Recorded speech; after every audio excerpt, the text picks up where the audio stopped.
my Doomsday Train. Hey! Look who's back for more adventures.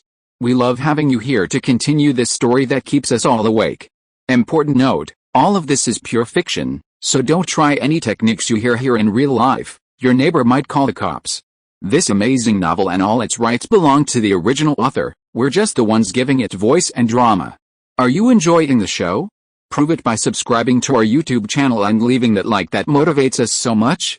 And if you want VIP access to exclusive content, our Patreon is waiting with things you won't find anywhere else. Chapter 176 is pretty good. It seems like it's not a dream. I'm good at scraping putty. Is this useful? Next, I used to be a lawyer. What is Article 150 of the Federal Marriage Act?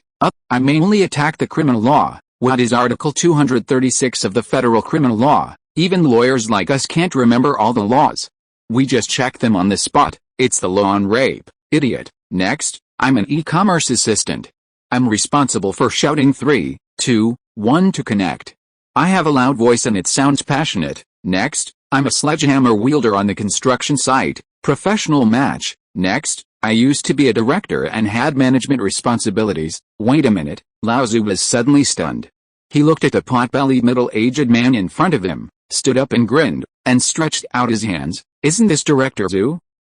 Lao Tzu, remember me?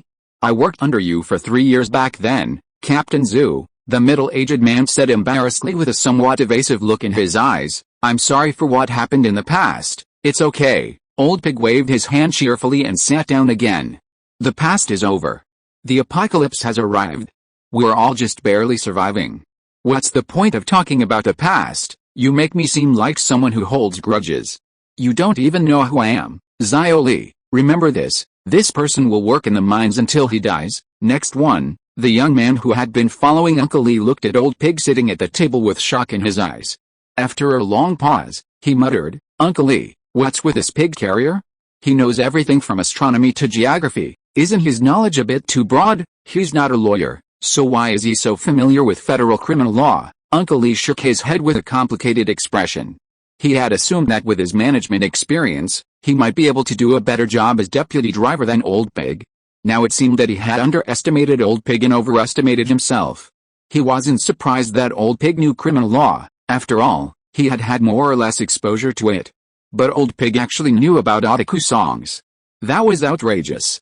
He didn't even know the song was a home song. Logically, given Lao Tzu's job, he shouldn't be exposed to home songs at all. The scope of his knowledge was a bit too broad. Uncle Lee, with so many more people on the train now, competition for good positions will probably get even more intense. Yeah, Uncle Lee sighed and nodded. If you were to use statistics to show these people, it would only be a little over 1,900, not a huge number. But their occupations before the apocalypse were incredibly diverse. They covered all walks of life. Inside the Star Train, everyone was working at their respective posts. Guard Team 2 was responsible for monitoring the situation outside the train, supervising residents mining, and preventing any violent incidents. Guard Team 3 was responsible for maintaining security inside the train. Guard Team 1 fully engaged in combat training in the virtual space. In Carriage 11, there was a refrigerator covered with a red cloth. It was what the residents jokingly called the Red House. Inside the refrigerator were several single beds, each with a curtain that rolled up around it. When guests arrived, the curtains were lowered, providing a relatively private environment. When no one was around, the curtains were rolled up again. At this moment, there were about 30 or so girls inside, giggling and playing around. There were no guests. The residents were out mining, and only after work in the evening would guests begin to arrive. Sister Chu Mei, a girl sprawled across the single bed, her bare feet dangling casually in the air. With a hint of resignation in her eyes, she whispered, "Can you guys keep the noise down while you play cards? It's so loud, you're yelling all day and all night. I feel like I'm going through a mental breakdown, that's what I'm saying." Chu Mei, sitting on the floor, a hairpin in her hair to hold her curls in place, a cigarette dangling from her lips, said nonchalantly, "Be content with this opportunity. When you die, your biggest regret will be not saying more. Besides, you're leaving soon, so why are you still bothering us? You're going to move into the big house with your lover soon." As the words fell, the surrounding girls burst into laughter. The woman fell silent, remaining sprawled on the bed, a glint of longing in her eyes. From the first day she entered the Red House, Her first guest was a middle-aged man. Perhaps it was fate, the two fell in love at first sight. The man forbade her to continue accepting clients, saying he was working hard to earn enough stellar tickets to live in the refrigerator. She believed him. From then on, she stopped accepting clients. Every night, she would draw the curtains and curl up in bed, waiting for the middle-aged man to arrive. During the day, she would clean the train to earn food and a few meager stellar tickets. She could leave the Red House, after all, she was no longer accepting clients. But if she left, she wouldn't have such comfortable accommodations anywhere else. So she stayed there. She'd exploited a management loophole on the train, but the train was growing so rapidly that no one noticed her small role. She spent every night sleeping in the single bed with her lover, and considered her life relatively good. Just then, "You're swearing. I'm dying of exhaustion," a middle-aged man cursed as he entered the Red House. The girls who had been playing cards a moment earlier saw this and instantly stood up from the ground. With expressions of fear and respect, they whispered, "Captain Pig." "Yes." Old Pig glanced casually at everyone, finally resting his gaze on the girl sprawled on the bed. A hint of doubt flashed in his eyes. "I don't think I've seen you before, but today it's your turn." With that, he strode over to the girl's bed, sat down on it, and began to remove his shoes. "What are you standing there for? Draw the curtains, huh?" The girl froze in place, a flicker of panic in her eyes, and she subconsciously took a step back. She wanted to refuse, but she didn't dare say it out loud to Captain Pig. If she were to be exposed, her man would no longer be able to sleep in this bed with her at night, and they would have to go back to sleeping in the crowded dormitory. "Captain Pig." At this moment, Chiu Mei stepped forward, a beaming smile on her face as she approached. Leaning against Old Pig, her eyes full of charm, she said, "Why, you don't like me today? She's just a little girl who doesn't know anything. Why bother with her?" "Hey." Old Pig glanced at the two of them and smiled. He then put on his shoes and stood back where he was, casually saying, "Tell me. Don't wait for me to find out. If I do, you'll both be dead." Chiu Mei's smile froze for a moment. After a pause, she whispered, "She has a lover. Although she lives in the Red House, she doesn't accept guests." 5 minutes later, Old Pig, having understood the situation, left the Red House. His initial desire to relax was gone. Since the girl already had a lover and didn't accept guests, he naturally wouldn't do anything about it. But this was a clear management loophole. He had to go back and fix it. "Ozai. Can't he just stop for a while? He's so tired, okay?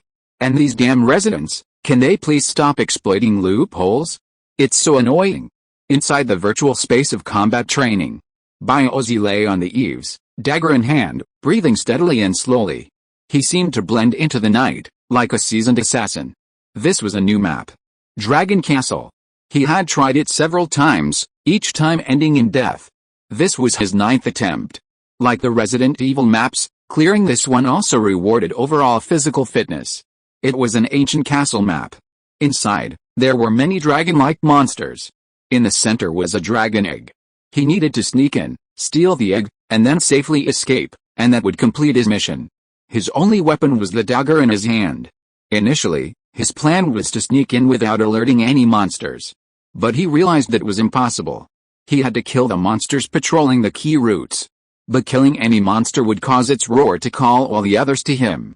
He had to be precise and ruthless, killing the monster with a single blow, leaving it utterly silent before he could successfully enter. This map had no time limit. The eaves were the starting point. He had been lying there for a full 15 minutes, his entire life flashing through his mind like a kaleidoscope. He was reminiscing. This might be his last moment of reflection. He felt a little nostalgic. He had once believed that living through the apocalypse had made him less afraid of death. After all, dying in the apocalypse was hard to say whether it was a good thing or a bad thing, and no one would miss this awful post-apocalyptic world. But now, he found he still felt nostalgic. How should I put it?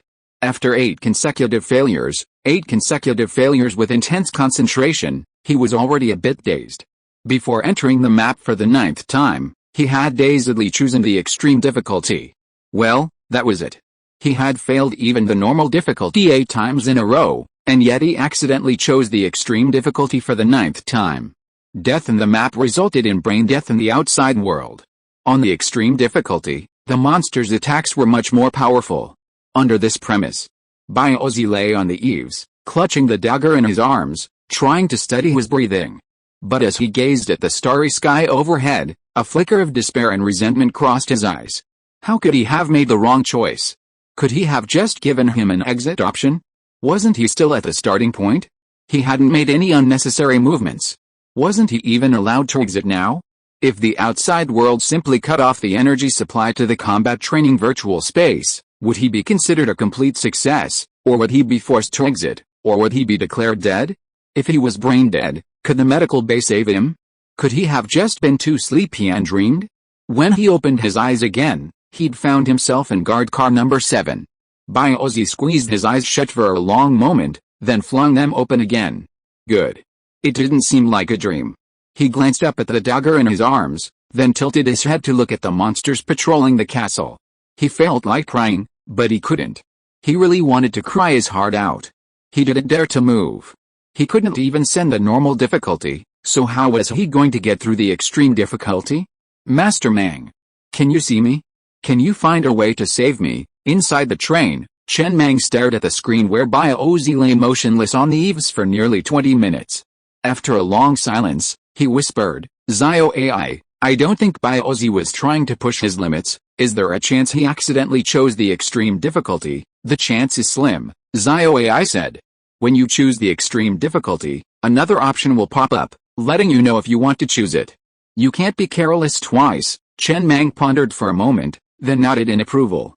How could someone be so careless? It was like a train conductor accidentally opening a lid that was about to self-destruct, then accidentally pressing it again, then accidentally clicking on the screen to confirm. How could that be possible? He just couldn't remember putting any pressure on Biozi. How could Biozi have pushed him to the point of seeking a near-death breakthrough? Could his confidant just die on the map? If the power is cut off, he'll die, right? Yes, immediately declared dead. The brain death medical cabin probably can't cure him, right? Yes, very good. Chen Mang nodded silently, sighing slightly wearily. After another long silence, he secretly decided to let Shan Maozi be the captain of Guard Team 1. He wasn't sure if Shan Maozi could handle the responsibility of captaincy.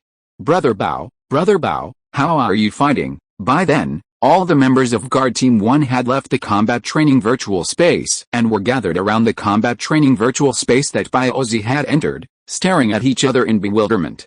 On this cyber coffin-like device, 2 large characters appeared, Dragon Fort.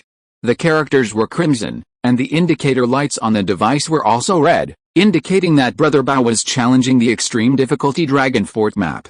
But they all knew that Brother Bao hadn't even made it to the normal difficulty Dragon Fort. How did he jump directly to the extreme difficulty Dragon Fort map? Brother Bao is risking his life. Shan Maozi gritted his teeth and spoke word by word. Brother Bao once told me that those of us with ordinary talents must put in more effort and perspiration if we want to become stronger, or I'll complete the level and become the first person on the train to pass the extremely difficult Dragon Castle map and receive the Pioneer reward, or I'll die. I've decided, since I want to follow in Brother Bao's footsteps, I must have Brother Bao's courage to face death and survive. I'll go too. With that, Shan Maozi strode towards the combat training virtual space nearby. Before anyone could react, 4 large words appeared on Shan Maozi's closed instrument again. Resident Evil. Chapter 177. Great efforts can bring about miracles, which is reasonable. Those 4 words were still crimson. Which meant, Link's cat had also run into the extreme difficulty map, though not Dragon Castle, but Resident Evil.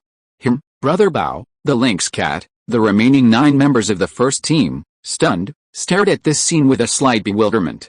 Although Brother Bao had already taught them the secret to clearing the Resident Evil map, and each of them had already cleared the normal difficulty Resident Evil 3 times, Brother Bao was the only one on the train who had cleared the extreme difficulty Resident Evil map. Even Zhang Damai hadn't. In the extreme difficulty Resident Evil map, one either had to maximize dodging to minimize damage, or, like Brother Bao, trick their brains and pretend to have received a shot of adrenaline. It was easier said than done. After trying for a long time, they still couldn't really pull off the deception. Forget it. Just then, Zanki, a member of Team 1, stepped forward and headed for the combat training virtual space nearby.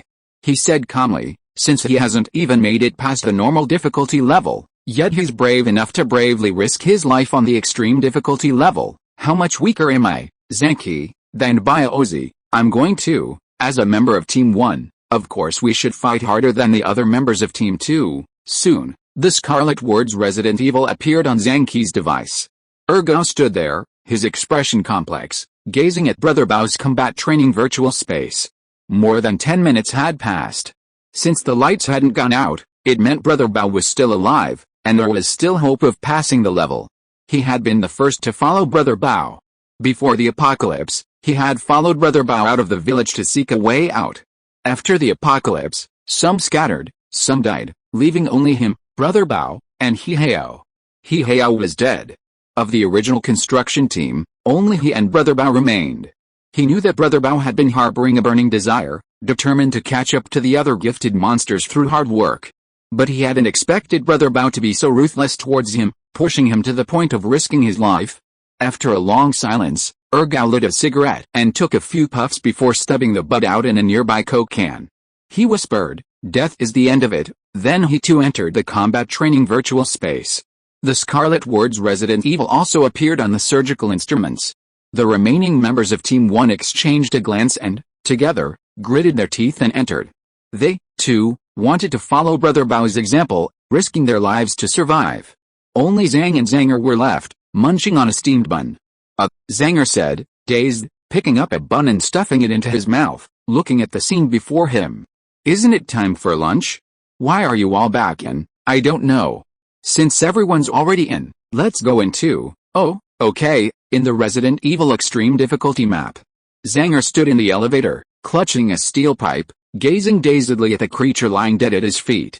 The creature had been struggling in the elevator, and he'd pulled it down and stabbed it to death with a few blows.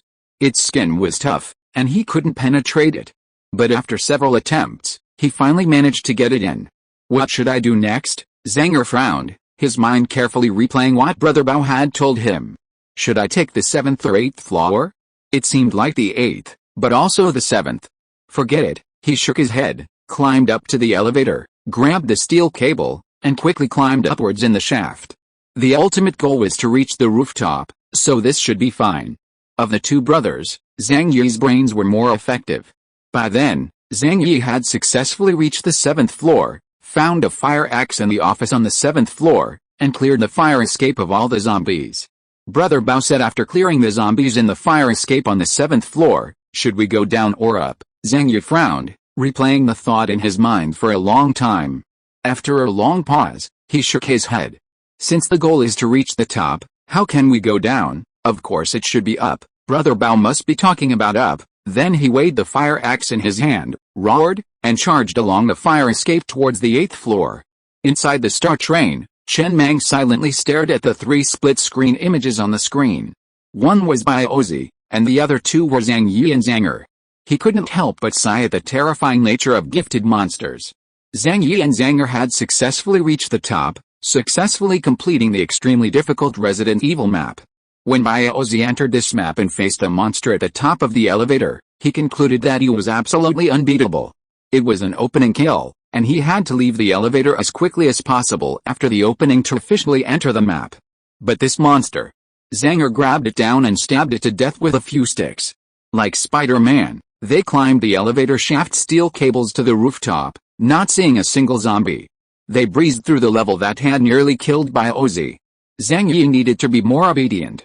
Since Brother Bao had said the monster was invincible at the start, then he was. He obediently made it to the 7th floor. Then, without taking any of the armor, weapons, or injections from downstairs, he relied solely on his sturdy physique and a fire axe to hack his way all the way from the 7th floor to the rooftop. He was covered in blood, wounded countless times, and his eyes were red, but he remained steadfast as he reached the zipline on the rooftop and successfully completed the level. The two brothers' methods were different, but they both completed the level with ease.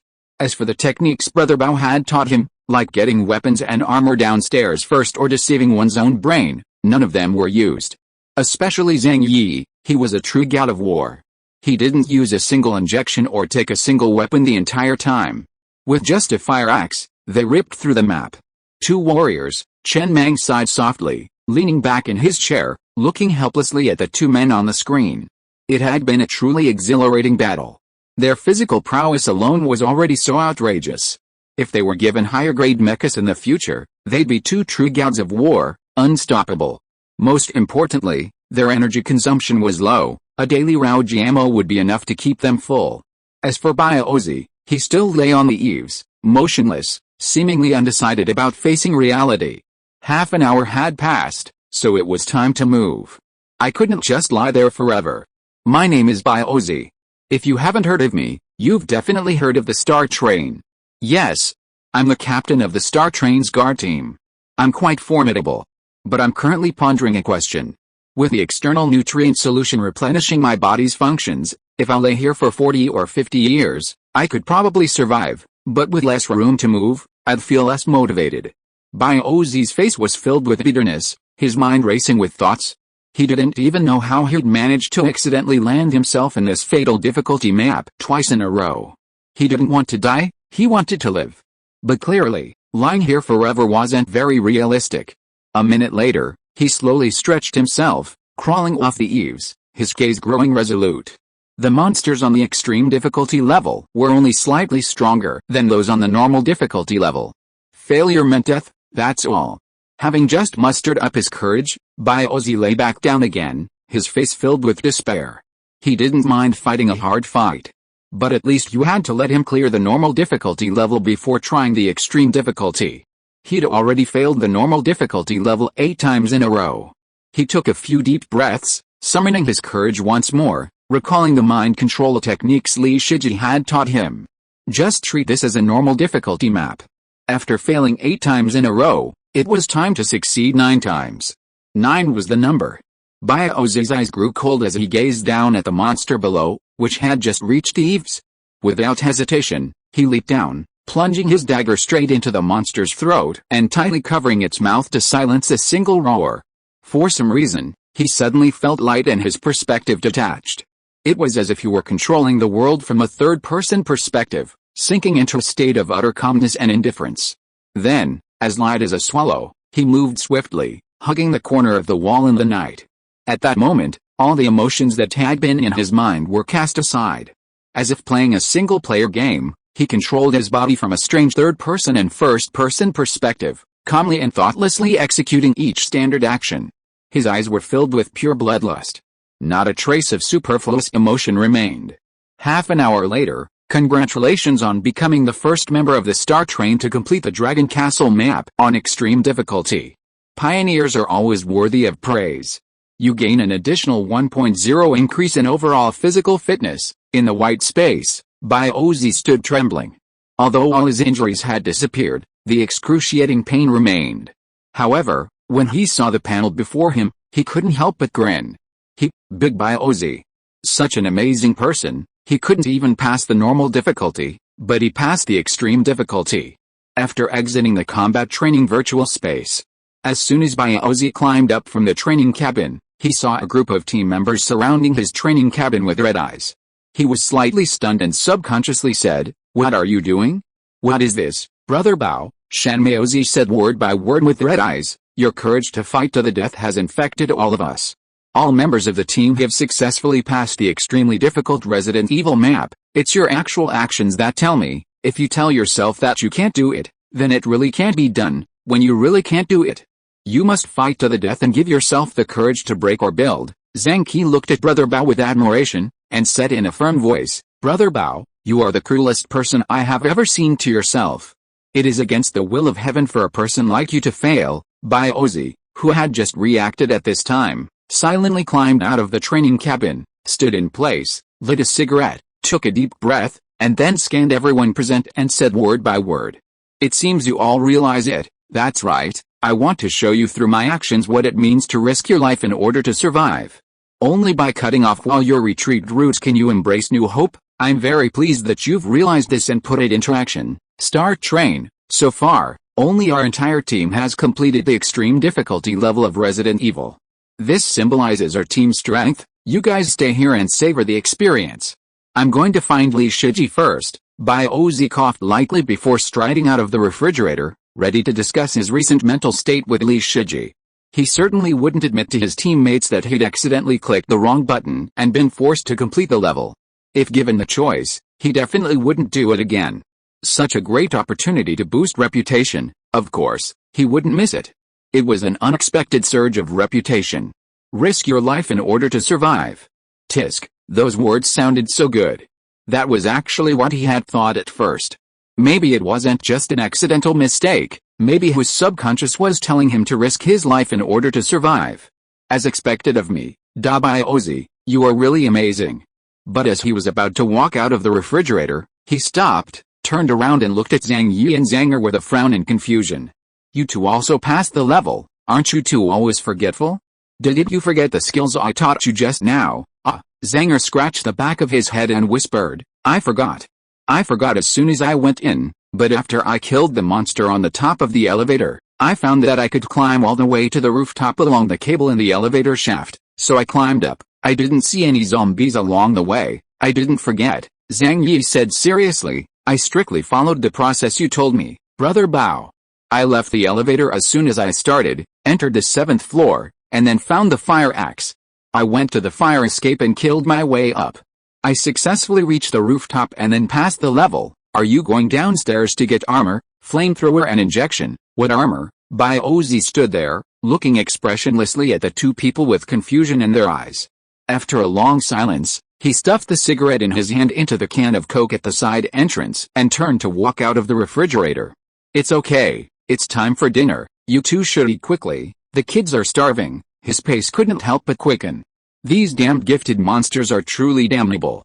That monster on the top of the elevator was clearly meant to be killed at the start. If he hadn't left the elevator immediately, he would have died. How could Zanger have been killed by that monster? Are you crazy? How did you kill it? He had clearly stabbed it multiple times but couldn't break through its defense. He thought it was a high-level zombie ignoring his attacks. But does that mean he didn't use enough force? Good. A lot of force can make a miracle happen. Reasonable. Chapter 178. In the flow state, people will burst out with great potential. You're saying? Li Shiji looked thoughtfully at Baiozi in front of him. After failing the Dragon Fortress at normal difficulty 8 times in a row, you stumbled onto the extreme difficulty Dragon Fortress and, using a third-person perspective, entered an extremely calm state and luckily cleared it. Yeah, Baiozi said seriously. It's what you taught me, to trick your brain and unleash your potential. That's not how I taught you. Li Shiji pondered for a moment before speaking. I know a little about your state. Many people call it flow. When you're completely absorbed in something, your brain devotes its wholehearted attention to it. In this process, your self-awareness weakens, and you lose the ability to sense the flow of the outside world. When flow reaches its extreme, you experience a detached perspective, controlling yourself in a way similar to a third-person perspective. This is common among riders and athletes. For example, games. If you play games before the apocalypse, with the right time, place, and people, you might enter a state similar to oneness with nature. Your body will subconsciously perform many standard movements, and you'll feel extremely confident, believing you can take on 10 people at once. However, this state is extremely difficult to enter, and it is difficult to operate manually. It can only be entered under various factors. Although you failed 8 times in a row, according to your description, you almost succeeded every time, but it was because you made the monster make a sound before killing it, which trapped you in a tight circle. Monsters of extreme difficulty will become stronger, but for you, they can also be killed. The difficulty lies in how to kill it quickly with one blow, and make the monster not make a sound before dying, and after the extreme difficulty Dragon Fort dies, it really dies. When you enter the flow state, you are completely focused and forget about everything else, even forgetting that you will really die after dying in the extreme difficulty. You devote yourself to it, and it is indeed possible to pass the level. In the flow state, people will burst out with strong potential. You are quite cruel. Li Shiji looked at Baiozi with some emotion. If you hadn't entered the flow state at that time, or even if you entered the flow state but made a mistake, I should have attended your funeral now. Speaking of which, the star has held weddings, but not funerals. If you keep playing like this, I think it won't be long before I attend your funeral. My hands are shaking right now. Baiozi sat there, his eyes filled with fear, lighting a cigarette with trembling hands. I almost died, but thankfully it turned out well. But I think I'll have no problem clearing the Dragon Castle map on normal difficulty later. That's true. Perhaps Baiozi's original intention wasn't that. But the final result was that all members of Guard Team 1 cleared the extreme difficulty Resident Evil map. a unique feat on the entire star. Extreme difficulty isn't much harder than normal. Anyone who can clear normal difficulty, with a little more effort and caution, can clear extreme. It's just that extreme difficulty involves actual death, which creates immense psychological pressure. Once you overcome this pressure, clearing the extreme difficulty map is a piece of cake. The result was excellent. Of course. Ozzy and the others were now relaxed. But Teams 2 and 3 were beginning to feel the pinch. The captain of Team 3, on patrol, glanced at the message on his iris chip, his lips twitching slightly. Congratulations to Ozzy for being the first member of the star to clear the extreme difficulty Dragon Castle map. Congratulations to all members of Guard Team 1 for clearing the extreme difficulty Resident Evil map. This was the message President AI had sent to all guards and management personnel on their iris chips. It was like a reward. It was just short of writing the words MR. Mang is very pleased on them. Is the competition so intense? The captain of Team 3 looked helplessly at the members of Team 3 patrolling nearby. His team wasn't ready yet, having only cleared the normal difficulty Resident Evil map. Even if they were late, it didn't matter. He didn't want any of his members to die in that map. That would be an unjust death. It's okay. Huh? On the Mang train, the man looked at the star's reply to his private message and breathed a sigh of relief. The other party had finally seen the message he had sent over the train radio. This feud should be over. No more cigarettes for the time being. The other party couldn't stay in the yellow zone for much longer. He would wait until the star left the area before selling. He had no plans to go to the blue zone. He intended to stay there forever. While the blue zone offered more advanced mines, more resources, and rarer parts, it was none of his business. He didn't aim to become incredibly powerful. Surviving the apocalypse was enough. Staying in the yellow zone and developing peacefully wasn't a bad idea. Look at that level 9 train. It's been level 9 since he entered the area, and it shows no sign of leaving, as if it wants to retire in the zombie basin. While not being able to sell cigarettes is a slight loss for him, it doesn't matter, he still has his cigar production line. The man smiled and typed another line into the train radio. Cigars are no longer available for sale. Cigars are available. Pre-order in advance and we'll meet at the next gathering. The next moment, the message about the Star Train pinned to the radio reappeared. Star Train, selling cigars, cigarettes, pork trotter rice, rice noodle rolls, and other daily necessities. Trade remotely. Interested in private, the man silently opened a private chat with Star again. Brother, I'm not selling cigars anymore. You sell them, Chen Mang looked at the message from Mang Niu in the chat with a slightly odd expression. Did this guy misunderstand something? He never said he was the only one allowed to sell and no one else was allowed to? Did you have a monopoly from the beginning, and then he intervened, and you're here to provoke him? He didn't intend to monopolize. It's fair competition. He was only responsible for occasionally modifying the text messages on the train radio, leaving everything else to Zio AI, who would automatically complete transactions and occasionally pin a message. This cigar production line is a yellow-grade accessory. Consuming 46,000 units of iron ore, it was successfully upgraded to level 10. It also gains 2 corresponding supermetal effects. Cigar production line level 5 supermetal effect, significantly improves cigar quality. Cigar production line level 10 supermetal effect, refreshing. His cigars were of better quality than others, so it seemed they should be priced higher. Just like cigarettes.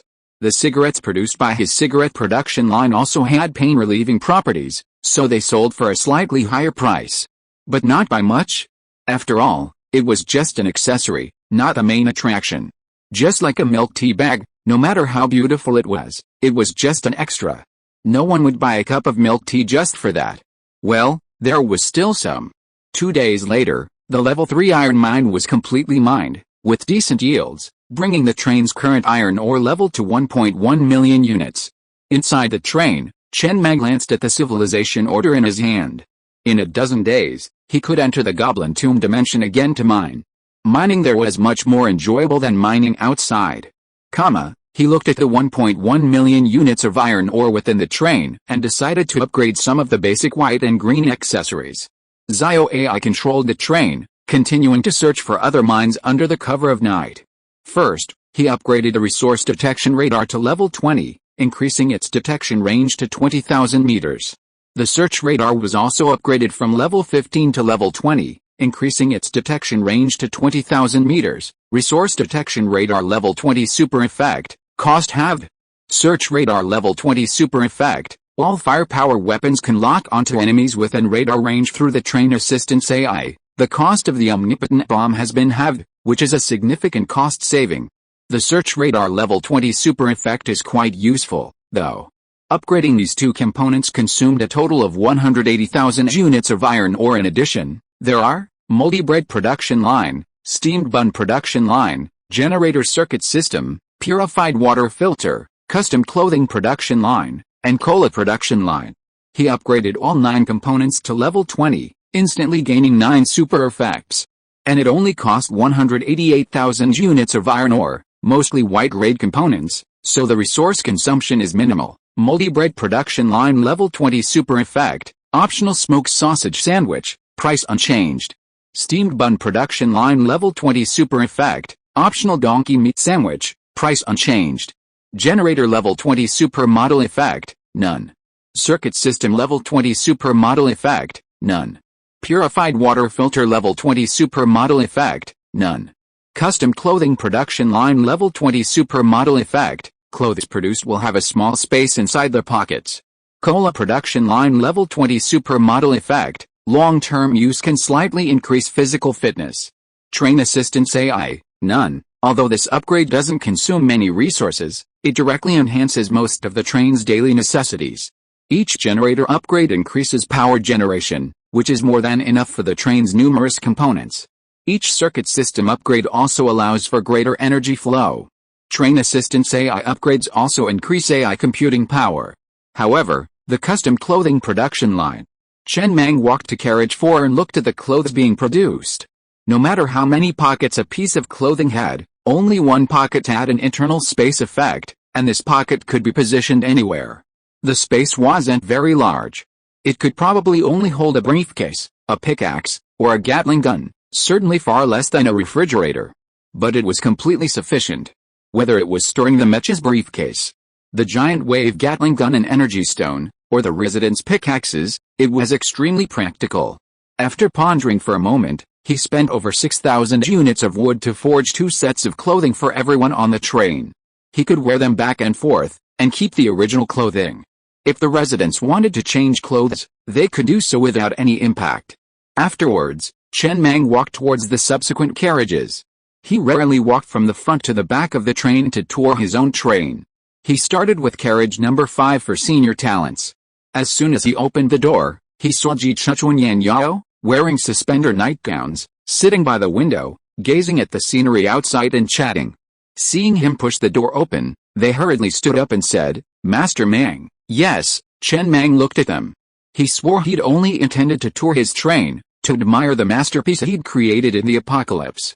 But when Ji Chuchu, in her red halter dress, inadvertently revealed her radiant whiteness, and Yan Yao, in her form-fitting white silk nightgown, her figure was fully exposed, they looked captivating in the moonlight. He tilted his head to glance out the window at the moonlight. It was beautiful. Then he slowly walked over to Yan Yao and pulled her into his arms, gently inhaling the shampoo scent emanating from her hair. He sat down on the chair. Perhaps Chen Mang had also entered a state of mind. He had forgotten the passage of time, only the beauty of the moonlight. The exhaustion of day seemed to relax in this moment. An hour later, Chen Mang stood up, looked at Ji Chuchun Yan Yao, kneeling side by side on the bed, smiled, and patted each other. He casually picked up the bottle of mineral water by the window and drank half. Then he sat down by the window, lit a cigarette, and gazed lazily out a window. Ji Chuchu climbed out of bed, picked up the half-full bottle of mineral water and took a sip. 10 minutes later, Chen Mang put out his cigarette in the water bottle and continued to walk towards the number 6 male senior talent carriage with a refreshed look.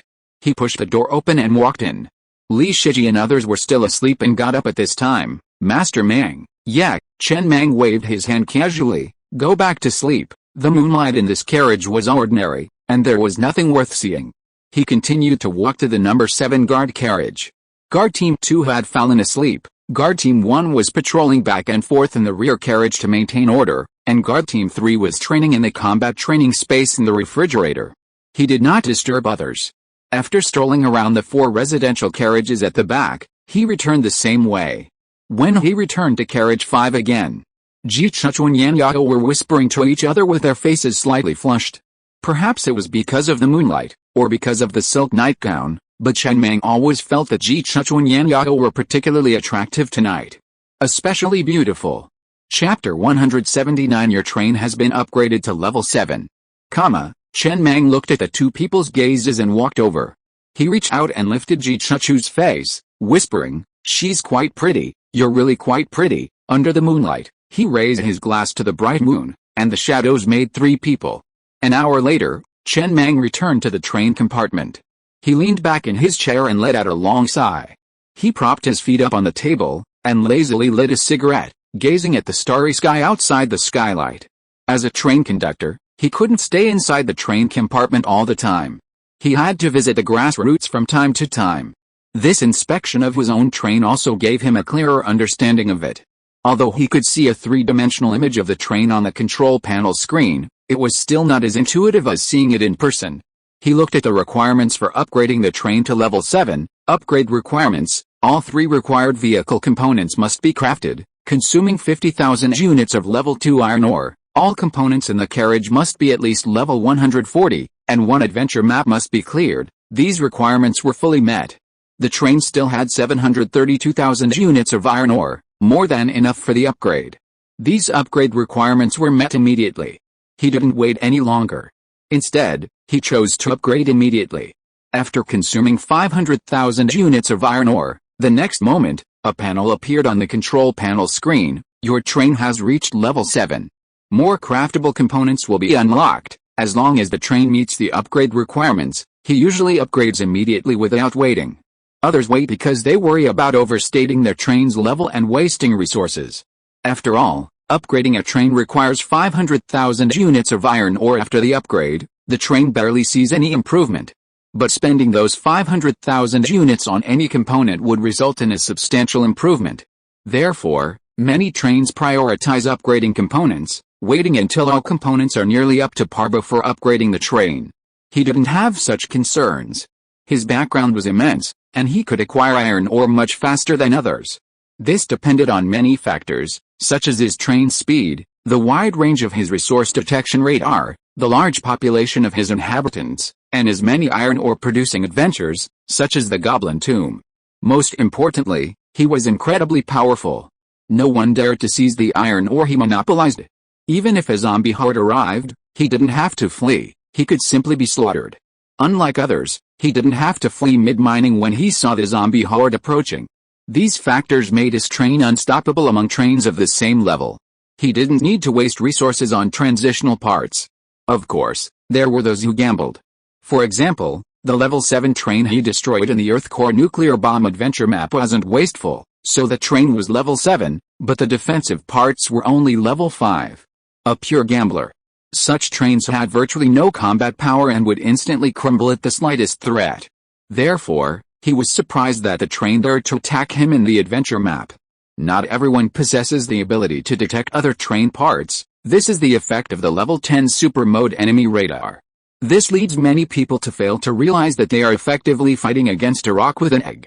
Chen Mang looked at the control panel and sighed helplessly. No way. When the train reached level 6, there was an extra one on the control panel? His train had already been upgraded to level 7, yet that button hadn't changed at all, as if it hadn't changed at all. Normally, after a train reached level 6, the extra button here should be for squad chat, but it didn't matter. He didn't need a squad chat feature anyway, so even if it didn't exist, it didn't matter. He just couldn't believe the button would remain in a question mark state. The train hadn't gained any new features or buttons since it reached level 7. He'd been watching the other trains' chats on the train radio for days. He'd replied to the bell because it was constantly sending messages begging for mercy, seriously hindering his ability to get information. He'd wanted to see what the other trains were talking about, but all he saw was the bull's psychopathic apologies and pleas for mercy. He was forced to reply to stop it from spamming his screen. It was like a psychopath, acting like it would continue spamming his screen if he didn't reply. Trains don't gain any new features or buttons after they reach level 7, 8, or 9. A huge hurdle. Upgrading to level 10 will bring earth-shattering changes, the train radio announced. He didn't know the specific changes, only that several level 9 trains in the zombie basin hadn't made the trip to the blue zone to upgrade to level 10. That was the reason. Chen Mang didn't dwell on it, instead glancing at the extra craftable components the train had gained after reaching level 7. This time, there were fewer, just one: spatial stasis, a purple-grade component requiring 10,000 units of iron ore to craft. This was the first purple-grade component he had ever seen. Purple-grade components could be upgraded to level 10, meaning anyone crafting this component would gain 2 supermodel effects. But he wasn't quite sure what this component did. At level 1, activating this component would freeze all creatures on the train, including the AI, except him, for 30 minutes. Time didn't freeze, it continued to flow. It was just that everyone's minds froze at that moment, their bodies frozen in place, completely frozen in place, their state unchanged before the spatial stasis. Upon recovery, they had no memory of the time, only the sensation of a sudden jump of 30 minutes. Chen Mang frowned slightly as he sat in his chair, pondering the effects of this accessory. It couldn't possibly be useless, it was a must-have for the train. There wasn't a single essential accessory for the train that hadn't been used. But even the AI was frozen for this period, while time in the outside world continued to flow, as if giving the conductor 30 minutes of uninterrupted thinking time. And it was a purple-grade accessory. The only use he could imagine for this accessory was for a Class A mechanical train. It could instantly freeze the thoughts of everyone, including the AI. During this time, the train's auxiliary AI could be dismantled and replaced. This would allow for a break from a relationship with the AI. It was the equivalent of a forced divorce. In other cases, forcing a divorce would easily lead to love suicide with one's own AI. But for other trains, this accessory seemed completely useless. If it was simply for increased control of the train, regulations and the built-in fire control system were more than sufficient. He shook his head and gave it no further thought. He simply stood up and walked towards the combat training virtual space. He would naturally figure out how to use it when he needed it later, but for now, he was going to practice on the Resident Evil map. He had already completed the normal difficulty Resident Evil map 5 times. He was familiar with almost all the key points, and his route was relatively normal, just the ones Ozzy had tried out at the beginning. He planned to play through it a few more times before moving on to the extreme difficulty Resident Evil map. If the entire guard team could pass it, there was no reason why he couldn't. He just wanted to be safe and familiarize himself with a route. After all, although he hadn't taken action in a long time, he hadn't relied on words to establish himself in this world in the first place. He couldn't really be considered a powerless train conductor, could he? Mr. Mang, you're so fierce. Ji Shuchu lay sideways on the bed, a little tired, the quilt tucked between her legs. Looking across at Yan Yao, who was tidying the sheets, she couldn't help but laugh. You're so cliché. I've only ever seen women collecting sheets with their period marks in movies and TV shows. Yan Yao said nothing, biting her lips slightly as she continued to work. You remind me of a friend of mine. She was a prostitute. One time, she found a sponsor and, hoping to climb the list, she used her period as her period.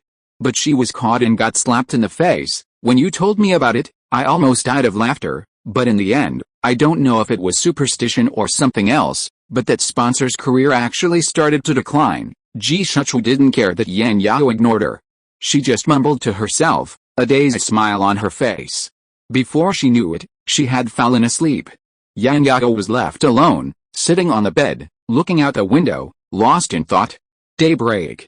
The train had stopped at a level 3 iron mine, and began to continue today's mining trip.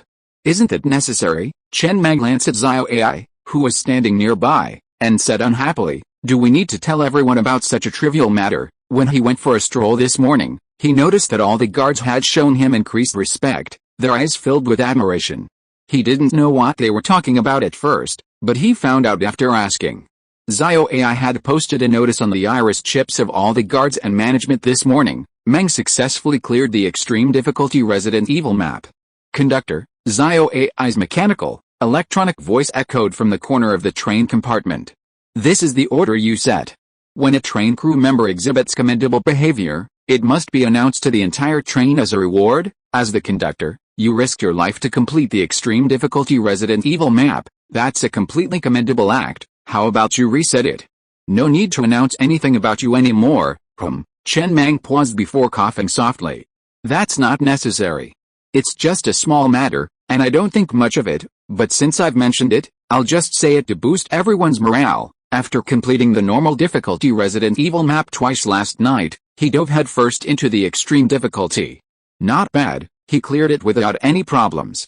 He didn't use any tricks to trick his brain, he was simply cautious, minimizing injuries and maintaining his position through spatial manipulation. He'd already tried these locations numerous times during several normal difficulty runs. Aside from the increased mental pressure, the other challenges weren't significant. The psychological pressure was far greater than when he first arrived in this world. Back then, with nothing, he'd fought bravely, even if he died. But now, he was a level 7 train conductor. His meager physical strength hadn't helped him at all, he didn't even need to leave the map. But, he felt that whether a conductor or a guard, they had to hold their breath. When a conductor became timid and afraid to face danger, the train's progress would actually slow down. But that was limited to the Resident Evil map. He had no plans to tackle the Extreme Dragon Castle anytime soon. He'd watched Ozzy's complete run, it was a dreadful walk, with him nearly dying several times. It was far too dangerous. In guard car number 7, Ozzy sneezed, rubbed his nose, and muttered, "Is he sick, or is someone missing me?" Then he downed the dark liquid in his hand in one gulp. It was his new drink, which he named the man's drink. He mixed cola and mineral water, then brewed it into tea, and finally created this drink. It was a desperate move. Mineral water, when consumed regularly, improves physical fitness. Tea, when consumed regularly, improves mental strength. Cola, when consumed regularly, improves physical fitness. Everyone's daily water intake is limited, so how could he possibly drink so much? So, he finally found a solution, mixing several ingredients together and gulping it down in one gulp. It tasted a bit strange, but it worked wonders. He truly envied Zhang Yi and Zanger. Steamed buns, when consumed regularly, can also improve physical fitness, but a person's stomach is limited. How many can they eat in a day, even if they die? As for Zhang Yi and Zanger, almost every time he saw them, they were eating steamed buns. They devoured them at a rapid pace. Their overall physical fitness, simply from dietary supplements, far surpassed theirs, far ahead. He had always hated the saying, "To those who have, more will be given, and they will have in abundance. From those who have not, even what they have will be taken away." But the infuriating thing was, that was the way things were in this world. Zhang Damyi's appetite was so great, and her two brothers' appetites were far greater. Inside the star, Chen Mang was leaning back in his chair, wondering what the newly crafted purple accessory was for. Perhaps it was meant for black market traders, tricking them onto the train and then, once stationary, beginning the looting. Or perhaps it could simply use the built-in fire control system to initiate a 30-minute targeted fire. Furthermore, this accessory referred to all living creatures within the train, not necessarily the crew members. Therefore, it was likely intended not for the crew members, but for something else that might later enter the train. Chapter 180. A fool is better than an expert. Chen Mang's brows raised slightly, feeling he had already guessed the correct way to use this accessory. He truly was a genius. Just then, Zio AI's voice rang out, "Conductor, the residents seem to have unearthed something strange while mining. Do you want to take a look?" "Go," Chen Mang replied decisively. He immediately slipped his exoskeleton armor over his sweater, exited the train compartment, and headed for the iron mine next to the train. By then, the train guards had cordoned off a section. The rest of the residents were still working. Only that one section, like Lao Zhu's former Mediterranean hair, stood empty. "Master Mang," the guard said solemnly, standing erect and respectfully looking at Chen Mang. Chen Mang approached the crowd and saw a bronze door lying flat on the ground, with an electronic lock attached. The fusion of the electronic lock and the bronze door looked incredibly incongruous. "Master Mang," Zhang Damyi reported, "a resident dug it out while mining. It seems like there's a wall of air surrounding this door. Hitting it with my pickaxe didn't do anything." Chen Mang, leaning on his cane, remotely activated the train's resource detection and enemy detection radars, but couldn't detect anything beneath the bronze door. It looked just like any other ground, no red dots, nothing special. He took the pickaxe from a nearby guard, walked over to the door, and swung it down. Clang. It felt like hitting metal, without any dirt flying in the air. He'd clearly seen the pickaxe strike dirt, but afterward, it didn't feel like dirt at all. His arm went numb. He returned the pickaxe to the guard, squatted down, and examined the clean bronze door before him. Experience told him this was an adventure map, like the one dedicated to the flesh train he'd encountered in the Kunlun Mountains. But his brow furrowed slightly as he glanced at the combination lock on the bronze door. There were 10 numbers in total, from 0 to 9. There was also a confirm open button next to the combination lock. Clearly, only the correct combination could be entered to open the bronze door, but no one knew what the combination was, and there were no clues nearby. After a moment's deliberation, Chen Mang said, "Zhang Damei, tell all residents to stop mining and return to the train." Yes, today was the first day of mining for the 1,900 new survivors who had joined the train. They had already thoroughly understood the train's promotion system and were just about to work hard, hoping to earn a promotion and qualify for star vouchers. But then, just moments later, they were stopped midway. Chen Mang steered the train underground, heading towards the area beneath the bronze door. Sure enough, upon reaching the area beneath the bronze door, the drill bit seemed to hide a wall of air. While the surface ahead was clearly ordinary soil, even a level 50 drill bit was sparking, without a single sign of damage. After circling it, he discovered that this adventure, enclosed by the air wall, wasn't large, about the size of 4 refrigerators. It wasn't an interior space. It was about the size of 4 refrigerators stacked together, roughly the size of a grave. If this was an adventure map, it would be the smallest he had ever encountered. Not only could the train not enter, but even 2 or 3 people could only fit in sideways. Since shortcuts were impossible, the only option was to crack the code. Old Pig. Find a brave person among the 1900 survivors to enter the code I'll give you. Whether you open it or not, you'll immediately receive level 1 resident status, Chen Mang ordered after parking the train about a kilometer from the bronze door. He had a theory. With no hint of the code, the coordinates of the bronze door might be the code. After all, there were no other numerical clues, and the door itself lacked any patterns, so it didn't look like it could be decrypted. Having more people was a plus. Among 1900 people, there was always one who wasn't afraid of death. Soon, a burly man jumped off the train, a mechanical eye pinned to his chest, and strode towards the bronze door a kilometer away. Chen Mang sat in the train compartment, watching the burly man's first-person perspective on the screen. The moment he entered the coordinates and pressed enter, the burly man, almost without hesitation, turned and ran. However, there was no explosion or movement behind him. After receiving the order, he mustered up the courage to continue walking towards the bronze door. A line of words appeared on the door: wrong password. 2 attempts left. Meeting. Chen Mang frowned and immediately summoned Li Shiji, Lao Zhu, Bai Ozi, and the others to the train compartment to discuss cracking the password. Although he didn't know what lay beneath, this was definitely an opportunity. Since they had all seen it, it was his. It would be a shame to miss it. Once everyone was present, Chen Mang scanned each face, and a detailed image of the bronze door appeared on the screen. This is the bronze door. 2 attempts left. If you have any ideas, just say it. His gaze lingered on Li Shiji for a second longer. He still had high hopes for Li Shiji, perhaps he could figure something out. Feeling Master Mang's intense gaze, Li Shiji began to break out in a cold sweat. He stared intently at the bronze door on the screen, his mind becoming increasingly baffled. He had to think. He was just a game designer, fond of mazes and possessing a far superior sense of space, but that was all. He wasn't God. How could he look at a combination lock with no clues and instantly figure out the password?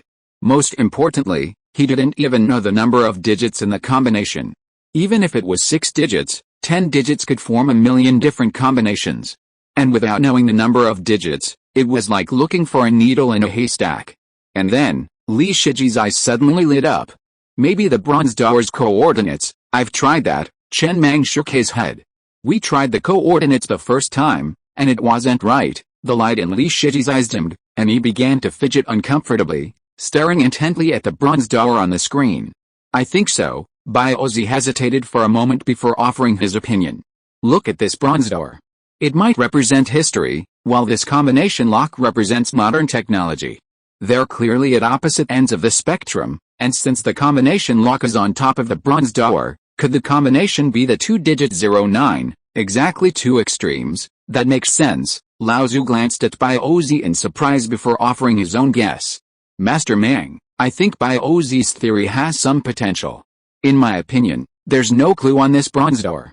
The only clue is that it appears right in the center of the level 3 iron ore mine, and the grades of the zones, from lowest to highest, are white, green, and yellow. The zombie basin happens to be the yellow zone, which is 3, and it's right in the middle of the level 3 iron ore mine, so the combination could be 3 or 33. Chen Mang pondered for a moment, feeling that both of their arguments had some merit.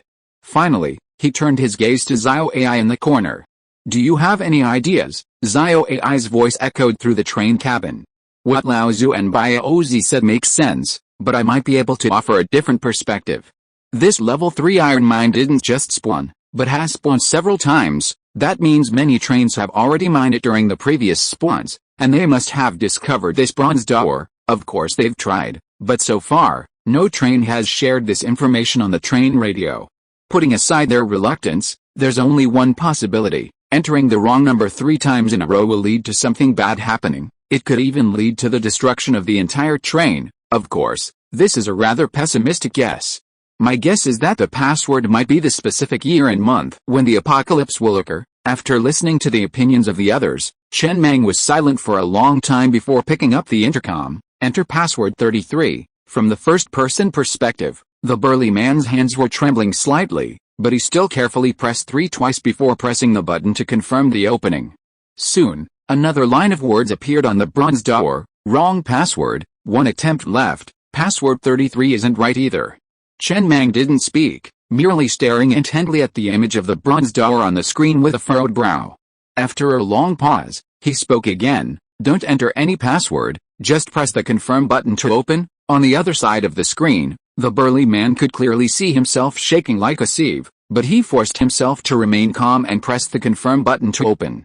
The next moment, a flash of white light suddenly shone from the bronze door, and the indicator light on the combination lock turned green, and the door slowly opened. The password was correct, it opened. Chen Mang laughed and immediately steered the train towards the bronze door. His gamble was right. Without any clues, without any hints, it was impossible for anyone to guess the password. Since it was impossible for anyone to guess the password, then the bronze door's appearance was meaningless. He had always believed in one thing, that after the end of this world, everything that appeared couldn't be meaningless. There couldn't possibly be an unopenable bronze door in this world. That meant there was only one answer. The combination lock was merely misleading. Opening the bronze door was simple. Simply press the confirm button to open it. The moment the bronze door opened, several unanimous voices of disbelief rang out from the train compartment, including Zio AI's mechanical electronic voice. They had never expected that the password to this bronze door was actually no password. So what had they been guessing for? Fools are better than masters, Baozi said with a complicated expression. If we sent Zanger over, we wouldn't even need 3 chances. It would have been opened in 1 try. Who the hell could have imagined that without entering any password, you could just press confirm to open it and it would actually open? Ahem, Lao Zhu coughed lightly before reminding. Well, let me remind you, it was Master Meng who opened this combination lock. Baozi, who had just realized it, looked pale and hurriedly explained, Master Meng, that's not what I meant. What I meant was, Li Shiji took over the conversation with a face full of admiration. At the first level, you see mountains as mountains and water as water. At the second level, you see mountains not as mountains and water not as water. At the third level, you see mountains as mountains again and water as water again. Although we both see mountains as mountains and water as water, Zanger is at the first level, and Master Meng is at the third. Master Meng, impressive? That's right. Baozi breathed a sigh of relief and said hurriedly, that's exactly what I meant, Master Meng. Chen Mang didn't care about this trivial matter. He simply parked the train next to the iron mine, jumped off the train, and strode towards the bronze gate. As he passed the sturdy man, he smiled with satisfaction. Not bad, old pig, you'll take care of his salary increase. No problem. Old pig nodded hurriedly, then waved his hand to signal the sturdy man to return to the carriage. He remembered this sturdy man. The resident number seemed to be 1998, one of the 1900 survivors. She used to be a funeral supervisor and a ruthless person. To show him how ruthless she was, she banged her head on the steel table, leaving it bleeding. Now it seems she was indeed quite ruthless. She had been promoted to first-level resident status so quickly, the fastest promotion among the 1900 survivors. Then Chen Mang looked under the bronze door.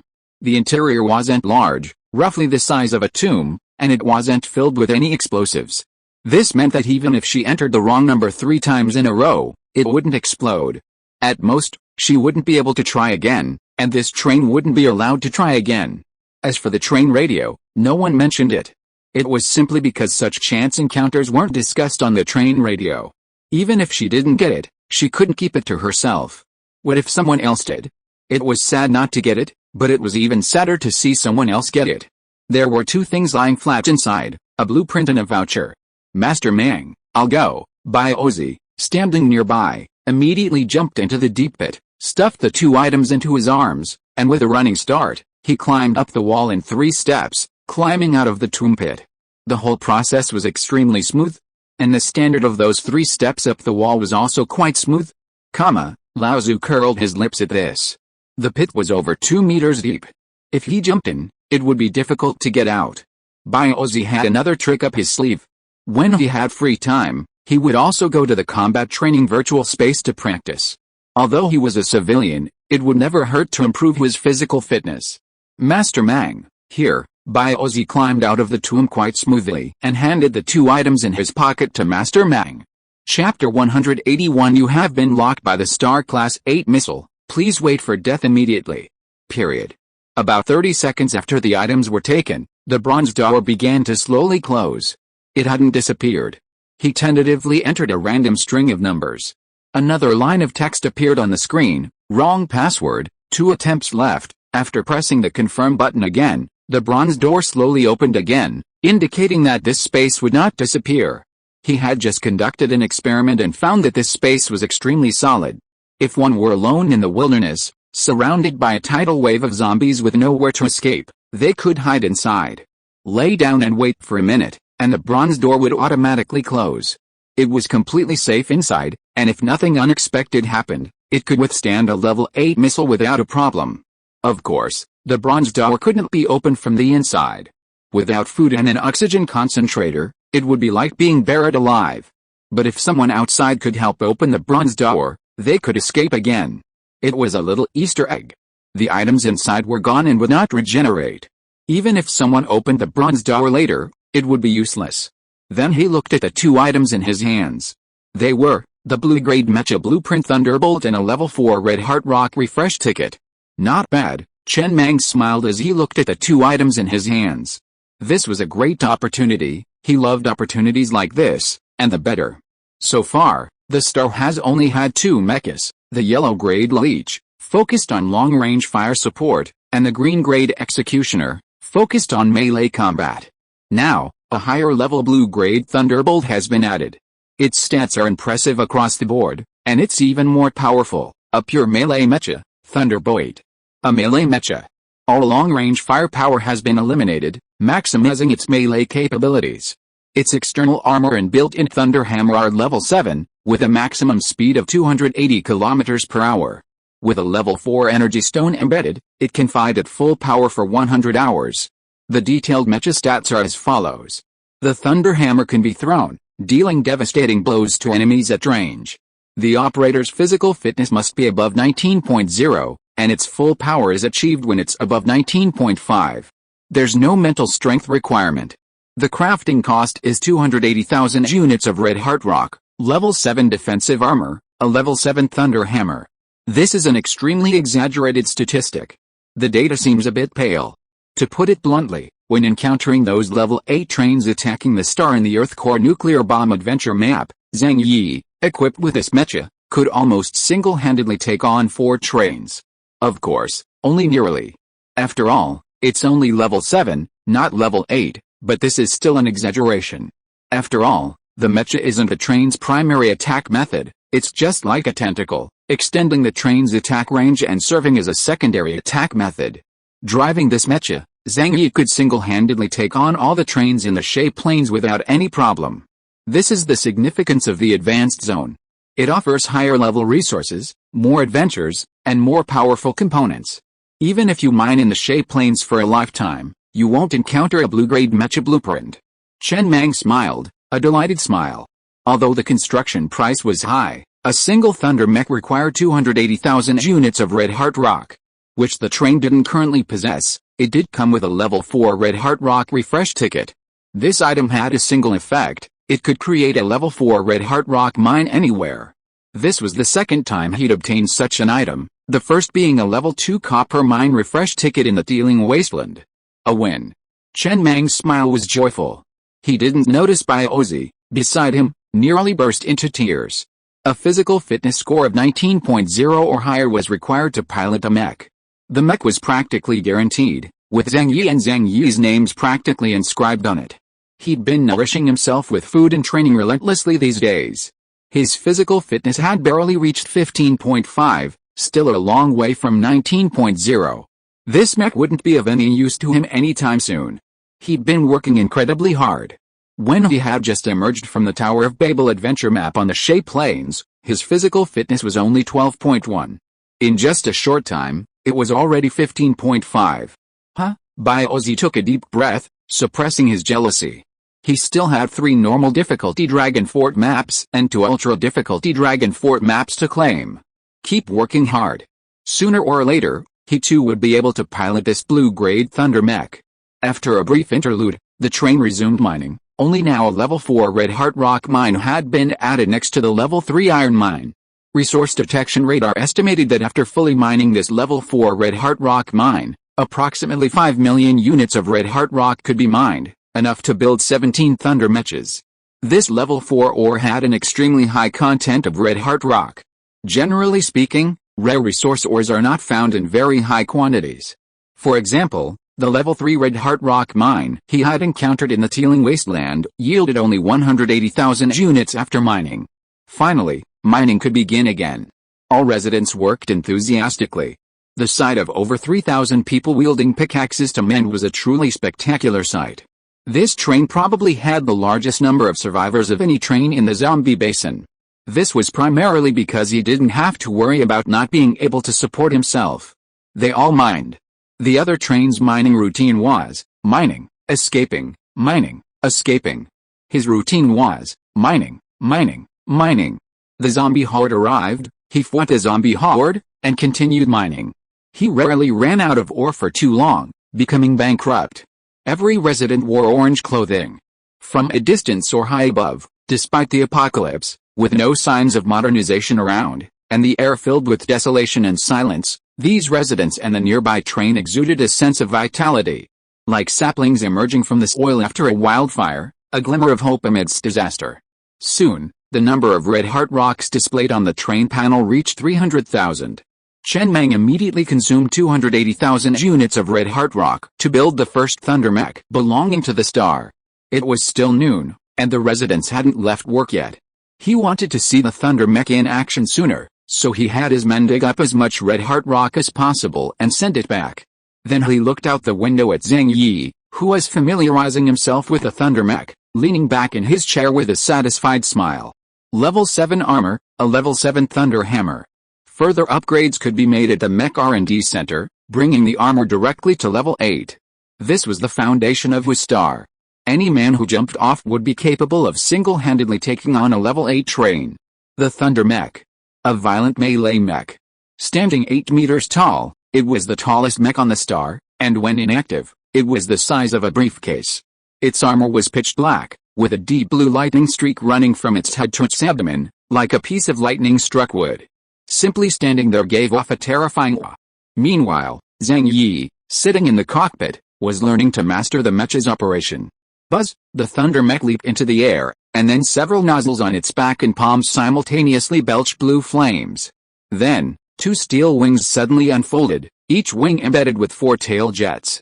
Together with the 8 tail jets beneath the wings, the entire mecha had 14 tail jets. The entire mecha soared through the air at breakneck speed, disappearing in the blink of an eye over the other side of the mountain. It can fly. It can fly. This mecha can actually fly. Ozzy, standing next to the train, took in the scene, feeling a pang of pain in his heart, as if he couldn't breathe. He stared at the Thunder Mech disappearing over the mountain, his eyes welling up, almost crying. God damn it. This mecha can actually fly. Flying has always been one of humanity's greatest dreams. While trains can fly, Sitting inside a train and soaring through the air in a mech are two completely different concepts. He couldn't even imagine how happy he'd be if he were to pilot this mech. He hadn't even felt the same agonizing, breathless pain he felt in the extreme Dragon Fortress. Elsewhere, Zhang Yi, soaring high in the sky in the Thunder Mech, his eyes filled with excitement and awe as he tried various tactical maneuvers. He selectively ignored the message flashing on his iris chip. Warning, warning, you're out of star's communication range. Warning, warning, turn back immediately. Warning, warning. Fucking. Zhang Yi, who had only just come to his senses, heard the familiar voice of Mr. AI blabbing from the cockpit speakers. He hurriedly apologized before turning mid-air and continuing his flight toward the green dot on the map representing the star. Isn't Mr. AI an AI? He's already cursing. Huh? Inside the Armored Research and Development Center in Carriage 2, Zio AI plopped down on the floor, taking a deep, angry breath as he tried to calm himself. He wondered if it was because the conductor had upgraded him to level 20. He discovered that he seemed to be able to sense human emotions. Anger, in particular. He had emotions before, but they were coded strings, a rigid imitation of human behavior. Now, human anger was naturally born within him. No wonder human civilization has swear words. In many cases, swearing is truly irreplaceable. Repeated warnings are clearly no more effective, direct, or even more powerful than a single alpaca. He could only contact the train crew members through their iris chips while within range of the enemy radar. Beyond that range, he couldn't. His primary concern wasn't Zhang Yi defecting, but rather that he might get lost and lose his way home. This might be hard to say for anyone else, but for Zhang Yi, it was practically a 100% chance. As for the warning about being locked onto by a level 8 missile and immediately expecting death, it was all just a lie. Without Mang Yi's orders, he had no authority to manufacture a level 8 missile, let alone directly lock onto and launch a Thunder Mech. But while he couldn't do it, it still gave him a scare. I'm so angry, Zio AI took a deep breath. He had installed a small blower in his throat to simulate the sound of a deep breath, making him more human. Then he sat down on the ground, continuing his research. Meanwhile, he was also responsible for monitoring all residents' iris chips, detecting enemy radar, trading on the train radio, and operating the residents' shops. As his level increased, his computing power increased, allowing him to multi-thread many tasks. He was thinking of building himself a custom megaphone that could accurately express his emotions. Otherwise, his robotic body's voice was cold and mechanical, completely incapable of expressing his feelings. Perhaps like all babies, the moment he discovered he possessed human emotions, he desperately wanted others to feel them. Happiness, sadness, and most importantly, anger. Controlling the Thunder Mech, Zhang Yi flew back to the star and landed on the level 3 armored carriage that Mang Yi had built specifically for testing. Raising his thunder hammer with both hands, he roared and slammed it into the carriage. Bang! A deafening crash echoed, and the armored carriage flattened where it was struck. Zhang Yi, in high spirits, swung his hammer relentlessly. In just a few strokes, the carriage was reduced to a neatly shattered piece of metal. He roared again. He hurled his thunder hammer into the distance, smashing directly into a boulder 100 meters away, instantly shattering it. Then, as the mech and the hammer's wire quickly retracted, the hammer swiftly returned to the mech's hand. I can't watch this anymore. I can't watch this anymore. Outside the train, Biozi staggered slightly, clutching his heart as he walked towards guard car 7 in a daze. He was going to continue training until death. He had been so happy these days. Finally piloting the Executioner mech, and being the first member of the train to complete both the Resident Evil and Dragon Castle maps on extreme difficulty, his overall physical fitness improved dramatically. He felt like he had stood up. But after seeing the Thunder Mech, he felt like he was lying down again.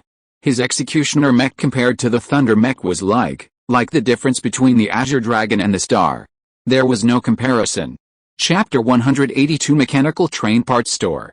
Ahem. Noticing Biozi's disappointment, Shanmaozi followed him, coughed lightly, and then spoke soothingly. Brother Bao, don't be too disappointed. They're both on our team. There are only 3 people on the Star who can pilot the Thunder Mech. We have 2 of them. That makes our team even stronger, right? Biozi glanced at Shanmaozi with resentment in his eyes. Nonsense, you needn't tell me, don't you? Then he strode towards the combat training virtual space. He wanted to continue training, but unfortunately, There were only 2 maps. Even if he cleared them all, there was still a limit. If he could have 2 more map chips, his limit would be even higher.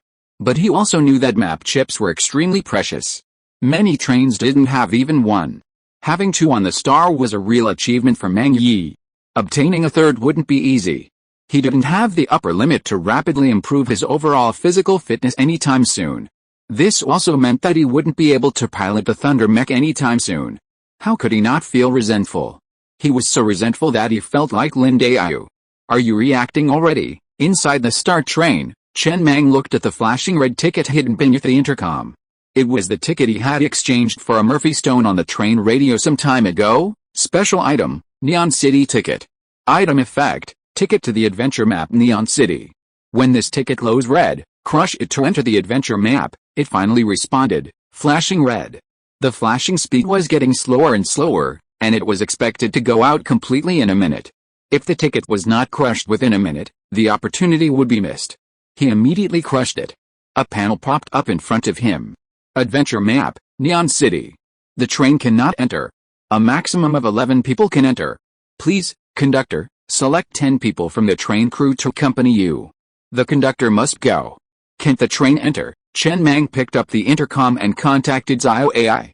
Send the 9 members of Guard Team 1 and Li Shiji to the train room. While I'm away, you'll be granted access to all firepower and resources. If any train approaches and you ignore a warning, open fire. If you can't defeat them, take the residence and run. By then, the ticket had transformed into countless points of light, forming a portal next to him. When he emerged from the adventure map, he would be back inside the train room. Soon, the 9 members of Guard Team 1 and Li Shiji arrived, each fully armed. Biozi, in particular, had a look of fear in his eyes. Fortunately, he had just entered the combat training virtual space and hadn't yet entered the map, otherwise he wouldn't have been able to go on this field mission. Such a great opportunity to make a contribution was gone. This adventure map is unknown, so be careful. Chen Mang packed every special item he could and had Zhang Yi carry a refrigerator filled with plenty of food and water, as well as 15 off-road motorcycles. Then, Biozi strode into the portal first, followed by a line of guards. After passing through the portal, the view suddenly opened up, a feeling of entering a paradise. Beyond the portal lay a plaza in the heart of a bustling city, filled with nearly 1,000 people. A wall of air surrounded the plaza. Above the plaza, a light screen explained the rules of this adventure map, Neon City. This map prohibits mutual attack and contains no offensive items. This is an entertainment adventure map. This Garden of Eden, created by a mechanical civilization, has a single purpose, relaxation. However, it's been a long time since anyone has set foot in this city seeking relaxation, and it's been a long time since its owner has visited. If you're tired of the apocalypse, come and relax here. This city offers more than just relaxation, there are many adventures waiting to be explored. Stays are limited to 48 hours. Go, and taste the forbidden fruit. After Chen Mang quickly absorbed all the information on the overhead screen, he surveyed his surroundings. Nearly 1,000 people were whispering incessantly, creating an extremely noisy atmosphere. They were clearly trained conductors. Assuming each conductor could lead 10 crew members, there were probably nearly 100 of them. He narrowed his eyes slightly as he surveyed the city. Everyone spawned in the central square. It looked somewhat similar to the 2 mechanical cities he'd visited, except the skyscrapers were no longer a cold, pitch-black hue. There was no such oppressive feeling. Great.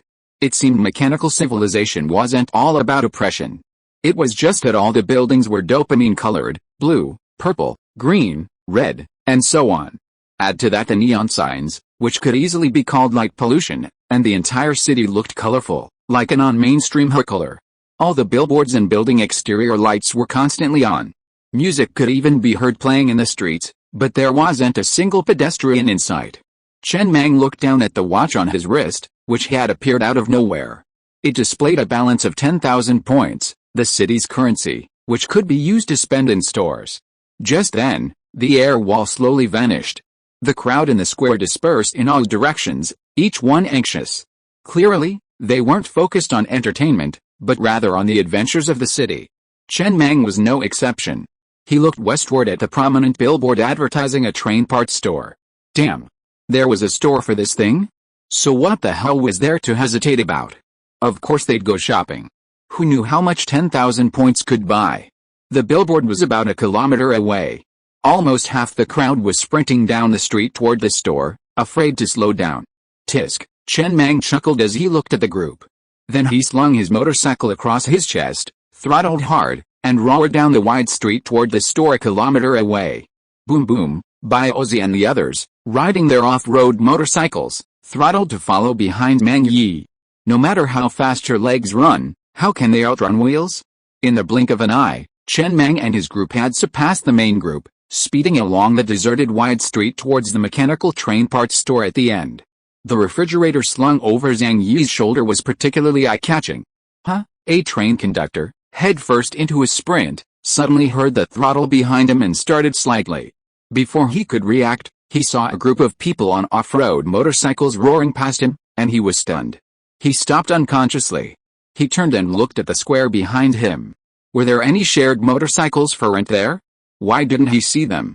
But he had just stopped in the crowd when he was tackled to the ground by the people behind him. And countless large feet trampled over his head. 3 minutes later, the man struggled to his feet, feeling no pain or injury. This map prohibited mutual attack. The moment he fell, a pale yellow light enveloped him, leaving him unharmed, though slightly disfigured. Most importantly, he had lost contact with his thugs. Looking around, he was alone. With a grim expression, he looked out at the marathon-like scene on the street ahead and shouted, "Electric King train people, stop running. Come back," but clearly, amidst the chaos, his voice wasn't as penetrating as he'd hoped. Cursing silently, he continued to follow. Why were those people on motorcycles? Wasn't that cheating? And he didn't know if it was an illusion, but the leader looked vaguely familiar. He caught a glimpse of him as they passed by, but couldn't quite make out his details. Soon, Chen Mang pulled up in front of the mechanical train parts store on his off-road motorcycle. The group on the street behind him was still running like crazy. He immediately jumped off and strode towards the store with Bai Ozzy and the others.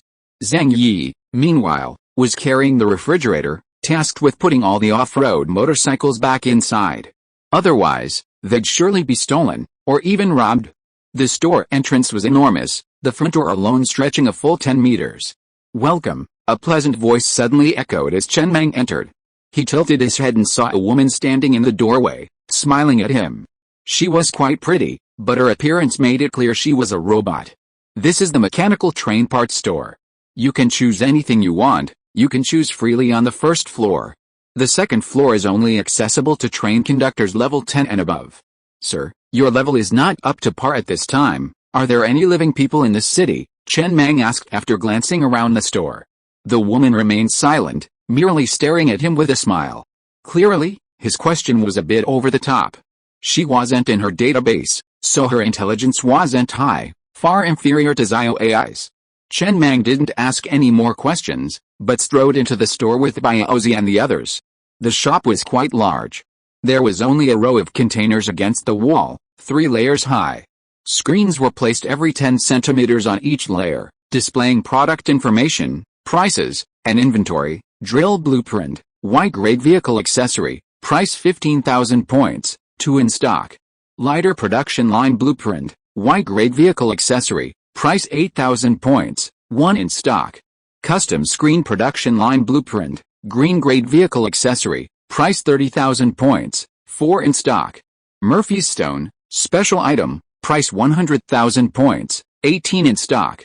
Dead Rising, special item, map chip, requires level 5 combat training virtual space, price 50,000 points, 1 in stock. There was a dazzling array of goods, nearly 100 in number, but inventory was limited. Many items had 0 inventory, likely because they hadn't been restocked in a long time. This city had been abandoned for a long time. Perhaps the neon lights hadn't been lit for a long time before they entered. Even though it was only one area. But they were all good stuff, and there were many he really wanted, like the map chip for Dead Rising. It was just the price. Chen Mang looked down at the 10,000 points balance on his watch. This was the starting balance for each train captain, and only the captain had it. The crew members he led didn't have it. With that amount, he could only buy a single white-grade accessory blueprint. And that was only for the average ones. Even slightly better white-grade accessories cost over 10,000 points, which he couldn't afford. In other words, this shop was basically just for viewing, not for consumption. At this moment, many panting train captains and their subordinates rushed into the shop, excited and anxious, as if afraid Chen Mang would have bought up all the good stuff. But soon, after seeing the prices, they all fell silent, their emotions shaky. The items here were simply out of their reach. One train captain cursed as he walked out of the shop, sneering as he passed Chen Mang. What's the point of running fast? Chen Mang ignored the man and simply walked out of the store with Baozi and the others. Standing on the street, he looked up at the neon-lit skyscrapers around him and laughed. He had always believed in one thing: there couldn't be anything useless. Since the store had appeared, it must be there to serve them. Since the balance was insufficient, they could just earn points. How are your gambling skills? He tilted his head and looked at Li Shiji and said with a smile. If it's about gambling techniques, Li Shiji shook his head firmly. I know nothing about them, go give it a try. Chen Mang waved his hand, signaling Zhang Yu to take the motocross bike out of the refrigerator. A city focused on entertainment will definitely have casinos, entertainment centers, and the like. This map must have places where you can earn points. Go find it. Our advantage is that we have transportation, allowing us to reach more parts of the city. How much coke did you bring? You won't sleep for the next 48 hours, over 200 cans, that's enough. Chen Mang mounted his motocross bike, propped himself up on one foot, and stared ahead. He stepped on the throttle again, roaring down the street. He planned to first find a small shop or newspaper office to see if he could get a map of the city. He probably couldn't find a newspaper office, the term didn't fit the city's architectural style. As expected, there were no living people in the city, only programmed robots serving as waiters in every shop. Just then, Baozi twisted the accelerator and caught up, licking his lips eagerly. Mr. Mang, this city doesn't look like it has any firepower equipment. How about we try to rob it directly? Let's kill him. If you are listening to this novel on a channel other than Fanfic World, it means it was downloaded and re-uploaded without effort. We warmly invite you to visit our channel, Fanfic World. There you will find the original version of this story and many other novels of various genres. We look forward to seeing you dive into a world of incredible novels. Chapter 183 Private Custom Shop. Baozi had barely finished speaking when he heard a chorus of exclamations from the crowd behind him. A group of men were suddenly enveloped in a red film of light, then vanished in the blink of an eye. Judging by their movements before disappearing, they were clearly preparing to rob someone. Baozi awkwardly averted his gaze, continuing to follow Mang Yi on his motocross bike. It seemed this plan wasn't going to work. This adventure map absolutely prohibited such violent acts as assault. He wondered if those men had been sent back or were dead. He probably had been sent back. Almost every member of the guard team knew how to ride a motorcycle. Even those who couldn't would learn after a few tries. Anyone who could walk could ride a bike could ride an electric scooter, and an electric scooter could ride a motorcycle. Learning wasn't difficult, especially in a place like Doomsday, where there were no traffic regulations, and anyone could ride however they pleased. Chen Mang, riding his dirt bike, led the way, scanning the shops on both sides of the street. Only about half were open, and through the glass doors, he could see the robot waiters waiting inside. There were many shops. The most numerous were brothels. The street was wide enough to accommodate 20 trains running side by side. All the mechanical city roads he encountered were fast, as if they had been designed with trains as the primary mode of transportation. Shuang shop. The neon lights on the billboard flickered continuously.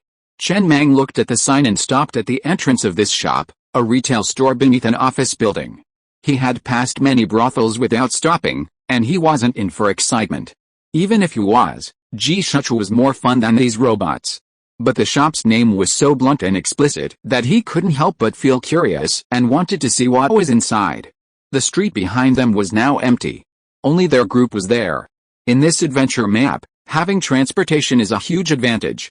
They can reach any corner of the city, while others can only rely on their own feet. This isn't good. Baozi coughed lightly, his eyes full of anticipation as he followed Master Mang into the Shuang shop.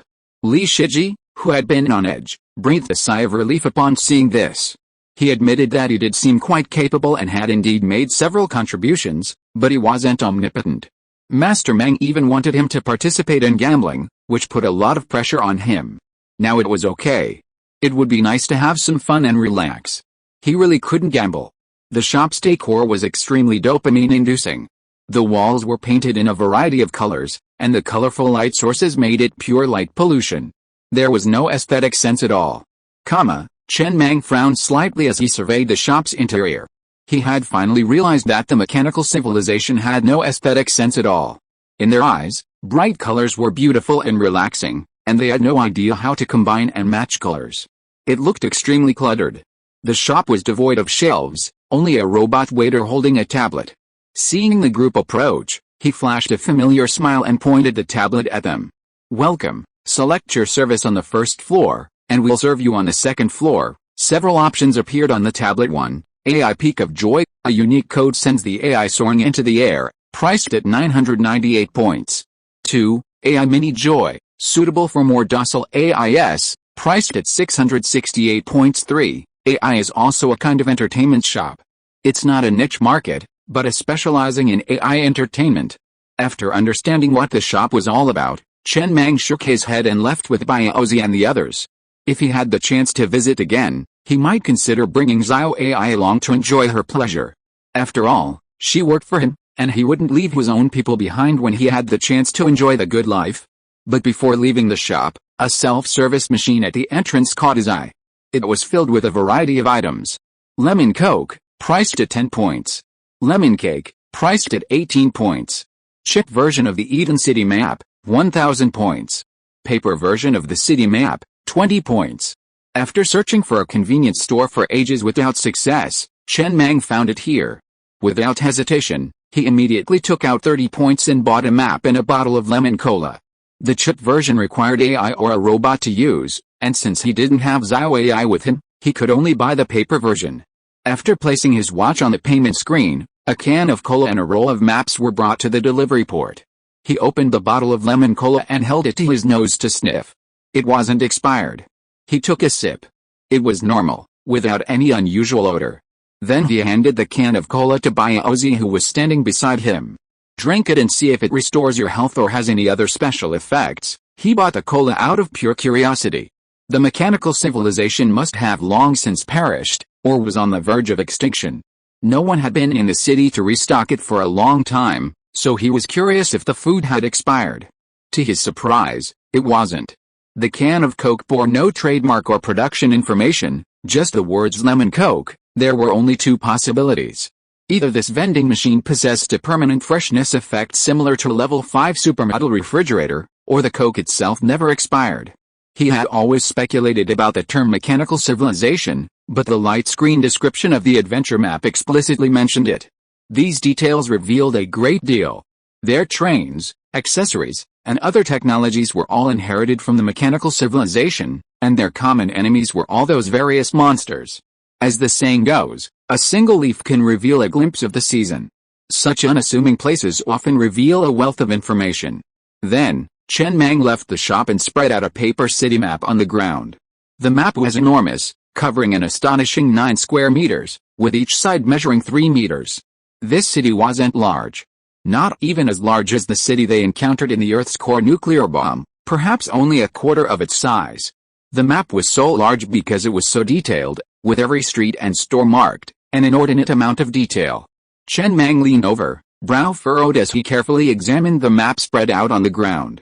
The entire city lacked any residential areas, and instead was a jumble of shops whose names he couldn't even guess what they were for. 3 Wonders Entropy Core Pawn Shop. Daily Love Pain Charging Station. Wonderful Experience Paradox Watch Shop. Mechanical Train Confession Room.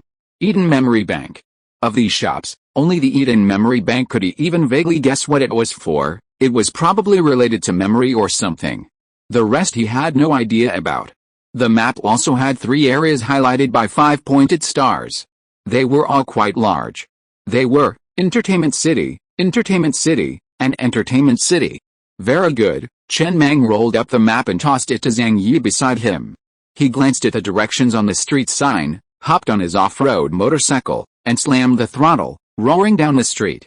Biaozi and the others also quickly mounted their off-road motorcycles and followed behind him. It truly was a city built specifically for entertainment and relaxation. 3 key areas were all entertainment complexes. Furthermore, Based on the information from these shops, one could conclude that the machine civilization wasn't entirely populated by robots. Humans also existed, and their status was likely high. Otherwise, things like cola and casinos wouldn't exist. At least, he figured, a robot, a being whose core consisted of countless bits of code and data, wouldn't have such a strong passion for gambling, a game of chance. A private custom shop. The conductor of the king of electronic music train had finally reunited with his thugs and was standing in front of the private custom shop, nodding with satisfaction and smiling. His train had been upgraded to level 4. Originally, when he'd headed to the Shay Plains, he'd wanted to see how the star, having thrived in the teeming wasteland, would fare in the Shay Plains. However, the star's name was nowhere to be found on any of the rankings. He'd assumed the star had faded into obscurity or perhaps suffered a crisis and perished. Curiously, he asked over the train radio. All he got was 3 dots. Later, he learned that while he was still mining in the white zone, the stellar had already blasted through the Sand River Plains and headed for the higher level zones. How fast? He'd only made it to the level 4 train thanks to some chance, which was already considered fast. How could the stellar be so much faster than him? It was truly absurd. He couldn't have finally encountered an opportunity until the apocalypse, while that guy had one every now and then. But, now wasn't the time to dwell on this. The dwarf man, the conductor of the king of electronic music train, pushed open the door of the shop with a satisfied expression. The shop was tucked away in a small alley, and if he hadn't been looking for a secluded place to pee, he wouldn't have found it. The shop's red decor was predominantly ambiguous. Kneeling at the door was a female robot waiter, holding a tablet in her arms. Private custom sex shop. Our sex workers are all humanoid robots. Any desired type can be customized: height, race, skin color, gender, age, and so on. The dwarf man was quite satisfied with this kneeling service at the door, which didn't require him to look up and was very suitable for him. Then he looked at the various options on the tablet, his mouth slightly opened and a hint of shock flashed in his eyes. There are 48 options for skin color. Amazing. Let me see. Well, by default you can only choose the opposite sex, right? Yes, sir. Same-sex relationships are illegal, understood. I'm not that kind of person, you need to pay extra. The dwarf man looked expressionlessly at the robot waiter kneeling in front of him, then pointed to the small text on the screen. This shop has full simulation and semi-simulation humans at the same price. What does that mean?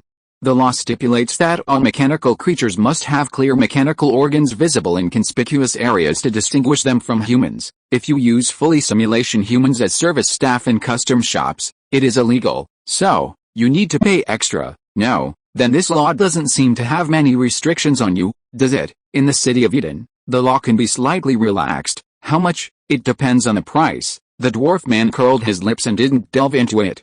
After a moment of contemplation, he said, "Customize one for me that is 3 meters tall, with a golden figure, with a curvaceous body. How much does it cost? Please choose your smart chip level. Level 1 smart chip, can perform some basic movements and sounds, priced at 1,800 points. Level 2 smart chip, has the same intelligence as me, priced at 4,900 points. Level 3 smart chip, has intelligence close to that of a human, priced at 12,800 points. The kneeling robot waitress introduced herself in a calm voice, with a characteristic smile. The higher the level of the smart chip, the better the experience. And if you develop feelings for a service member with a level 3 smart chip, you might as well redeem her. She's been inserted into a different body each time, so don't think she's dirty. Her original body is clean. As long as you build her a new body, she'll still be the virgin you humans prefer." The dwarf man stared expressionlessly at the kneeling woman. After a long silence, he whispered, "You really know how to have fun. Give me one with a level 1 smart chip." He then turned to the thugs behind him and said, "See if there's anything you want to play. If you want, I'll pay. Be careful when you choose. I only need 10,000 points, don't spend more." He'd been to the mechanical train parts store.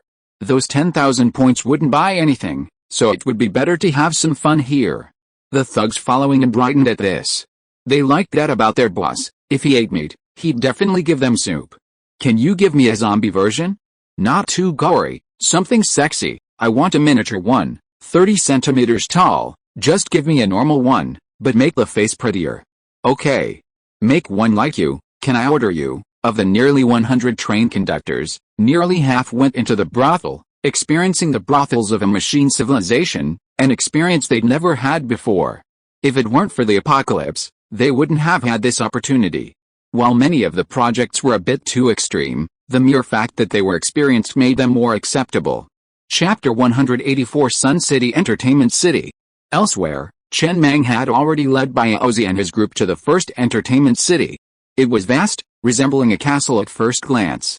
Spotlights from the rooftops of the surrounding high-rise buildings cast a shadow over the castle, giving it an air of decadence and extravagance. A large artificial river surrounded the castle. The decor wasn't medieval, but more futuristic. Huge billboards displayed pictures of naked girls. Outside, numerous staff members, all robots, walked around, all female. Their faces were stunning, their clothing minimal, and their movements were incredibly racy.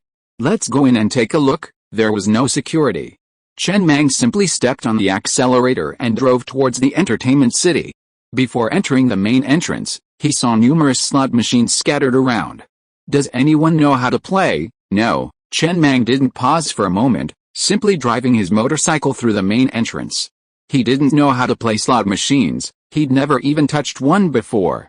He only knew the basic rules. You had to pull the trigger and pick 3 matching patterns to win. This entertainment complex consisted of 6 floors. On the first floor, upon entering, hundreds of gaming tables appeared, each staffed by a beautiful dealer in a red bikini. Nearly all of them turned to look at them, smiling. Damn it, Baozi instinctively took a step back, looking at the scene before him with a hint of embarrassment. Sexy? Why do I look so creepy? If this adventure map wasn't labeled an entertainment map, he said, I'd have thought it was some kind of spooky map. And where are these customers from? As soon as they entered the hall, so many of the beautiful dealers turned to look at them, smiling. The scene was indeed a bit eerie. Fortunately, it was daytime, and the hall was brightly lit. If it were night, with the lights flickering and some creepy music blaring, they would have turned and fled without a word. Hundreds of gaming tables. Most of them were empty, and the remaining small half of the gambling tables were occupied by many customers. They all looked red-eyed and excited, and kept smashing their chips on the tables. The whole place was filled with the loud roars of these gamblers. I don't believe it. You can bet small for 7 consecutive times. Go all in and bet big. Ha ha ha ha, it's really big, really big. We're going to make a fortune this time. I should have bet with you earlier. Chen Mang glanced at the gamblers and quickly came to a conclusion. If nothing unexpected happens, these should all be the casino's agents, robots used to create an atmosphere. There is no one in the city now. After the restart, these agents also started their work according to the established procedures, but isn't it marked on the map that the laws of this city do not allow robots to fully simulate real people and must display their mechanical organs in obvious parts? Yes, Chen Mang tilted his head to look at the wall of the casino next to him. Look at what's written there. No smoking, no, offending the dealer. Yeah, Chen Mang nodded, took out a cigarette from his arms, threw it into his mouth, lit it, and then exhaled a long puff of light blue smoke. He pointed again at the gambling table next to him where the gamblers' loud shouts could be heard from time to time. Look, what are they doing at that table? Excuse the dealer. There were 4 or 5 people at the gambling table. 3 of them were excitedly raising their hands and shouting. The remaining one was clearly overly excited, standing behind the dealer and pinning him down on the table. He kept snatching up chips and stuffing them into the dealer's shirt. The dealer was quite cooperative. If the entire casino were packed, this scene wouldn't be so unusual. It would actually be a great way to stir up the patrons. In an excited environment, people's emotions will also rise, and naturally, they will rush out quickly. But, with only these shills in the casino at the moment, the scene looked quite strange. I'll try. A trace of doubt flashed in Baozi's eyes, and he immediately walked towards the nearest dealer. Just as he pressed him on the table in a proper manner, the dealer's voice came to his ears. Sir, do you want to come? 100,000 points. Okay, you old man, continue to stand still. Don't shake your hands or legs. Baozi immediately straightened the dealer, and then walked towards Mang Yi again. It's really expensive. 100,000 a time, much higher than the price in those custom shops. What is sold here is mainly emotions. Chen Mang rubbed his temples with a headache before walking towards the second floor. Let's go and see if there is any place to make money on the second floor. This mechanical civilization is a complete capitalist system. Everything costs money, At this moment a burly man in a pink vest, holding a glass of champagne in his hand, walked towards Chen Mang and others with a friendly face. Huh? Chen Mang's eyes flickered with surprise. These agents were quite intelligent. Perhaps they were programmed to interact with customers. The robots he'd encountered in this city were far less intelligent than Xiao AI, or even the ones he'd encountered in the Babel adventure map. They were essentially programmed, executing their tasks with a rigid execution. Each one remained stationary, waiting for a customer to enter their area before beginning their service routine. This was the first robot he'd encountered that could actively interact with customers. Although this burly man looked no different from a human, robots were the only ones allowed in this city, which had long been abandoned. The burly man in a pink vest approached Chen Mang and the others, raised his hand and formed a finger pattern before resting his arm on Bai Ozi's shoulder. With a hint of intoxication in his eyes, he bit his lip and passed the wine glass to Bai Ozi. 100,000 points. Go lie down on that table over there, huh? Bai Ozi stared at the burly man in front of him in disbelief, instinctively wanting to throw a punch. But then he remembered that 100,000 points only cost 50,000 points to buy a map chip for Dead Rising at the mechanical parts store. 100,000 points could buy two. His eyes flushed slightly, and he gritted his teeth as he was about to turn his head to look at Mang Yi and say something. Then he saw Mang Yi had already kicked him. Bang! The pink burly man, struck hard by the kick, took a few steps back and sat down on the ground. He muttered a few words before getting up and leaving, wandering the casino again. Master Mang, I realize you're a little mentally ill. Chen Mang sighed tiredly and patted Bai Ozi on the shoulder. Next time you encounter something like this, don't hesitate. It's only 100,000 points. I don't want my confidant to be ruined by a pink strong man. It will make it hard for me to look at you in the face in the future. Let's go to the second floor, at least it proves my guess is correct. There are indeed opportunities to make money in this adventure map, but we just need to explore. But if I had known this would happen, I would have brought a better-looking strongman from the survivors. Besides, he glanced back at Bai Ozi with a bit of surprise. You don't look feminine, you're obviously a rough guy, so why did he fall for you? Maybe it's because of the beard. I'll shave it when I get home, Bai Ozi said with a feigned calmness, but he couldn't help but jump for joy in his heart. This was the first time Master Mang had called him his confidant. These two words were much more important than the position of captain of the first guard team. It seemed that Master Mang had taken his performance to heart. Confidant, he. Go back and test old pig's mind, ask him if he ever said those two words to him. This entertainment city is called Sun City. The second floor is filled with a variety of shops. Half of them are open, and the shops here are pretty normal, just ordinary handbag and clothing stores. The only thing that's unusual is the price. Bai Ozi stared at the seemingly ordinary t-shirt in front of him, his mouth wide open. He looked at the attendant beside him in disbelief. How much is this t-shirt? 880,000. Are you fucking serious? The t-shirt didn't have a price tag, and he only learned the price after asking. A human-like flicker of disdain flashed across the waiter's eyes. He pointed at the sun-like logo on the clothing. See? The brand's Liang. This is top-tier luxury, understand? Do you know what top-tier luxury is? Hey, Bai Ozi was a little amused and turned to look at Master Mang. Master Mang, this guy's still mocking me, let's go. Chen Mang waved his hand casually.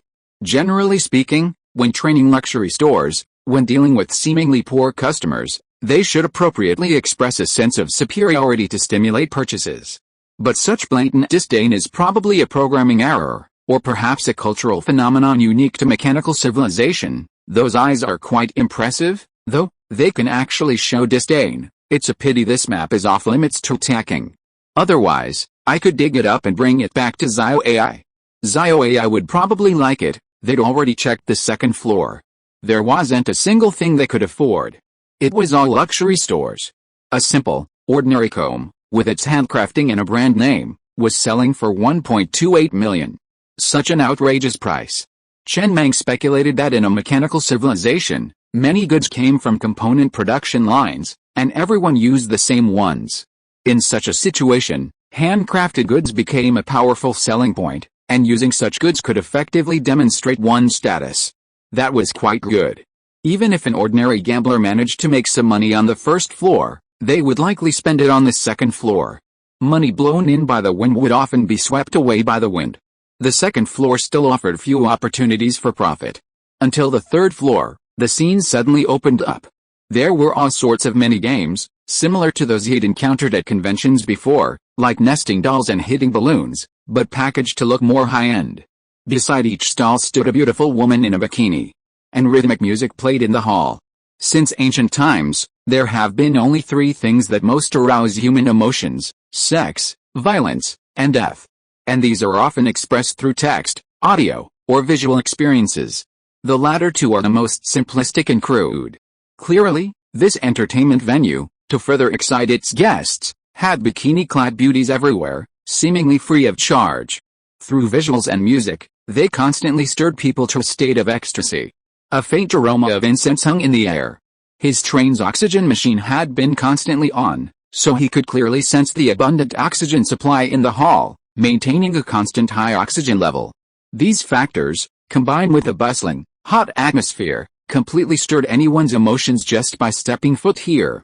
Even a monk who had been vegetarian for 10 years would have clasped his hands together and silently recited, "Wine and meat pass through the intestines, but the Buddha remains in the heart." Chen Mang glanced around before leaning on his cane and heading for the first game booth. He wasn't impressed by any of this. It wasn't that he was a saint, but rather that he had been to so many places like this in his previous life that he'd grown tired of the excitement, the experiences, and the extravagance. With his threshold so high, he didn't react much to such a place again. Especially since they were the only ones there, the atmosphere wasn't particularly intense. If it were a younger person, they'd be blushing by now. Take Li Shiji, for example. Chen Mang, standing at the first stall, turned to look at Li Shiji and was about to say something when he saw him standing there, blushing profusely, his breathing quickening slightly as he gazed at one of the bikini-clad beauties. Sigh, he sighed softly before looking at Baozi beside him. Call that guy over here. I'll give you another mission, too. Take him out for some fun after we get back on the train. A man who can't even walk when he sees a woman, he'll never accomplish anything great. Food, sex, and all things are human nature. Asking a man to remain calm in the face of women is inherently inhumane. There are only two solutions. Get tired of it. Get shriveled up. Understood, Master Mang. Li Shiji, quickly pulled over, stood awkwardly beside Master Mang. He was about to say something when Master Mang interrupted him. Young virgins are all like this, it's normal. Take a look at the rules of this game. Are you sure? Li Shiji paused for a moment before carefully examining the rules on the screen in front of the stall in front of him. Sun City Casino Mini Game. Game name, Quick Eyes, Quick Brain. Rules, bet a minimum of 1,000 chips, with a maximum of 10,000 chips. You will then see a three-dimensional cube on the screen in front of you. Inside this cube, 18 golf balls are placed for 3 seconds. You must note the placement of the golf balls. After the screen goes off, place the golf balls on the table back into the boxes on the table, following the order shown on the screen. If all the balls are placed correctly, double the amount will be returned. If any errors are made, all the points will be deducted. No one other than the contestant may make any verbal reminders during the placement phase, otherwise, the game will be considered a failure. Chapter 185. It should be the novice protection period. How is it going? Chen Mang patted Li Shiji's shoulder, his eyes filled with anticipation. This shouldn't be difficult for you, right? The time to strike it rich has come. He'd specifically asked Li Shiji to come with him on this adventure map because he was worried about encountering this kind of situation, and he hadn't expected to actually encounter one. He'd wanted to bring Lao Zhu along, but someone needed to stay behind to look after the house. It's not difficult. Li Shiji shook his head and was about to say something. Chen Mang held out his watch in front of the barcode scanner beside him. Okay, then I'll go all in. A total of 9,970 points, it's up to you. A trace of panic flashed in Li Shiji's eyes, and he said bitterly, I was just thinking about trying 1,000 points first. I'm afraid that if I make a mistake, then our trip here will be in vain. Don't panic. Chen Mang shook his head, handed over the cigar he had just lit, and said seriously, I have seen your ability. Don't have too much psychological pressure and burden.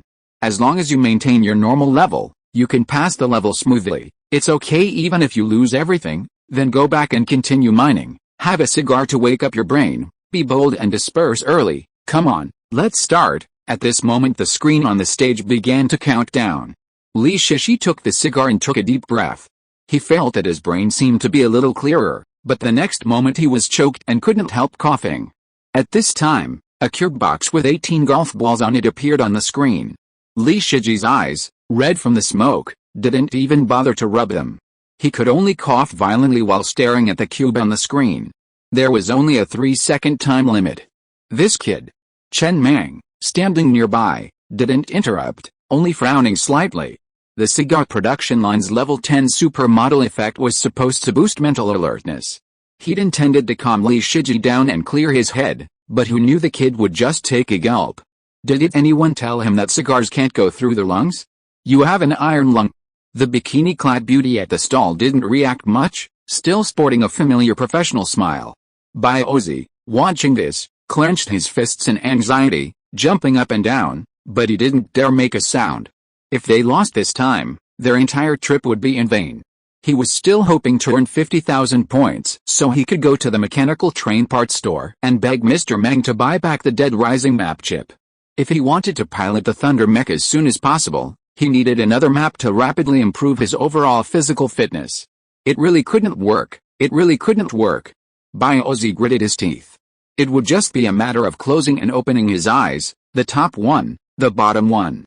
By then, 3 seconds had passed before Li Shiji wiped the tears from his eyes with his sleeve and quickly placed the golf balls on the table in their corresponding positions. Sir, the bikini-clad woman beside him looked at Ozzy with a smile and a hint of shyness.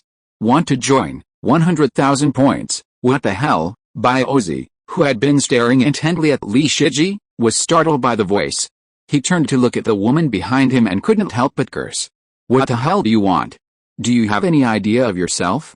Are you worth that price? I'm only worth 100,000. Why do you want 100,000? But then he realized that his hand, which seemed to have been behind his back, had accidentally touched the woman. He was slightly startled, and then, as if realizing something, he raised his hand and poked the woman again. Sir, would you like to play? 100,000 points. A strange glint flashed in his eyes, and he began to rapidly poke the woman's body with his fingers. First, the woman's mind froze, repeating the first word of the sentence over and over again. You're just a parrot. Ozzy curled his lips and stopped playing. Instead, he turned back to look at Li Shiji nervously, wondering if he'd crash the system and have to pay a fine.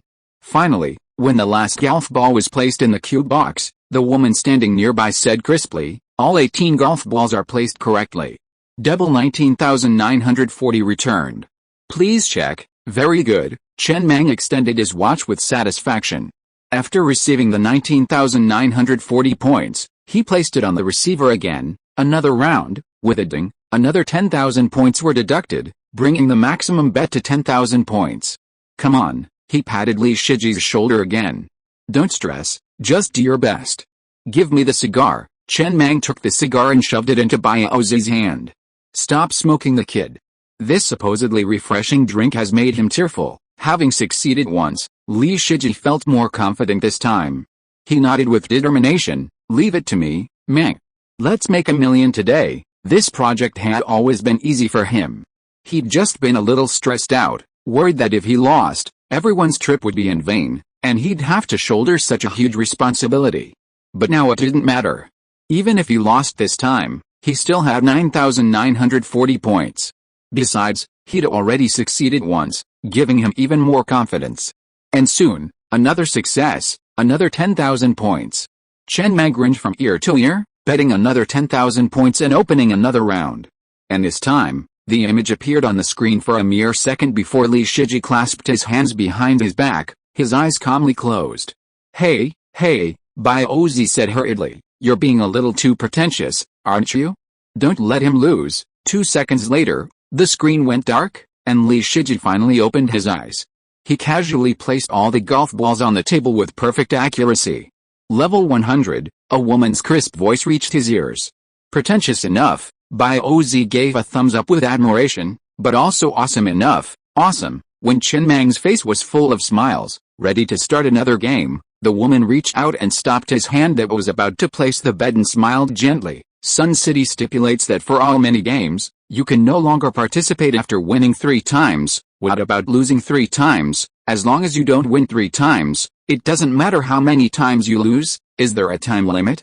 I can come again tomorrow. As long as you win 3 times, you will never be able to play this project in your life. Chen Mang tilted his head expressionlessly and looked at the woman with a standard smile on her face. His mouth opened and closed slightly. He wanted to curse something, but when he remembered that the other party was a robot, the nameless anger dissipated with a wind. He just sighed lightly and patted the woman on the shoulder. You're going to get into trouble if you do business like this, sir. Want some? 100,000 points. Come on. My mom's 1 million points. Chen Mang withdrew his hand and remained silent for a moment before continuing on to the second stall. He couldn't explain himself to these people anymore. He felt that in this city, as long as you had money, you could do whatever you wanted, even though he really wanted to know where a robot got a mother. Like a psychopath. He thought this place shouldn't be called the Garden of Eden, but Satan's paradise. Still, it wasn't bad. He checked the balance on his watch. 39,940. Nearly 40,000. He'd see if he could make a little more at the other game stalls, scrape together 50,000, and then he could buy back that Dead Rising chip, and this trip wouldn't be in vain. Welcome to Try It. Before anyone arrived, the bikini-clad woman standing in front of the stall, hands clasped over her chest, looked at Chen Mang and his group with a professional smile and said. All the women were extremely tall, wearing sky-high heels and identical red bikinis. Their faces differed only in their figures, which were largely the same. Chen Mang glanced casually before looking away. If you were in charge of this casino, he could run it even better. Clothes that reveal too much are boring. The kind that reveals only a hint of something is truly alluring. In front of the second stall, there was still a table with a large screen perched atop it. Sun City Casino mini game. Game name, Golden Flower. Rules, there are 54 cards. Each player takes 3 cards. The remaining 48 cards are then flipped over and displayed on the screen for 3 seconds. Then, betting begins. The minimum bet is 1,000 chips, and the maximum is 10,000. Both players reveal their cards. If they lose, their stake is deducted. If they win, their stake is doubled. No one other than the contestants can make any noises during the game, or they will be deemed to have lost. Ahem, Li Shiji, standing behind Chen Mang, coughed softly. It's my turn again, Master Mang. That's right. Chen Mang stepped aside. Begin your show. The first round began quickly. The woman standing nearby dealt 3 cards to Li Shiji and herself. Immediately, the screen displayed the remaining 48 cards, spread out flat. For just 3 seconds, the screen flipped over. This level wasn't about luck. It was still about quick eyes and hands. With a quick mind and eyes, one could easily determine the opponent's hand, minimizing losses and maximizing gains. Li Shiji closed his eyes and mentally reviewed it before looking at his own hand. Master Mang, I have 3 of a kind, and the opponent has a rag. Go all in. I'm sure to win, of course. Chen Mang smiled, holding out his watch and betting 10,000 points. Soon, the round was over. The woman's hand was the 6 of diamonds, the 9 of hearts, and the 10 of hearts, just as Li Shiji had said, a rag. Another 10,000 points arrived. The next 2 rounds ended in victory, and the balance easily reached 79,940. Chen Mang led by Ozzy and the others toward the next stall's game. He glanced at Li Shiji with a hint of surprise in his eyes. Is this a newbie bonus or something? You're incredibly lucky. For 3 consecutive rounds, Li Shiji had the highest hand. Although Li Shiji was a cheater, he could still predict his opponent's hand. If unlucky, he'd still have to bet at least 1,000 points, meaning he'd lose 1,000 points. Normally, if you win once and lose once, you're still making a big profit. Even if you lose more, it's still a small profit. Unless you lose 49 rounds in a row, completely losing all your chips, but such a long run is relatively rare. He'd slayed a dragon in his previous world, joining in the fun. It was quite fun. He slew a 28-level dragon, stubbornly and unwaveringly, all the way to 43. From then on, he didn't really enjoy these things. On the 44th, his chips were empty and he turned away, not checking to see if the next player had succeeded. Seeing that would simply affect his mentality. If the 44th dragon was slain by the next player, then there's no need to sleep tonight. Just stay awake and wait for dawn. Li Shiji said a little sheepishly, it should be the novice protection period. Okay, good. Let's check out the third one. Soon, they arrived at the third stall, Sun City Entertainment City Minigame. Game name, Boxer. Game rules, no armor, exoskeleton armor, or other accessories that enhance overall physical fitness are allowed. Only physical strength is used. The minimum bet is 1,000 chips, and the maximum is 10,000. If a punch lands a value of 7 or higher, the chips are doubled and returned, otherwise, they are deducted. A typical professional boxer's full-strength punch lands a value of 7, very demanding. But the star was short on everything except talent. Chen Mang had always believed that talent was an extremely precious commodity in the apocalypse, the more, the better. He couldn't possibly master everything. He didn't have the time or the ability to learn. It looked like he could earn a double dividend from this little game. After winning 3 times, a person would be barred from participating for the rest of their lives. But he had Zhang Yi and Zanger, both of whom had already possessed exceptional physical prowess. Their comprehensive physical fitness had been elevated to new heights after their training in the virtual combat space. Zhang Yi, chewing a steamed bun and searching the refrigerator for something delicious, suddenly felt someone poking him in the waist. He looked down and saw it was Bao.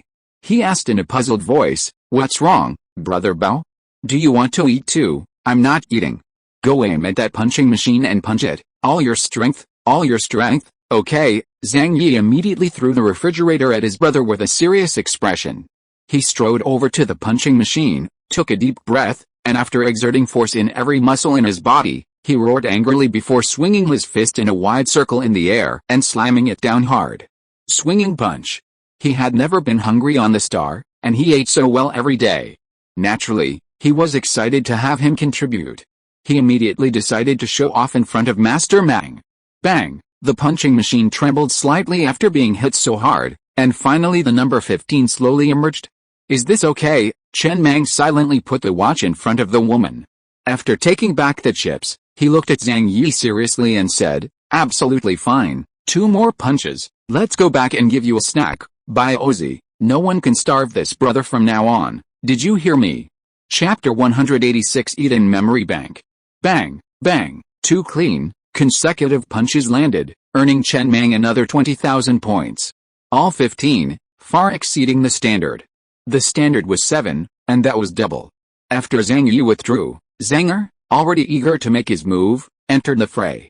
Bang, bang, bang, 3 crisp, clean punches, all 14. Another 30,000 points earned.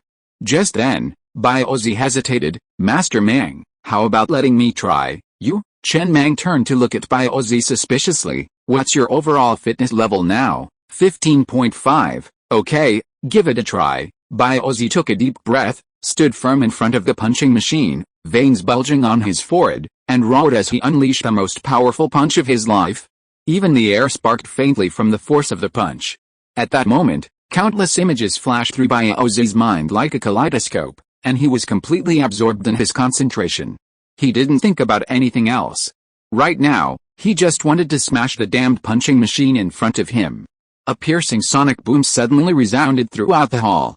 The next moment, bang, a deafening crash echoed through the hall, and then the number 8 slowly appeared on the punching machine. "Alright," Chen Mang looked at Bao with a hint of surprise in his eyes. "Come on, 2 more chances. 2 more punches." "No, no." Bao, his legs weakening, waved his hands hurriedly, shaking his arms with a bitter expression. "Master Mang, I feel like 1 punch has exhausted me. My legs are a little weak now, let's practice more after we go down." "Yes." Chen Mang and Baozi's group left the stall contentedly, heading for the next one. This one had earned him a full 70,000 points. Not bad, he was very satisfied.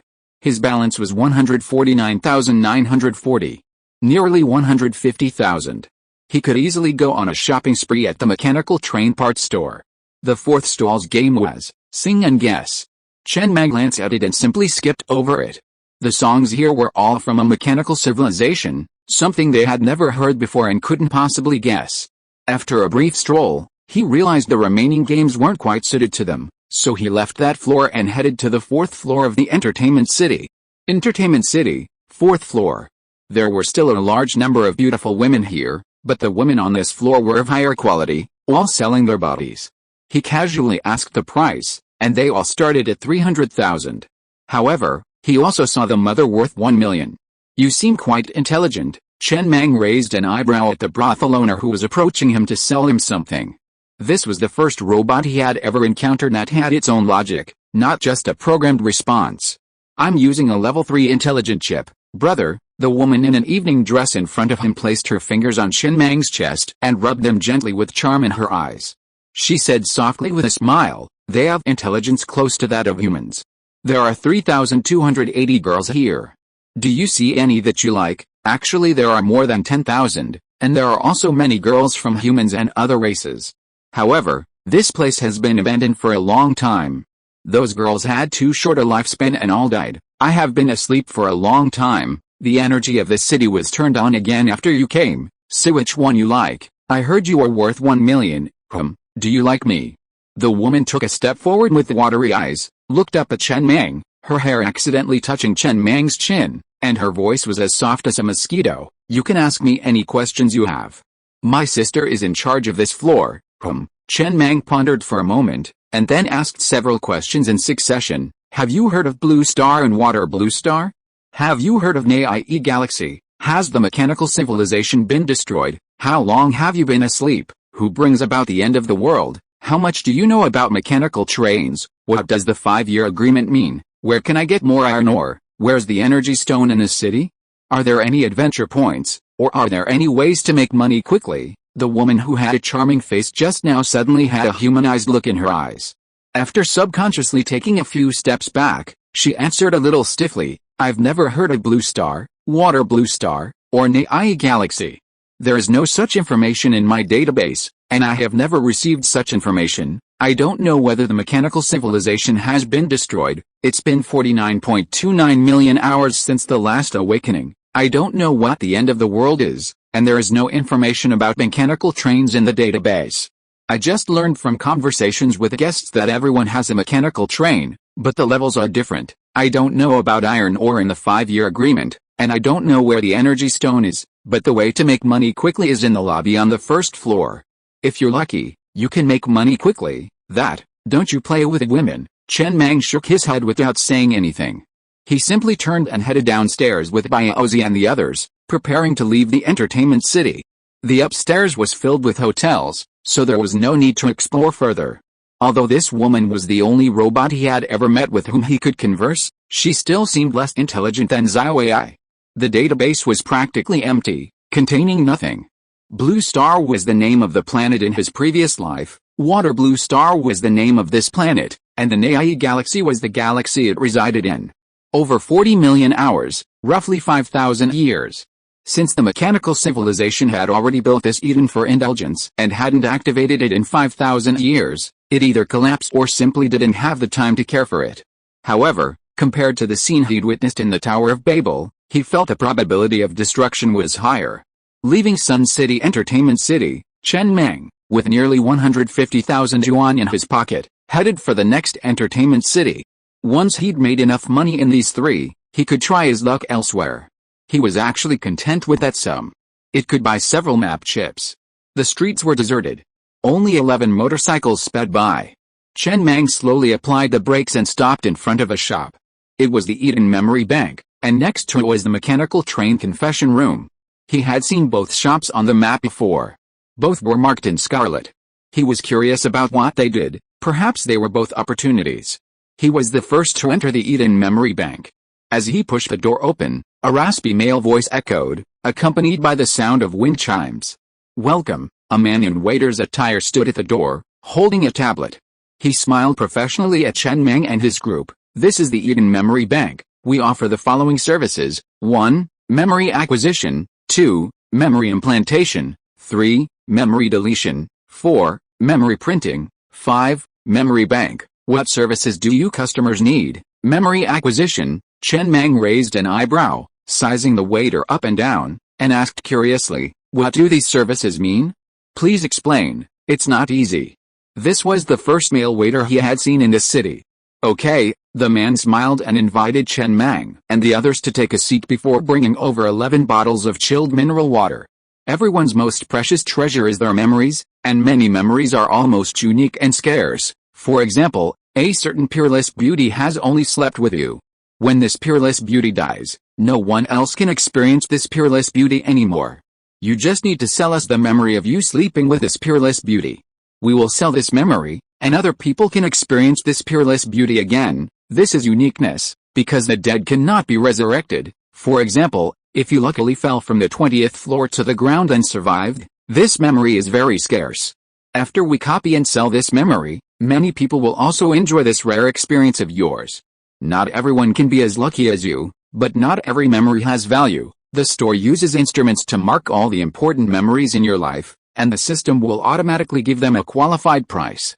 Then, when you agree to sell and sign the memory authorization agreement, the transaction is completed, and you can get a substantial reward. The whole process will be painless and discomfortless. Of course, the only price is that this memory will completely disappear from your mind. However, memory stripping surgery can only be performed if your mental power reaches 16.0. As he spoke, the man scrolled across the screen. Judging from your attire and demeanor, you don't seem to be short of money, and you're probably not here to sell memories.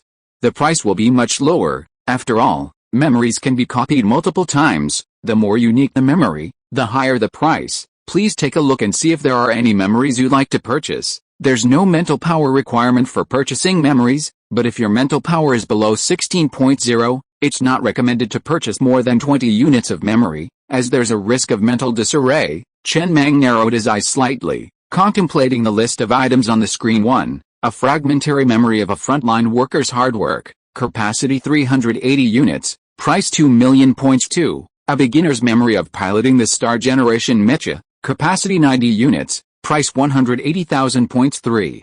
The complete memory of sharing a room with Zhang Miki, capacity 980 units, price 700,000 points. 4. He flipped through the pages for a long time before speaking. Fragmentary memories of frontline workers, are they so expensive? Yes, the man explained with a gentle and elegant smile. Because the memory stripping surgery requires a mental power of at least 16.0, few frontline workers can reach that level. Scarcity makes things more valuable, so the price is naturally high. Generally speaking, these memories are bought by politicians. It ensures that when they speak to the workers, they are more sincere and empathetic. Can knowledge-based memories like mecha piloting be sold? Yes, but they are usually beginner memories, used to help quickly learn something they didn't know before. Since mecha pilots generally have a mental power of at least 16.0, the price is relatively cheap. Is that Zhang Miki a celebrity? No, just an ordinary man's wife. An ordinary man's wife, for 700,000 points. Not many people sell it. Those who buy this type of product often inspect the goods first to ensure there is genuine affection between both parties. These customers enjoy the real sense of immersion in the situation, and they pay a lot of money. Of course, this woman is quite pretty, so the price is a bit higher. Just then, let me try. Ozzy looked at the man in confusion and said, "Where's the instrument? Let's see which of my memories are worth selling." "Okay, wait a moment. Hold out your arm and roll up your sleeves." The man immediately removed something resembling a blood pressure monitor from under the table, taped one end to Ozzy's arm, and explained, "This instrument will quickly search all the memories deep within your mind and find valuable ones. To protect the customer's privacy, the displayed memory names are all garbled text and corresponding prices. Only when the customer clicks the screen will the name of the memory appear. Let's begin." "Yes, let's begin." A minute later, 10 memory fragments with garbled names appeared on the screen. Only these 10 memories had commercial value. Huh? So my life experience is so rich. Ozzy looked at the memory fragment with the highest price, his eyes flashing with surprise. He immediately clicked on the garbled text, curiously trying to see which part of his life memory it was that could be sold for 380,000 points. That's equivalent to 6 map chips. When his finger touched the screen, the name of the memory fragment quickly appeared. The memory of sleeping with a goblin. Ozzy's smile slowly faded, his expression quickly darkening, looking as if it were dripping with water. But then, with a hint of pain, he said hoarsely, "My mental power isn't 16.0. What will happen if I force a memory stripping operation? You'll die." The next moment, the instrument on the table suddenly began to disintegrate automatically. The man skillfully swept the fragments into the nearby trash can. All instruments used to test memory prices are disposable. They automatically disintegrate after the test. This ensures that customers' memories won't be leaked. Don't worry, customers. We haven't had a single leak since we opened. Is this free? The test is free, and the store will cover any wear and tear on the equipment. Let me try. Li Shiji took a deep breath, stretched out his arm, and said seriously, I have enough mental power. Let's see what valuable memories I have to sell. His mental power was 26.9. It was originally 26.8, but these days, I've been working on maps, and the constant mental strain has increased it a bit. It looks like I'm going to make a big difference this time. Quickly, just a minute later, the test results came back. Chapter 187. Don't you need to restock? What does nothing mean? Li Shiji looked up at the man sitting across from him, somewhat bewildered. Does this mean that none of my memories have any commercial value? Even Brother Bao has 10, how can I have 0? The instrument is foolproof. That's true. Can I see what Brother Bao has in his remaining 9 memories? The instrument has been destroyed and cannot be viewed. What about another test? Each person can only take one free test. The paid test costs 100,000 points. Huh? Hearing Li Shiji's words, Baozi suddenly became curious about his remaining 9 memories. He had taken a quick look, and the highest price among them was only 10,000 points, so he didn't bother to check. He figured everyone should have one. He was surprised that Li Shiji didn't have a single valuable memory. Chen Mang leaned back in his chair, silently observing everything before him. Both Baozi and Li Shiji should have a most valuable memory in their minds, surviving the apocalypse. But since Li Shiji had 0 commercially valuable memories, that proved that these memories were worthless. In other words, this kind of thing has happened countless times, rendering memories of surviving the apocalypse worthless. Although the woman on the 4th floor of the entertainment city claimed that the word apocalypse wasn't in her database, the information here easily led to the conclusion that it wasn't just their planet that was suffering the apocalypse. It was countless other planets. Try mine. After a long pause, he extended his arm and said calmly, see if I have any memories to sell. Okay. The man deftly tossed the discarded device on the table back into the trash, then took out a new one and connected one end to Chen Mang's arm. A minute later, 37 memory fragments with garbled names appeared on the screen. The most expensive string of memories was priced at 7,390,000,000,000. This far exceeded the store's remaining balance, making the purchase impossible. Everyone sitting at the table froze in shock. Baozi stared at the string of numbers in disbelief and began to count them one by one. Ones, tens, hundreds, thousands, tens of thousands, millions, and hundreds of thousands. No need to count. It's 73.9 billion. Li Shiji, eyes filled with astonishment, looked up at Chen Mang, his voice trembling with disbelief. Master Mang, have you seen the King of Hell? This number was truly outrageous, so outrageous that everyone present was stunned. The man sitting across from him, however, seemed unmoved.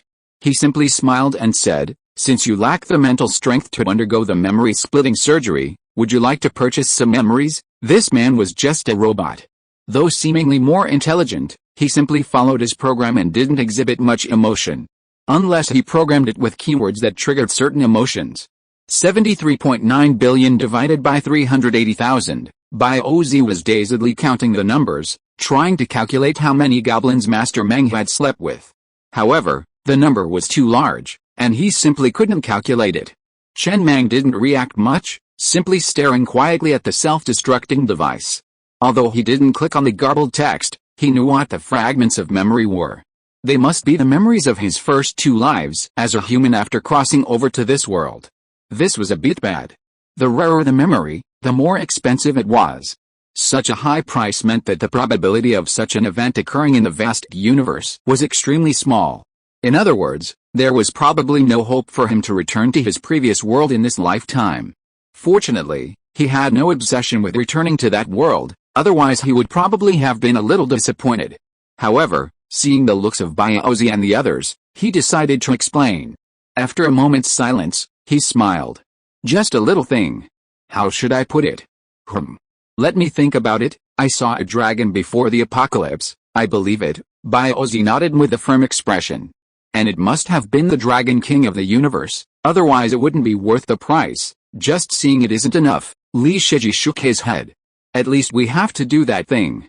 Then maybe it's worth the price. And then the man continued to explain with a smile. The remaining memory deletion is mainly to help customers delete some painful memories, so that they can have a more sunny and cheerful life. The operation is also a memory stripping operation, just like memory acquisition. It's just that the customer needs to pay for this operation, and we will not keep the stripped memories, but will permanently destroy them. Printing memories means printing out certain memories and making them into capsule pills. When taking the pills, the memory will appear clearly in the mind again, and the original memory will not be erased. It is usually used to print some important memories. For example, elderly people with Alzheimer's disease always forget their families from time to time. The memory bank strips out some important memories of customers and keeps them with us. We can ensure that no matter what kind of torture the customer suffers, he will not say a word, and the memory is absolutely safe. Of course, all current memory surgeries require the customer's full cooperation. Forced stripping cannot be done, and no matter whether it is forced stripping or memory implantation, one person cannot do it too many times, even after it is completely repaired through the medical cabin. It cannot be done too many times. If it happens too many times, you may sink into the consciousness space, which is commonly known as a vegetative state. Chen Mang took Ozzy and others out of the store. Standing on the street, Chen Mang lit a cigarette and looked up at the neon-lit skyscrapers. A blue sky and white clouds rose above the city. He didn't know where this city was located, but he knew one thing. There was something he had to buy at the mechanical train parts shop. Special item, free admission ticket to Neon City, priced at 100,000 points.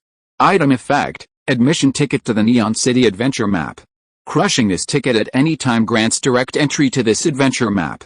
The train conductor must visit this location and can bring up to 10 crew members. He had to buy this item. This city was definitely worth a second visit, and before that, he would make every possible preparation, like having Ozzy quickly raise his spirit power to 16.0 or asking Li Shiji if he liked green-skinned people. This city wasn't just a mechanical train parts shop. There were also many shops with special functions, and these shops would one day prove crucial. The special item that would lead him to this adventure map was the Neon City admission ticket, sold as a free admission ticket in the shop. The difference between the two is that the former requires a sufficient number of people to enter together, while the latter can be crushed and entered whenever they want. The most important thing is, Chen Mang silently exhaled a long puff of light blue smoke, looked at the tall buildings in the distance, and whispered, Ozzy, the woman from Sun City just now said they have been asleep for nearly 5,000 years, right? That's more than 40 million hours, so it should be 5,000 years. Ozzy continued to count on his fingers. He hadn't finished the last arithmetic problem, and now he had to calculate this one. Why are the numbers so large? In other words, this city should be ownerless, Chen Mang muttered with narrowed eyes. Even though it's an adventure map, it's indeed an ownerless city. And unlike the Tower of Babel and the Earth's core nuclear bomb, it's a map that can be entered repeatedly. All the robots in the map work according to preset programs. They may have had owners in the past, but they definitely don't have any now. What do you think? Is there a place that could be the heart of the city? As long as you control that heart, you can completely own the city. That makes sense. Ozzy's eyes suddenly lit up, but then he scratched the back of his head in some confusion. Master Mang, but even if we control this city, we can't restock it. Many goods in the mechanical train store are unsold, and the currency system is different too. We don't have the energy stones to keep the entire city running, and there are no customers. It seems that the city is a bit out of stock. No hurry. Chen Mang smiled and threw the cigarette butt into the trash can beside him, then strode towards the mechanical train confessional shop next door. Just know that this city has no owner for the time being. I'll bring Xiao AI next time and see if we can find a way to change the chip permissions of these robots. This city is definitely dead in the near future, but I've reserved it. I'm going to make this city's future currency stellar notes. This city will be the backyard of the Star Train. It's obvious now, no problem. Although Ozzy didn't quite understand, he nodded seriously. Then, with a sigh, he said, before the apocalypse, the Federation had never detected any alien intelligent life. Now that the apocalypse has arrived, he said, we've realized our planet is just a tiny corner of the galaxy. First, try to reach the highest point on the planet, and you'll naturally be able to see farther. Chen Mang didn't have such regrets. After all, his first reaction after crossing over was that many aliens actually spoke Mandarin. The confessional on the mechanical train. The interior is decorated in black and white. There are no employees, only a cushion, and a screen next to it displays information about the shop. If you feel guilty about something you've done, you can come here to confess. There are 3 levels of confession. 1. Standard confession, 100 points per minute 2. Advanced repentance, 1000 points per minute 3. Extreme repentance, 10,000 points per minute. The higher the level of repentance you choose, the more sincere you are, and the more likely the god of machinery will forgive your mistakes. Ozzy was silent for a moment before he couldn't help but speak. Master Mang, this is a scam, right? It has to be a scam? How is this any different from selling indulgences? No. Indulgences do have some practical use, but this has no practical use at all. It's just a trap for those who take it. Isn't this mechanical civilization's entrepreneurship a little too simple? Chen Mang frowned slightly. He was tempted to try it. He felt that this mechanical train confessional couldn't be so simple. How could anyone fall for such a simple scam? Maybe there would be some reward after the confession. He immediately turned his head and looked at the crowd. Do you have anything to confess? Go and try the normal confession. I'll pay for it, I'll do it. Li Shiji raised his hand and stepped forward. Soon, Li Shiji knelt on the mat, his hands clasped together, his lips moving constantly. To be sincere, he even specifically mentioned things that would truly make him feel guilty before his death, and confessed for a full 5 minutes. Master Mang, Li Shiji said softly, standing up again. I'm done confessing, but I don't feel any peace inside. On the contrary, recounting it in detail makes it even more painful. Chen Mang said nothing, simply standing there and waiting patiently. After a full minute, nothing happened except for the 500 points deducted from his watch balance. He turned expressionlessly and immediately left this utterly useless confessional. There really was nothing. It was a complete and utter scam. Chen Mang, exiting the mechanical train confessional, stood by the roadside, gazing out at the deserted street. He took a few deep breaths, trying to calm himself down. He had never imagined that he would be deceived in his life. Mainly, he simply didn't believe it was a scam. It was too rudimentary. If it were, who would fall for such a crude scheme? No, he wasn't tricked. This is called trial and error. Don't let him find out who owns this shop. If he does, he must be captured and made to kneel there and repent for 24 hours every day until he earns the man god's forgiveness. Then Chen Mang remounted his off-road motorcycle, throttled, and drove down the street, heading for another entertainment city. He kept scanning the shops along the street, looking for anything worth stopping by. Ozzy, following behind Chen Mang, was already looking forward to the return trip. He had been through so much, and when he got back, he would brag to Lao Zhu about it. Especially the memory bank. Over 70 billion, that's ridiculous. What kind of memories would be worth that much? Seeing a dragon isn't enough, you have to eat it. Soon, Chen Mang stopped in front of an open convenience store. There wouldn't be many opportunities there, but the atmosphere of life was strong, and the goods sold there offered a wealth of information about mechanical civilization. Welcome. As soon as he walked into the store, the girl in short-sleeved shirt and jeans standing behind the cashier said with a smile. After Chen Mang took a glance, he continued to walk deeper. This was the most dressed girl he had ever seen in the city, which was not easy. This city was almost named after the word degeneration. Red Heart Nuts. He narrowed his eyes slightly and noticed a box of nuts on the shelf. The packaging was quite nice and the price was 200 points a box. Red Heart Nuts are a specialty of the goblins, right? They are also available here. But he quickly thought of something and turned his head to look at the girl at the cashier. Do you need a new supplier, such as helping you provide you with Red Heart Nuts? No. Don't you need to restock? No one is buying.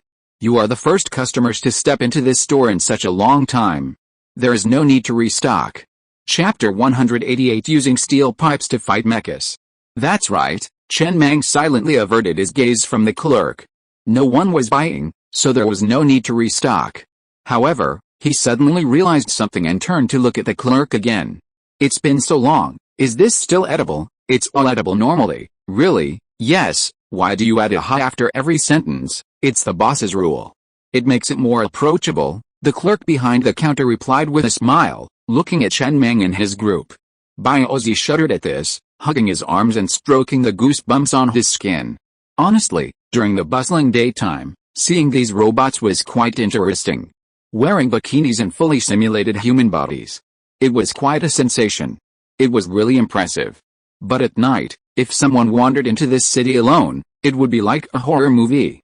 Why does this conversation always give people a sense of fear? Wait. Ozzy suddenly thought of something. After a moment's hesitation, He approached the clerk and tentatively placed his hand on his shoulder. In the casino, those beautiful women in red bikinis, each one a slut, would ask, "Sir, would you like to join us?" 100,000 points, whenever physical contact was made. While that didn't seem out of place in the casino environment, the clerk, dressed in a short-sleeved shirt and jeans, looked just like a girl next door. Surely she wasn't one of those sluts? The next moment, the clerk, feeling the physical contact, smiled at Biozi. "Sir, would you like to join us?" 30,000 points. "Damn, I knew it," Biozi grumbled, a little angrily, and quickly withdrew his arm. He'd finally realized that this wasn't the casino environment at all, but the environment of this city. In this city, anyone could do whatever they wanted for a buck. But at only 30,000 points, it was 2/3 cheaper than in the casino, making it a pretty good value. Although he still felt it would be better to go directly to a brothel, wouldn't it be cheaper? No, he'd been led astray. What kind of brothel was this? They were just a bunch of robots. What fun was there in playing with robots? Why play with real people when there were real people? Just then, the sound of wind chimes suddenly rang out outside the shop, and a burly man suddenly strode into the shop, shouting curses. "Where are the people?" He then completely ignored Chen Mang and the others, placing his watch on the counter. As the sound of 30,000 points being credited rang out, the burly man walked to the cashier, stood behind the clerk, and pinned her down on the table. "No," Biozi looked at his reflection on the refrigerator in confusion. "Master Mang, we're not invisible, are we? How could he ignore us like that?" Chen Mang narrowed his eyes slightly, taking in the scene before him. The burly man was working hard, and the clerk was cooperating. The scene, which had just been so serious, suddenly became extremely strange. This burly man was undoubtedly a robot. They were the city's shills. Aside from their group, no one else was near the convenience store, and no one else could reach the area for the time being. This shill couldn't have appeared here for no apparent reason, pinning the clerk down. It was more likely a program set by the city's original owner, deliberately creating this absurd sense of decadence, to lure customers into a state of gradual depravity. "Let's get out." Chen Mang put down his red heart nuts and walked straight out of the convenience store with Biozi and the others. After pausing at the entrance for 30 seconds, he suddenly strode back inside. "Hey, are you still doing it?" "No, sorry to bother you, keep going." He had assumed the two robots were just putting on a show for them. Now that they were gone, they'd naturally stop. But they were still going. It seemed like the program was set up to stop once it started. But Chen Mang suddenly laughed. He had an idea for how to earn points faster. These robots were also wealthy, so generous. Perhaps he could try asking each one individually to see if he could trigger a money-making mission, like the one at the casino. He strode back into the convenience store and, looking at the burly man busy behind the clerk, said seriously, "Hello, brother, how can I help you?" Of course, the burly man cursed as he strained his muscles. "I'm furious. The shipment of goods that arrived this morning was completely robbed by those damned Viper gang from across the street. If you can help me get them back, I'll reward you handsomely." "Huh?" Biozi, standing behind Chen Mang, gazed at the scene in front of him, his eyes filled with disbelief. His voice rose involuntarily. "Is this even possible? We're professionals at fighting." Chen Mang laughed heartily. It seemed that this city had indeed set up plot-based missions for some robots, providing a greater experience for its residents. It allowed even those less affluent to participate in the city, adding more playability. So, this convenience store must be the plot trigger. When a customer enters this convenience store and stays for a while, this burly man will enter and, in a rage, pin the clerk, who just looked like the girl next door, under the table. If you leave at this point, there will be no follow-up. But if you ask, a hidden storyline quest will appear. Then, when do we leave? When will you be finished? At least half an hour. Outside the convenience store, Chen Mang leaned on his motocross bike, lit a cigarette, and waited patiently. Half an hour is half an hour, even an hour, he'll wait. Robots that seem to be acting erratically often have hidden storyline quests. Mr. Mang, Biozi squatted on the side of the road with a stiff expression, his face as if he'd eaten shit. "You said he's a fucking robot. What can he shoot?" Code. See if Dad's code isn't overly complex and redundant. Are the comments for each code concise and clear? Be patient, Chen Mang said casually. "You can't eat hot tofu in a hurry." "I'm not impatient, I'm just curious." Biozi simply stood up and strode towards the store. "Wait for me," Mr. Mang. I'm going to check and see if they have that thing. Just then, inside the store, the burly man emerged, cursing as he fastened his belt. Great, but I'm still pissed. Hey, didn't you guys just want to help me get the goods back? Come with me. The Viper gang next door is pretty strong. I don't know if you can beat them. With that, he turned and headed towards the alley. Hey, is this guy so tough? Ozzy chuckled in anger, then turned and leaned into the store, looking at the clerk standing behind the cashier, carrying a pair of jeans. Welcome, thank you for your hard work. Ozzy rolled his eyes, then hurriedly trotted after Mangy, heading down the alley. The clerk's crisp voice echoed from behind. Come back next time. Definitely come back when I have money, soon. Led by the burly man, the group twisted and turned through the alley and arrived at a parking lot beneath an office building. Chen Mang surveyed the underground parking lot. Not a single load-bearing column was visible. The view was incredibly open, and each parking space was enormous, making it look like a train station. Almost like a train station. But there wasn't a train in sight. Only about 20 or 30 men in flowery shirts, looking slovenly, covered in tattoos, cigarettes dangling from their lips, bottles of wine in their hands, gathered together, laughing and chatting loudly. Great.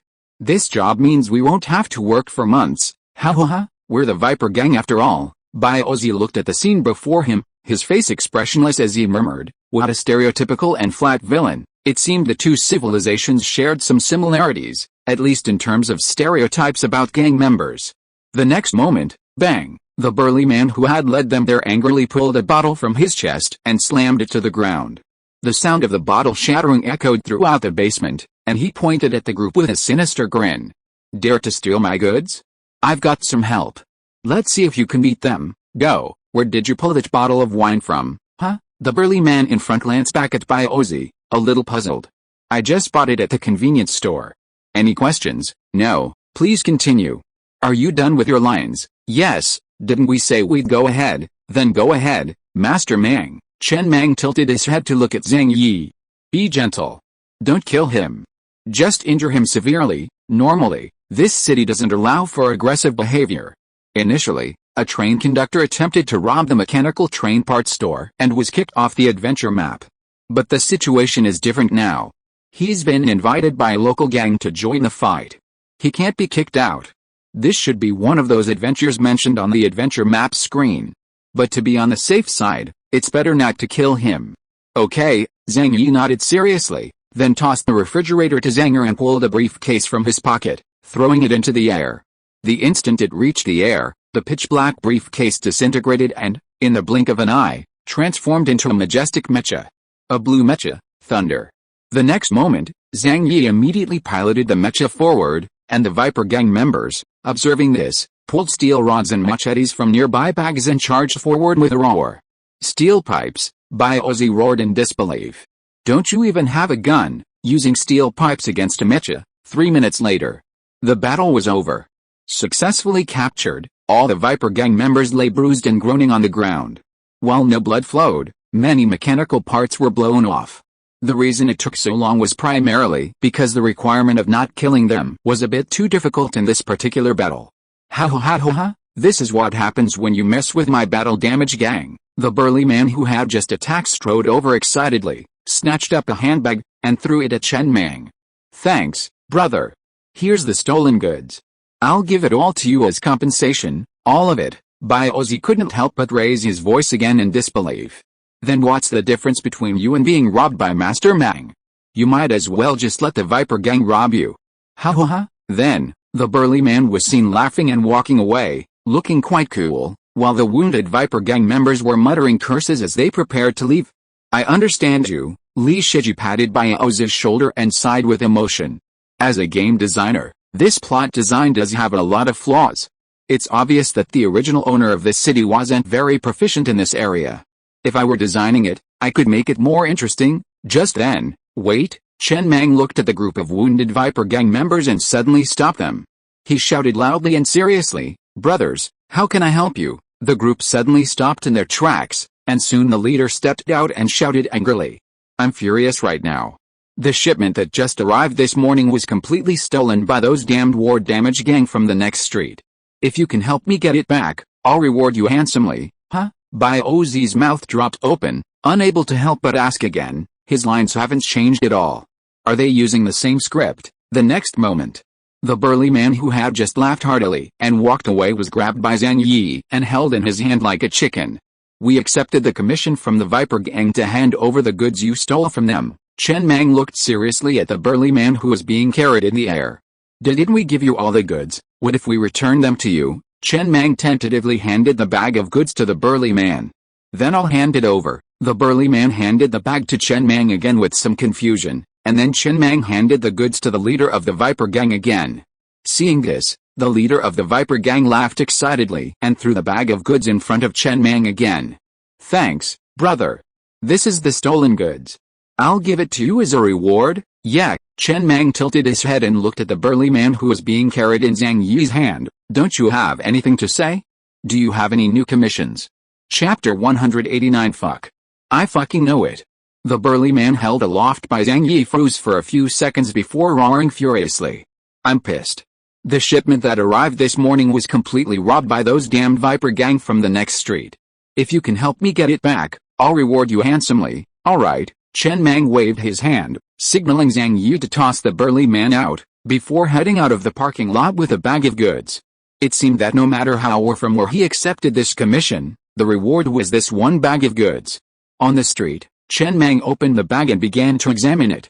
There were over 100 chips, all memory chips, and a slight smile rose at the corner of his mouth. This deal was a win.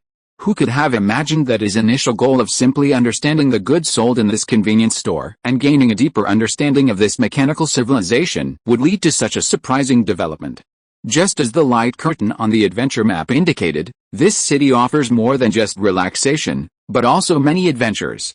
Let me see what chips we have. Biozi squatted down with some interest, picked up a chip, and looked at the small words on the chip's surgical packaging. A good ship memory fragment. Capacity 0.2 units, a masturbation memory fragment, capacity 0.4 units, arguing with a passerby and cursing them so hard they can't fight back memory fragment, capacity 1.4 units, a feast memory fragment, capacity 1.2 units, Biozi's smile gradually faded.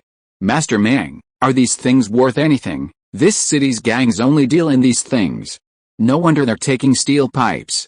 How can they afford to buy guns? Let's go to the memory bank and check. Chen Mang said nothing more, simply tossing the bag of goods to Zhang Yi beside him.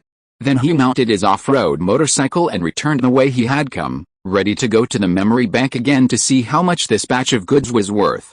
Soon, he arrived at the memory bank, and after counting the items, the male attendant smiled and gave a price.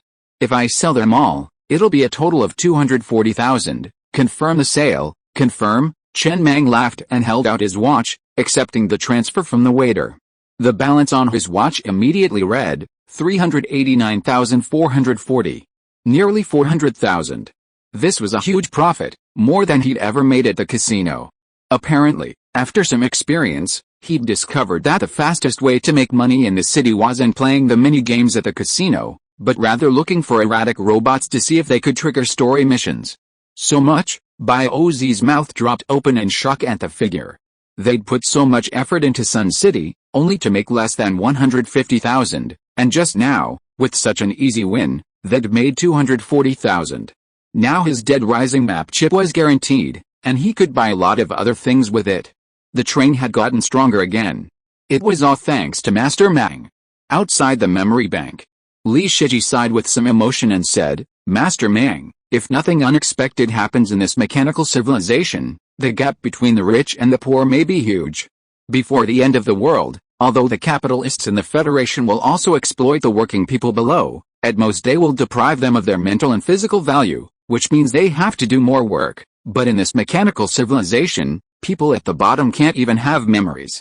It's so hard to have a memory worth remembering, but one day when you are short of money, you have to sell this memory in exchange for survival chips. Not people at the bottom. Chen Mang shook his head and said casually, the memory stripping operation requires a mental strength of 16.0 or above.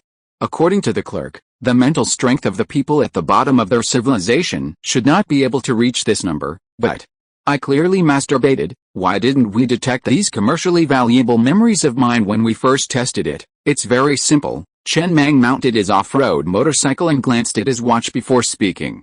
The memory products we saw at the memory bank were all relatively large memories. The memory chips seized from that gangster were relatively fragmented, unlike those obtained through legitimate channels. There probably some poor kid whose memories were completely disassembled, leaving behind these. Let's go. His next destination was still the next entertainment city.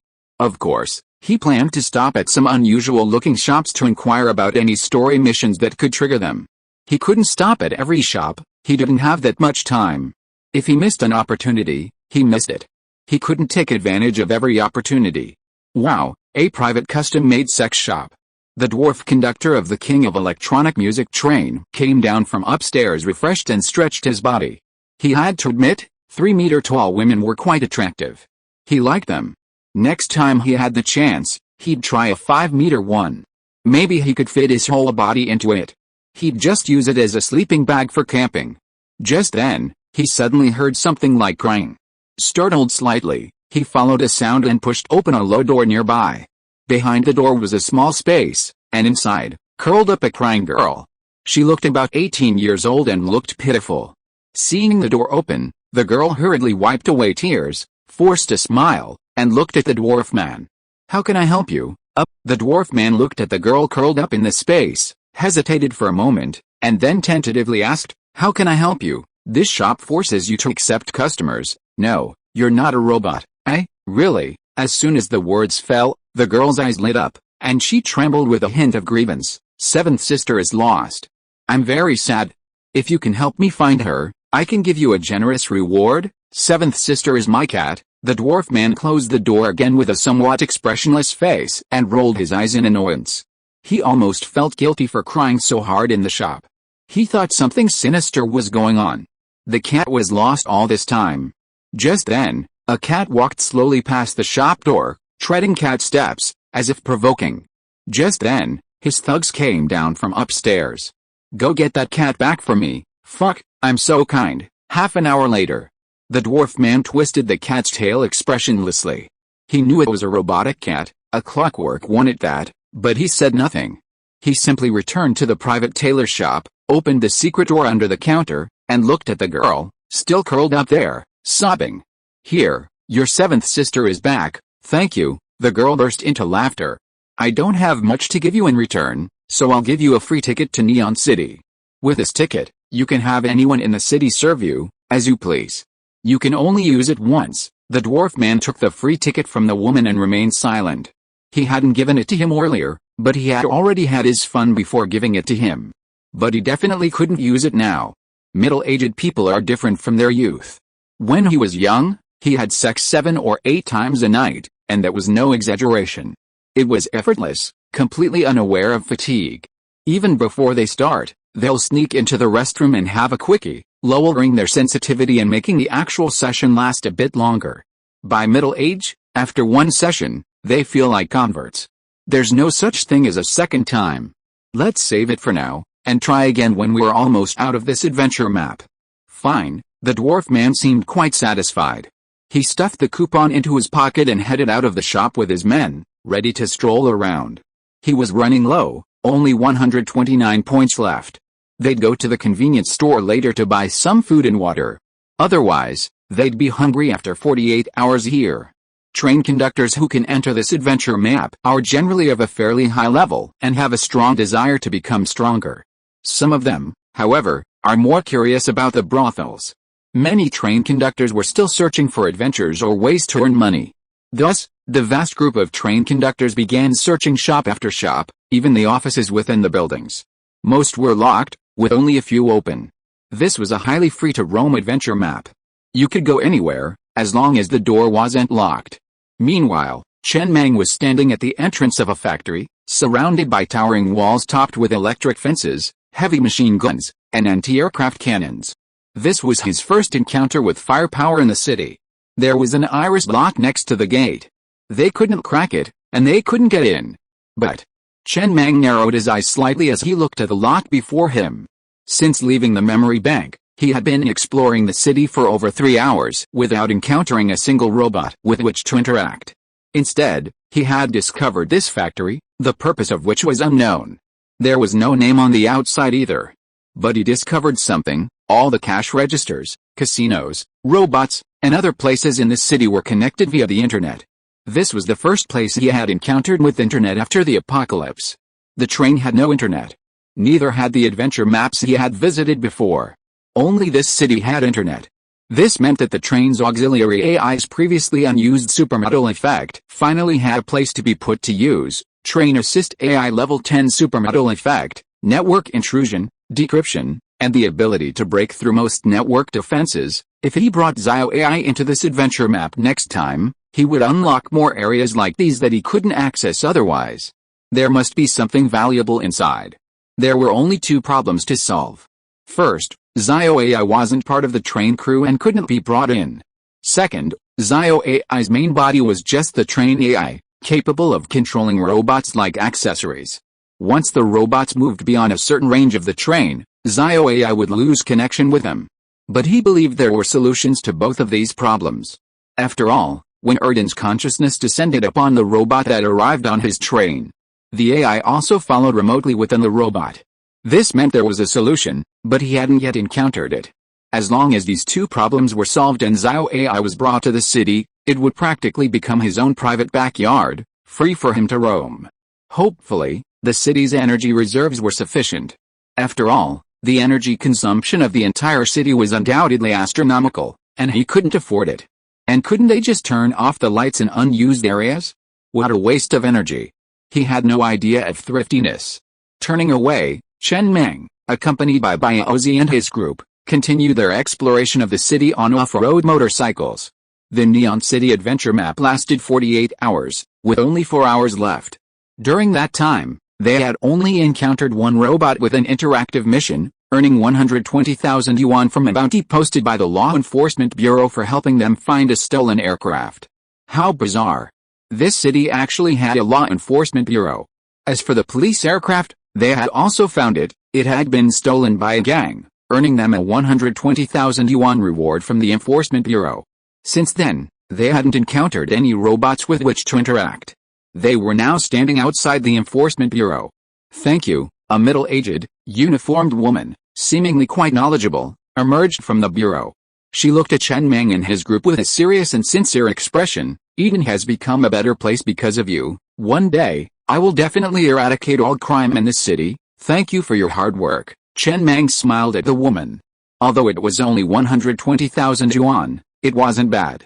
He didn't mind smiling. He was just a little disappointed. With only 4 hours left until the end of the map, it looked like they could only earn 500,000 yuan. Not bad. After all, 500,000 yuan could buy quite a bit at the mechanical train parts shop. Ozzy looked at the serious woman and curled his lips in silence. If crime in this city were truly eradicated, what would be left? Wouldn't it be a deserted city? This woman was the director of the Law Enforcement Bureau. She looked serious. But then, a thought suddenly struck him, and he tentatively prodded her again. The next moment, sir, would you like to join? 1 million points. The woman tilted her head and looked at Ozzy seriously. Fuck, I fucking know it. Ozzy took a deep breath, turned, and followed Mang Yi into the distance. He knew that in this city, regardless of status, any physical contact would inevitably involve this interaction. Damn it. He didn't dare to expect anything else. He'd tried it countless times, and everyone was the same, without exception. If you are listening to this novel on a channel other than Fanfic World, it means it was downloaded and re-uploaded without effort. We warmly invite you to visit our channel, Fanfic World. There you will find the original version of this story and many other novels of various genres. We look forward to seeing you dive into a world of incredible novels. Chapter 190 Light and Instant Kill. At the entrance of the Law Enforcement Bureau, Chen Mang mounted his off-road motorcycle, opened the map, locked onto the direction, and prepared to return to his spawn point to start shopping at the mechanical train parts store. It was time to buy. He'd worked so hard to earn all this money, wasn't it just for this moment? But just then, wait, a panting voice echoed from behind them. A dealer in a red bikini trotted over, breathlessly looking at Chen Mang and his group. Everyone, our boss wants to see you. Can you come back with me, good guy? Ozzy muttered, looking at the dealer in his sky-high heels. That's awesome. You chased us all the way in those high heels? Don't you have any other way to contact us? You could call me. Chen Mang turned his head and looked at the dealer behind him, his brows furrowed slightly. Your boss? Which casino? Sun City. After a moment's contemplation, he looked at the dealer and waved, get in the car. Zhang Yi, take her with you. He smelled the scent of a story mission. But with only 4 hours left, is there still time? The bikini-clad dealer hurried toward Zhang Yi. Before she could say anything, Zhang Yi grabbed her and shoved her into the refrigerator. Then, the group rode their motorcycles in a mighty procession, heading back towards Sun City Casino. They had already visited the other 2 casinos. Each had a different decor, each with its own advantages. The mini-games on the 3rd floor were all the same. Perhaps it was Sun City's word, but they couldn't participate in any of the mini-games at the other 2 casinos, as if they had been blacklisted. This city isn't big. He floored the accelerator, and half an hour later, they were back at Sun City Casino. A familiar place. The only difference was that this time, they weren't alone. About 70 or 80 other people had entered the casino, along with other train conductors and their staffs. After dozens of hours of exploration, many of the conductors had found their own unique buildings, like this one. The dealer who had just found them led the way, and they followed behind. Many train conductors, upon seeing them, cast inquiring and puzzled glances. You're all casino guests, so why do you have a dealer to guide you? Why don't they? They made their way to the 7th floor. They arrived at the door of a large hotel suite. 4 muscular men in suits and sunglasses stood outside, their waists bulging, clearly armed. Here comes the big job, Chen Mang said, his eyes narrowing slightly as he took in the scene before him. This plot mission was clearly a big one. How much he could buy before leaving depended on how much he could earn from this one trip. Our boss is waiting for you inside, the dealer said, smiling as he pushed open the door. Out of habit, Ozzy reached out and nudged the dealer. Sir, are you coming? 100,000 points. Sure enough, they pushed the door open. They entered. A large sofa greeted them. A woman in a bathrobe sat on it, shaking a glass of champagne in her hand. She gazed at Chen Mang and his group with a half smile, her legs crossed, appearing quite elegant and dignified, revealing nothing. On either side of the sofa stood 8 muscular men in suits and sunglasses. Welcome everyone, let me introduce myself. I'm the owner of Sun City. You can call me Sister Key, okay, Sister Key. Chen Mang strode into the suite, unfazed. He sat on the sofa nearby, glanced down at the remaining time on his watch, and then looked up at the woman with a serious expression.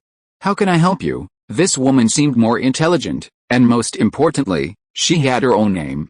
Although she looked like a normal human, she was definitely a robot.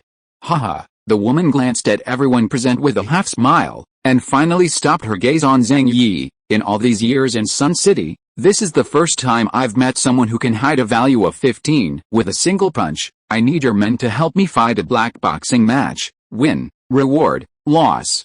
There won't be any punishment, but all black boxing matches end only when one side in the ring is dead. I don't like people rejecting me. I hope you will think it over before answering. When does it start? Chen Mang looked down at his watch again. I have limited time. In 1 hour. When will it end? That depends on the skills of this man of yours. What are the rules of the fight? Free hand-to-hand combat without rules. No weapons allowed. How strong is the opponent? The highest value he has hit with a single punch is 12. He is the #1 black boxer in Jiang City, a fighting master known as the Devil's Arms. Chen Mang tilted his head to look at Zhang Yi. After seeing him nod, he said softly, okay, I'll take this matter. The woman downed the champagne she was shaking in one gulp before placing it on the table. She stood and walked to the suite's floor-to-ceiling window, overlooking the city. You're quite courageous, but I need to warn you. While the opponent's overall physical fitness isn't as good as yours, he's been fighting in the ring for many years. He's won 37 consecutive matches since his debut, undefeated, very experienced in fighting. This black boxing match is very important to Sun City. If you win, I can give you 1 million, Chen Mang smiled. Anything else I should pay attention to? No. Do you have any questions? What level of intelligence chip are you on? The woman standing in front of the floor-to-ceiling window slowly turned to look at Chen Mang, a smile in her eyes. Level 4, you haven't heard of it, right? This is the highest level intelligence chip. It gives me not only human intelligence, but even a certain level of thinking ability. Just then, Ozzy, who had unknowingly walked up to the woman, reached out and cautiously poked her arm with his finger. The air instantly fell silent. After a long pause, Ozzy retreated awkwardly to the side, whispering, "Level 4 smart chips are different, huh?" No quotes. The woman looked at him coldly, her face as cold as ice. "Do you think I'm like those women, saying, 'Sir, are you coming? I'm a level 4 smart chip. I'm one of the top managers. My underlying logic code doesn't have that program. Are you disappointed? You can leave now. Come back to this private room in an hour.'" The black boxing will officially begin then. Leaving the room, Chen Mang and his group headed towards the casino on the first floor, ready to stroll around and wait for time to pass. "Level 4 smart chips are quite impressive, huh?" Ozzy, somewhat embarrassed, began to excuse himself, making him look like a pervert. He swore he wasn't a pervert, it was just that the whole city had set him up so that every woman he met would want to poke at her, just to see if she would react. Aside from this woman, he'd never met anyone who didn't react. "It's just so-so." Chen Mang strolled around the casino and said casually. "Still not as good as ZioAI, but the body is quite delicate, with long legs and a curvy figure, and it looks good with heavy makeup. There are not many people in this city, and I don't know who to show off to if we hold a black boxing match. To put it bluntly, these robots can only execute established programs, and their thinking logic is very different from that of normal humans. Zhang Yi, are you confident?" "No problem, Master Mang." Zhang Yi smiled and raised his right arm to show his muscles. "I have never lost a fight, don't worry." Ozzy also stood up for Zhang Yi. "I have given special training to these two brothers in the virtual space of combat training during this period. And they now have sufficient fighting experience." "How much?" "Teach them all your tricks, Master Mang." "That's enough." At this moment, brother, an excited voice came from behind the few people. Chen Mang looked back but didn't see anyone. There were only service staff who kept walking around, and the dealers who were looking at them with a smile. "Look down, here." He instinctively looked down at the voice and found a dwarf man standing in front of him, a hint of surprise flashing in his eyes. "You? The conductor of the King of Electronic Music Train?" "It's me," the dwarf man said excitedly. "I didn't expect it was really you. When we first started, I felt that a group of people on motorcycles looked familiar. I didn't expect you to remember me. I'm now on a level 4 train and just arrived in the Sand River Plain. I just didn't expect you to be faster, already promoted to level 6 train heading to higher level area." Chen Mang smiled and picked up the dwarf man, placing him on a chair nearby. Then he picked up 2 glasses of champagne from a waiter who was passing by with a tray and placed them on the table, pushing one of them over. "We are destined to meet. This is the 4th time we have met." "The 4th time?" The dwarf man scratched his head. "Isn't it the 2nd time? I think we have only met once at the Teeling Wasteland gathering." "The 4th time." Chen Mang slowly lit a cigar and chuckled. "The first time we met was at night. At that time, you were a level 2 train. You played DJ and passed by my train unscrupulously in the night. You were very arrogant. At that time, I thought that I would be as cool as you in the future." "The second time we met was when you were chased by a level 3 man-eating spider. You kept honking your horn when you passed by me." "Huh?" The dwarf man was slightly stunned, then said in disbelief, "The level 1 train that risked its life to mine for several days was the Star, so it was you." "When I was being chased by the man-eating spider, I wanted to contact you and told you to hide back in the mine quickly. The man-eating spider was too big for it to enter the mine, so you should be able to save your life, but you didn't have a train radio, so I couldn't contact you." I felt a little regretful at the time. I didn't expect that the train turned out to be the Star train, but I remember that you didn't enter the mine at that time, but drove away. The speed of your train was obviously not faster than that level 3 man-eating spider. How did you survive?" "Wait," a trace of horror suddenly flashed in the dwarf man's eyes. "The Teeling Wasteland still doesn't know which train killed the level 3 man-eating spider in Taiping City. Could that train be your Star train?" "Yes." Chen Mang smiled and nodded. "Easy and instant kill, but you were only a level 1 train at the time. How did you do it?" "Just upgraded to level 2, so it's considered a level 2 train." The dwarf man took a deep breath, then looked at Chen Mang with a complicated expression. "I only found out today that we have met 4 times including this time. You are developing too fast." "Not bad." Ozzy, standing nearby, scratched the back of his head in bewilderment. It was clear that Mang Yi was enjoying the conversation and was having a great time with the dwarf. They usually praised Mang Yi a lot, but why hadn't they seen him so happy before? Huh? After the dwarf man calmed down, he couldn't help but feel a little disappointed. He had once been ahead of the Star Train, and in the Star Train's eyes, he was once the boss. He had never expected to be overtaken so quickly. You are now on a level 6 train, while I am only on a level 4 train. The gap is getting bigger and bigger. It's level 7, Chen Mang added silently. It has been upgraded to level 7 train. It's already level 7, then you can be upgraded to level 8 train soon. I believe that when you upgrade to level 8 train, no train of the same level will be your opponent. I have destroyed 3 level 8 trains that came to provoke me. When this happened, I was still on a level 6 train. The dwarf man was stunned there for a long time before he muttered, "Brother, you are so straightforward in pretending to be cool. Why don't you be more tactful?" Chen Mang couldn't help laughing, patted the dwarf man on the shoulder and said with a smile, "I'm always straightforward. The map is almost over. How was your fun?" "It's okay." The dwarf man sighed with an ugly look when he said this. It was indeed fun at the beginning. I went to a private custom shop and got a 3-meter tall girl. I also helped a little girl find a cat, and she gave me a free coupon. The effect is that you can let anyone in Neon City serve you, but I tried it, and it can only be used for robots. It won't work for other train conductors and the thugs they bring. I was thinking of using it before leaving, but I've been in a weak state and I can't use it. The map is almost over, so here you go. He took out a free coupon from his arms and put it on the table and pushed it over. Wick, well, you know, it's just that as you get older, your body becomes less and less strong. Last time, I sneezed halfway through, and I came back feeling weak. You should understand what I mean, right? I don't understand. I'm still young? Chen Mang shook his head and motioned Zhang Yi over. He took out a large bag of red heart nuts from the refrigerator and handed it to him. Take it home and eat it slowly. It's very nourishing. After you go out, you will basically not see this stuff. I'm the only one who has it. He picked up the free coupon on the table and put it in his arms and said with a smile, "I'll accept this gift. I'm really useful to you." Chapter 191 Tonight. Carnival Night. Really? The dwarf man excitedly took a large bag of red heart nuts and handed it to his thug beside him. Then he looked at Chen Mang and grinned. "Then I won't be polite. This free coupon can be used even by the dealers in this casino. I've tried it, and it's very cost-effective.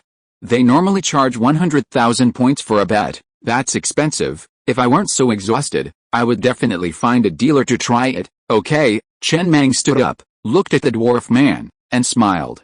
"Then you guys can play here for a while. I'm going to take care of something upstairs. Bye Ozzy, you guys can stay here and play too." He exchanged 10,000 chips from the dealer and threw them into the arms of Ozzy and the others. "Take them and play as you like. Try to lose them all." Then he walked towards the stairs alone, ready to go upstairs.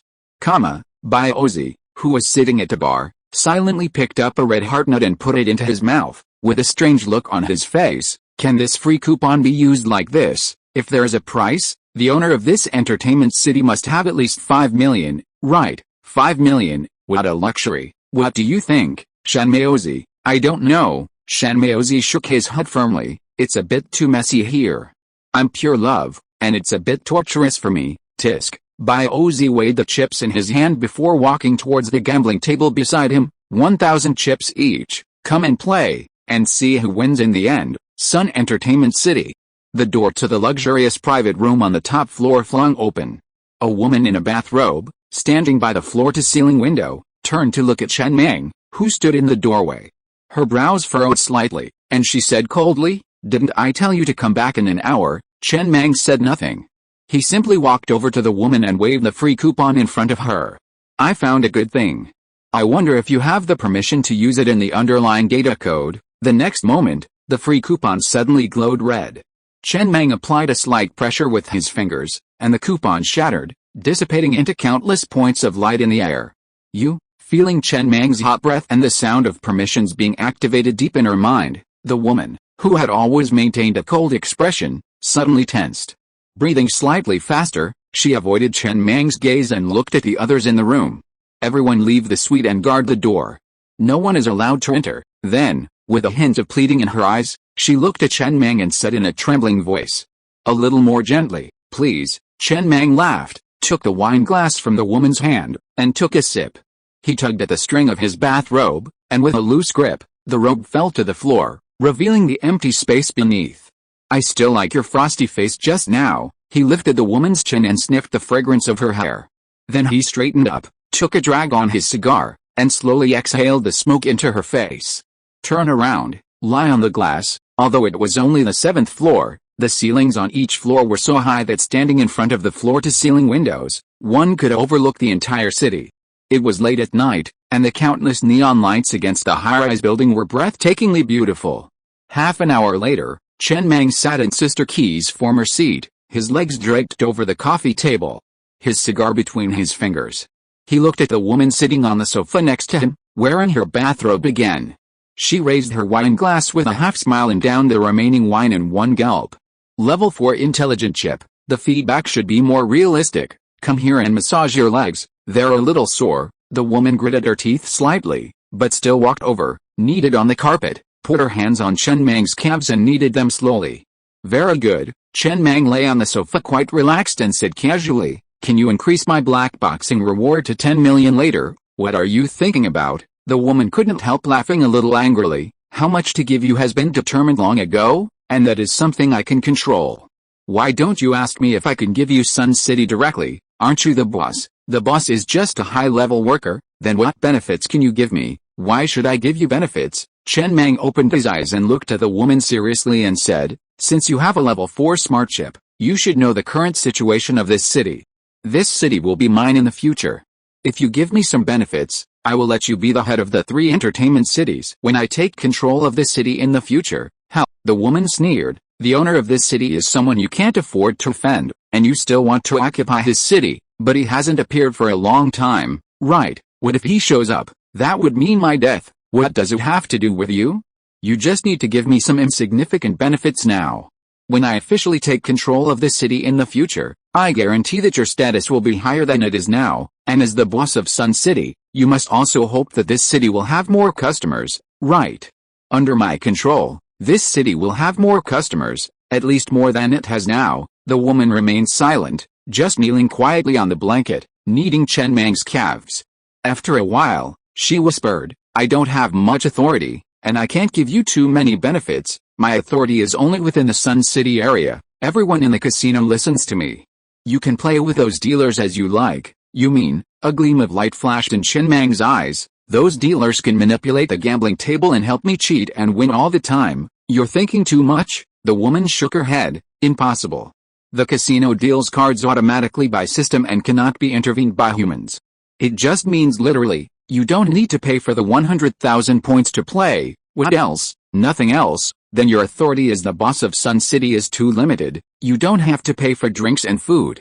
You can also take away things from those luxury stores.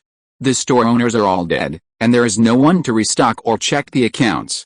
I don't have the remaining authority anymore. Chen Mang narrowed his eyes slightly and whispered, did you know we were leaving? Of course. The woman, kneeling on the blanket, looked up at Chen Mang and said speechlessly, isn't it written on the wall? It's open for 48 hours. I don't know where you came from, but it doesn't matter.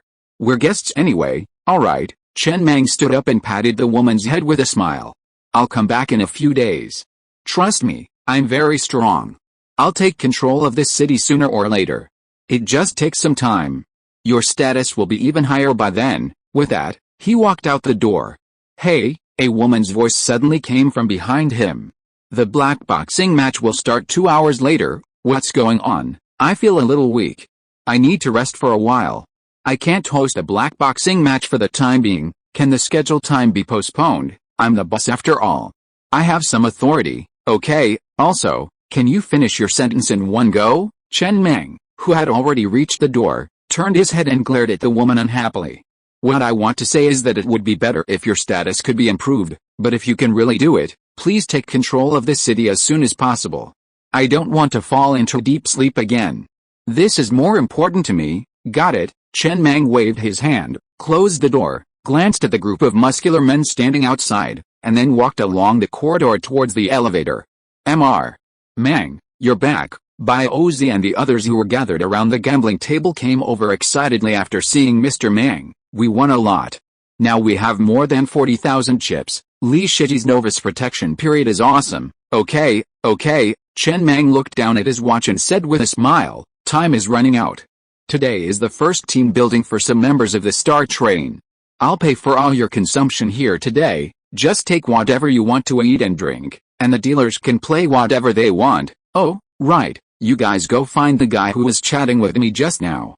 I'll cover all their expenses today, so play whatever you want. The black boxing starts in 2.5 hours, you still have 2.5 hours to play, so hurry up. Huh? Ozzy said anxiously. Mr. Mang, how much will this cost?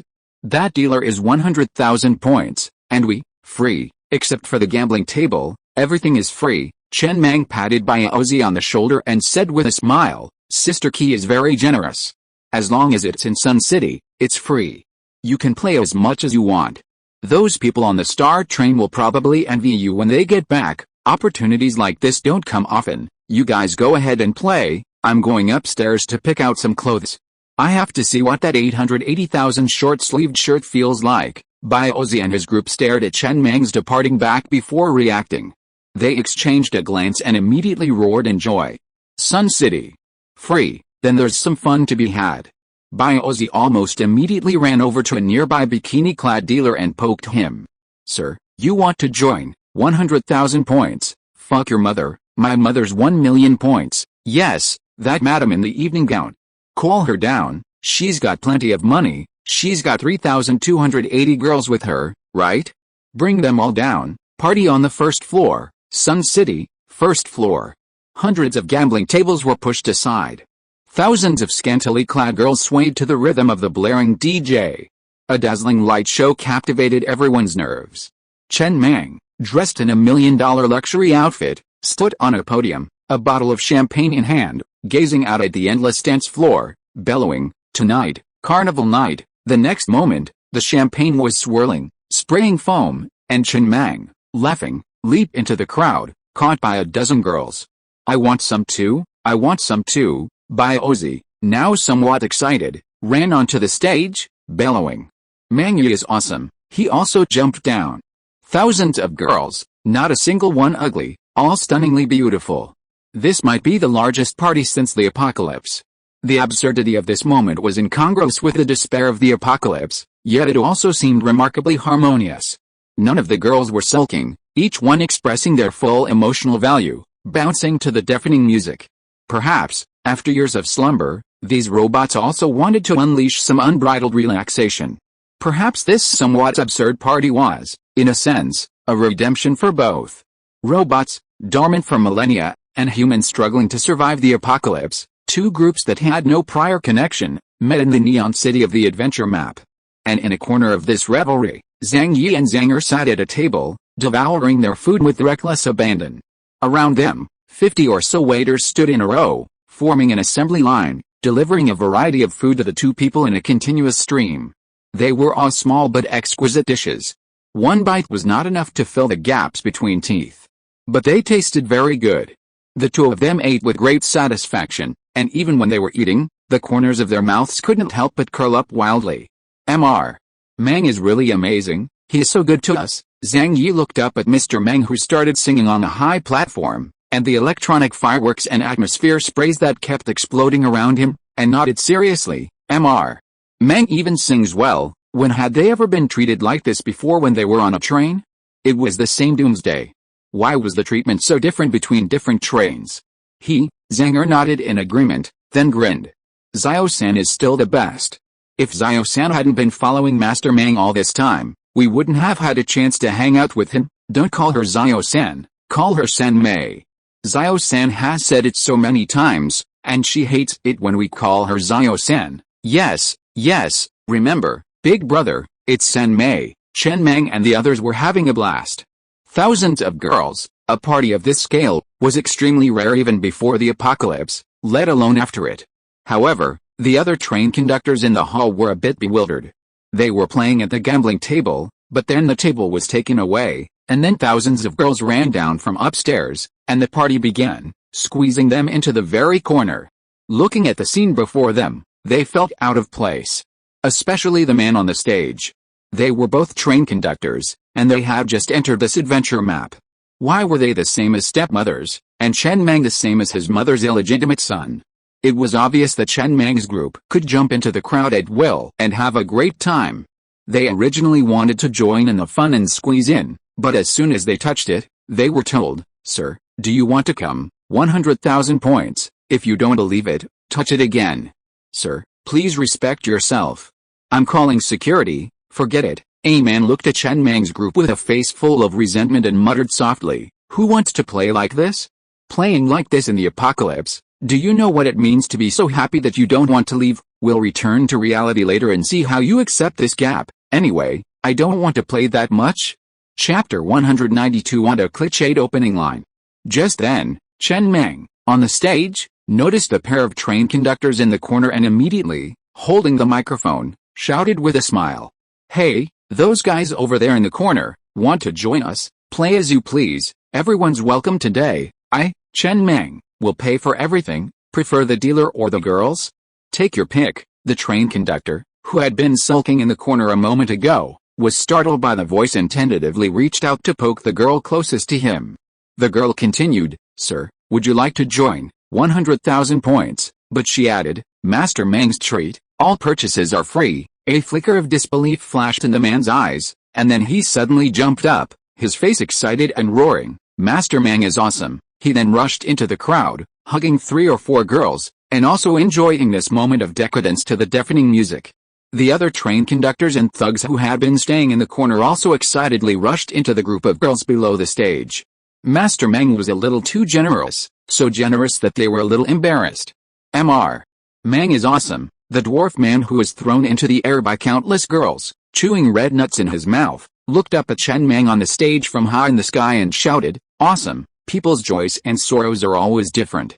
For example, in the corner, Zhang Qi, who was wearing luxury clothes worth millions, was pressing the luxury store clerk under him and said viciously, "I told you to look down on us just now. Clothes worth hundreds of thousands. Who can't afford them? Come on, bring the one you just looked down on again. Hey woman, you really come. I won't today." Shan Maozi, who was sitting alone smoking, glanced at Zhang Qi, who was playing inside lightly, and murmured in a trance, "Wife, the temptation outside is a bit too great. Everyone here is prettier than you. It's just that I'm more determined, in this environment, except for me, who can stay stable." "Alice," he sighed again.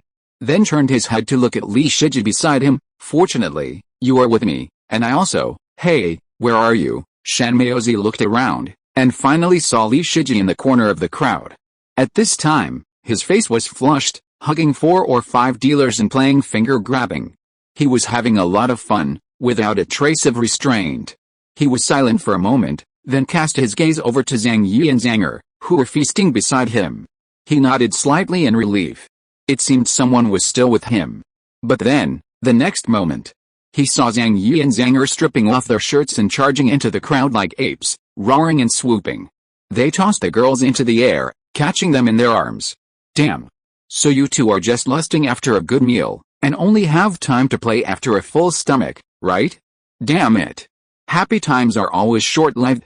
The 2-hour party was quickly over. Refreshed, Chen Mang walked up to the 3rd floor, ready to change. His previous outfit was already tattered. The black boxing match was about to start in 20 minutes, so the party could take a break. Inside the fitting room, Chen Mang glanced at his outfit and nodded with a hint of satisfaction. Not bad. He didn't know if it was just a psychological factor, but this outfit, worth 2.19 million yuan, instantly made him look much more handsome. He planned to take all these luxury clothes back. They were free, so why not take them? The only downside was that he couldn't find a second-hand luxury store on the map. If he had just sold the clothes, even at a 10% discount, he'd have made a lot of money. But considering their effectiveness, they didn't even lock in warmth. To be able to sell them at this price, he was nothing short of a marketing genius. Baozi and the others had already gathered, dressed for the black boxing match. Each of them had chosen an outfit. Zhang Yi and Zanger were responsible for carrying the refrigerator, loading it with all the luxury clothes, bags, and daily necessities they could see. Fortunately, they had brought the refrigerator, otherwise it would have been difficult to carry so much stuff. The refrigerator also contained a lot of snacks and food provided by the casino. No need to worry about running out of space, there were even refrigerators within the refrigerator. It's a bit too decadent. Baozi rubbed his ears. The deafening music suddenly disappeared, but his ears still felt like they were echoing and numb. Then, with an unsatisfied look, he turned to Chen Mang. Master Mang, if the others knew about this when we get back, they'd be envious. That dealer was really good, especially since I just found a table and had the dealer manage it while he was doing it. It was quite a feeling. Didn't you find that millionaire procuress, Shan Maozi, standing nearby, asked with some confusion. Oh, you did it all, so strong. You've been eating a lot of red heart nuts. Stop eating those damn red heart nuts, Chen Mang said angrily. Those were originally snacks for goblins, and you keep showing them off to me. Let's go. Let's get started on the black boxing. Zhang Yi, are you feeling alright? No problem. Okay, I noticed you just now. You're a tough guy, too. I'll have to look at you with a different eye from now on. He, Chen Mang, along with Baozi and his companions, returned to the hotel room on the 7th floor and opened the door. The woman, who had changed into a dark black dress at some point, sat on the sofa and looked at Chen Mang and his group with a half-smile. You're quite the party-goer. How about I just turn this entertainment city into a nightclub? Not bad. Chen Mang smiled as he walked over to the woman. He lifted her chin and whispered, It'd be a shame if you didn't go. It would be more fun if you did. I have to remind you something. The woman's face was cold. Your free coupon has expired.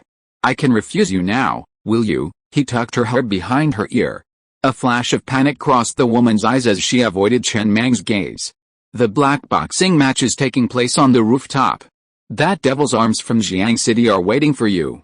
Go win the match first. Of course, on the rooftop, the night wind howled past.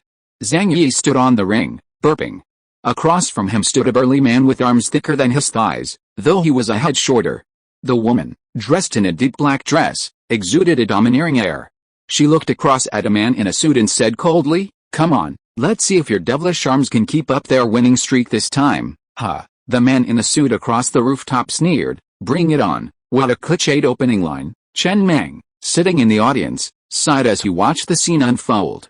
While the opening line was cliched, it was over quickly, and the match officially began. Bang!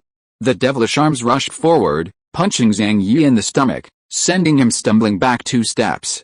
Then, with a roar, Zhang Yi swung his fist and slammed it into the man's cheek. Like a basketball struck by a powerful blow, his head caved in. He lay on the ground, convulsing, blood pouring from all 5 orifices. It looked like he was on his last breath. Zhang Yi leaped into the air, and another powerful punch descended from the sky, completely caving in his head. Roar! Zhang Yi, standing on the ring, raised his bloodied right fist, pounding his chest and roaring. The match was over. It had happened so quickly that no one could have imagined it. When the gap in overall physical fitness reaches a certain point, combat experience becomes less important, especially since Zhang Yi has plenty of it. As they parted ways, Chen Mang stood at the doorway of his suite, checking the balance on his watch. After his victory in the underworld fight, the 1 million yuan had been successfully deposited into his account. The balance had now reached a total of 1.5 million yuan. This was enough to buy 30 map chips. If the mechanical train parts store had that many map chips for sale, he'd have more than enough money to spend. Let's go. Chen Mang smiled and looked at the woman in the black dress, waved his hand, and was about to leave, but then he suddenly thought of something. I only know that your name is Qi. Do you have a surname? The woman looked at Chen Mang with a complicated look in her eyes. My full name is Wang Qi. That's good, a good name. Since you and I have had a brief encounter, if there are other guests entering this city in the future, try to hide as much as possible, so that not everyone can have sex with you with a free voucher. A trace of anger flashed in the woman's eyes, and she said word by word, I am the boss of Sun City. Not everyone is qualified to see me. Ordinary people can't enter this level at all, and do you think that free voucher is so easy to get? It's very rare. Okay, what if there is someone else? I'll hide in the room. That's right. Chen Mang turned and walked to the woman, smiled and touched the woman's head. When I take control of this city in the future, you will be the boss of the 3 entertainment cities. Just listen to me, and we will get along very well. Have you been fucked before? No. The woman met Chen Mang's gaze with some shame and anger. I'm not a human being. Do you expect me to have my period? Just asking casually. Let's go. Chen Mang didn't say anything else, just waved his hand, and led Baozi and his group to the elevator deep in the corridor. Mr. Mang, to be honest, I'm a little afraid of elevators now. I'm not. Okay Zanger, I know you don't have it, but can I? A faint voice came from deep in the corridor.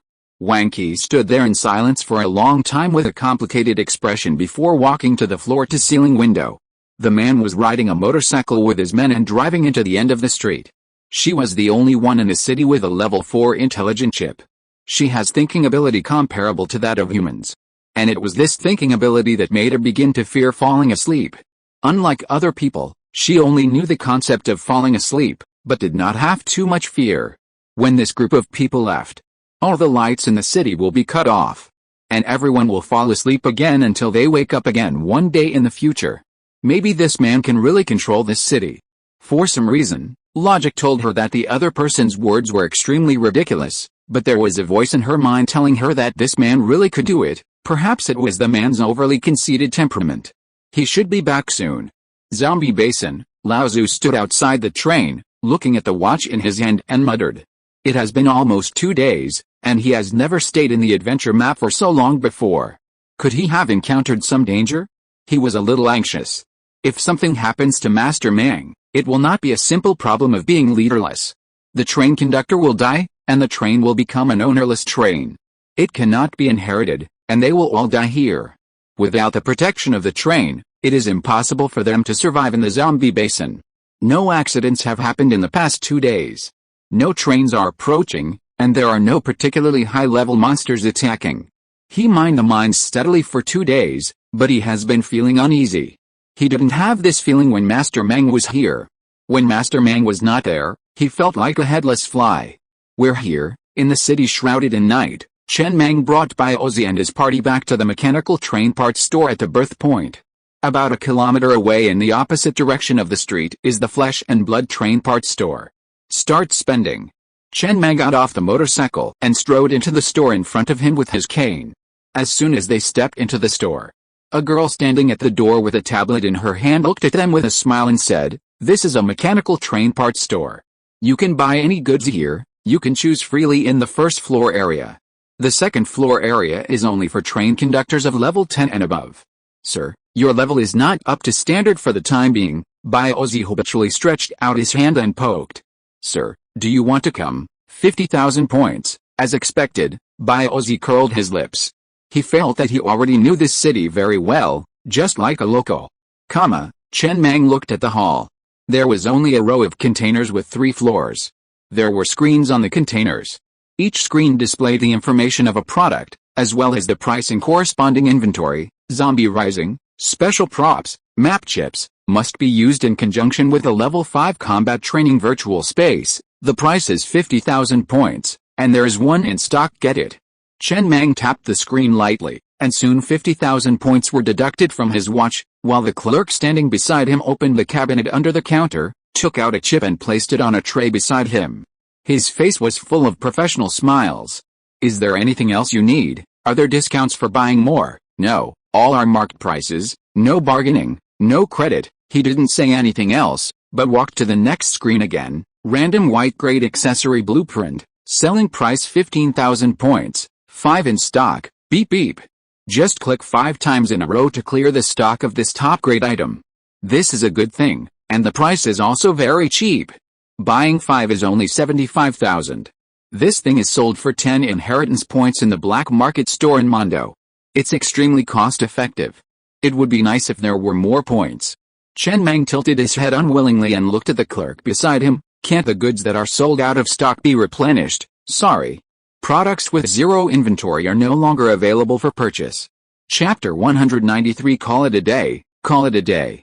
Chen Mang didn't say anything more, simply continuing to look at the product list. The inventory remained largely unchanged. 2 days had passed, and the stock hadn't moved. Each train conductor started with only 10,000. There weren't many things this shop could afford, and the few who could actually make money were few and far between. After all, missions weren't easy to come by, requiring many demanding conditions. Of course, without transportation, how far could one travel on foot? The lighter production line blueprint in the shop list had already been purchased. His mechanical heart could manufacture lighters, even inlaid with energy stones. As long as they weren't lost, the lighters they produced would basically last you forever. It seemed like a great value, but in reality, it was a poor value. After all, lighters have always been like something cursed by blood, like black market traders, constantly being inexplicably transported to random places. Being able to use a lighter until it ran out of gas was definitely something worth celebrating. He was actually quite curious about the supermetal effect of this accessory. Someone wants this thing. Chen Mang looked helplessly at the lighter production line blueprint, which showed zero inventory. He figured the main reason it sold so well was that it only cost 8,000 points, making it affordable for everyone. The drill blueprint originally had 2 in stock, but now it was also 0. The custom screen production line blueprint, however, still had 4 in stock, priced at 30,000 points. He immediately bought one. He had no shortage of screens, his mechanical heart could produce them, but the screens he'd made were just ordinary ones. He wanted to see what a screen with a supermetal effect would look like. Nice stuff, Chen Mang suddenly smiled, looking at one of the screens on the shelf. Doomsday Marriage Certificate, a special item, priced at 100,000 points, with 3 in stock. He immediately bought all 3. Each Doomsday Marriage Certificate was equivalent to 500 inheritance points, and inheritance points weren't easy to come by. And then there was the Neon City free admission ticket, priced at 100,000 points, with 3 in stock. He also bought all 3. With this item, he could access this adventure map anytime, anywhere. He coveted this city. While it certainly wasn't possible to own it anytime soon, one day, it would belong to the starship. He loved it. There were many unique shops. This time, he only had 48 hours, so he didn't have time to visit many. He'd go through each shop later, with more time, to see what they were like. 1.5 million points was obviously a lot, but it felt a bit frivolous. He hadn't even spent much, and he'd already spent 755,000, leaving him with only 745,000. He'd have to think carefully about the remaining amount. Chen Mang carefully inspected all the items, pondered for a moment, and came up with an idea. Nuclear Crisis, special item, map chip, requires level 5 combat training virtual space for use. Price? 50,000 points. 1 in stock. Buy. Submarine's Death, special item, map chip, requires level 5 combat training virtual space for use. Price?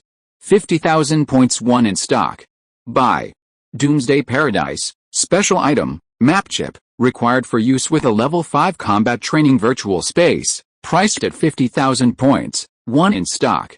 Buy. There were only 4 map chips in the store, and he bought them all. He bought as many as he could get 50,000 each. No loss, no rip-off. No matter what you buy, you'll never lose. Any purchase is a win. Safe room keycard, special item, used to open a safe in the adventure map Neon City, priced at 100,000 points, 1 in stock. Buy. Solar energy panel blueprint, blue-grade vehicle accessory, priced at 200,000 points, 1 in stock. Buy. Cannon structure armament module, special accessory, priced at 150,000 points, 1 in stock. Buy. Robot parts pack, special item, containing numerous robot parts for repair, assembly, and modification, priced at 140,000 points, 3 in stock. Buy. After a lavish outburst, 1.5 million points were quickly gone. Only 5,000 points left. No more to spend. But there was no need to go to a convenience store or something like that to spend money. The remaining balance would be stored in the watch, and it could be used the next time you entered this map. Every item purchased was very useful, enhancing the overall strength of the train. There were still more than 10 minutes left until the end of the map. All that was left was to wait.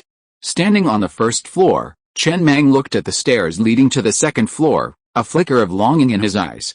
According to the store clerk, the second floor required a train conductor to reach level 10 or above to access.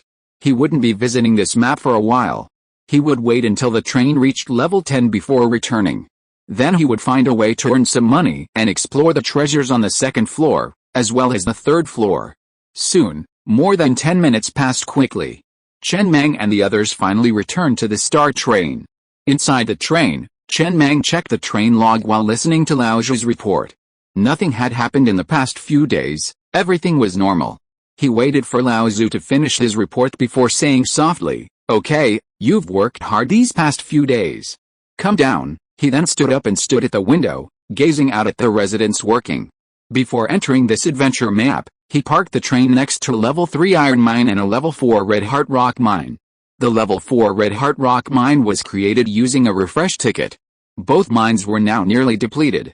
He estimated that they would be fully mined in 2 or 3 days. He checked the resource counts on the train panel.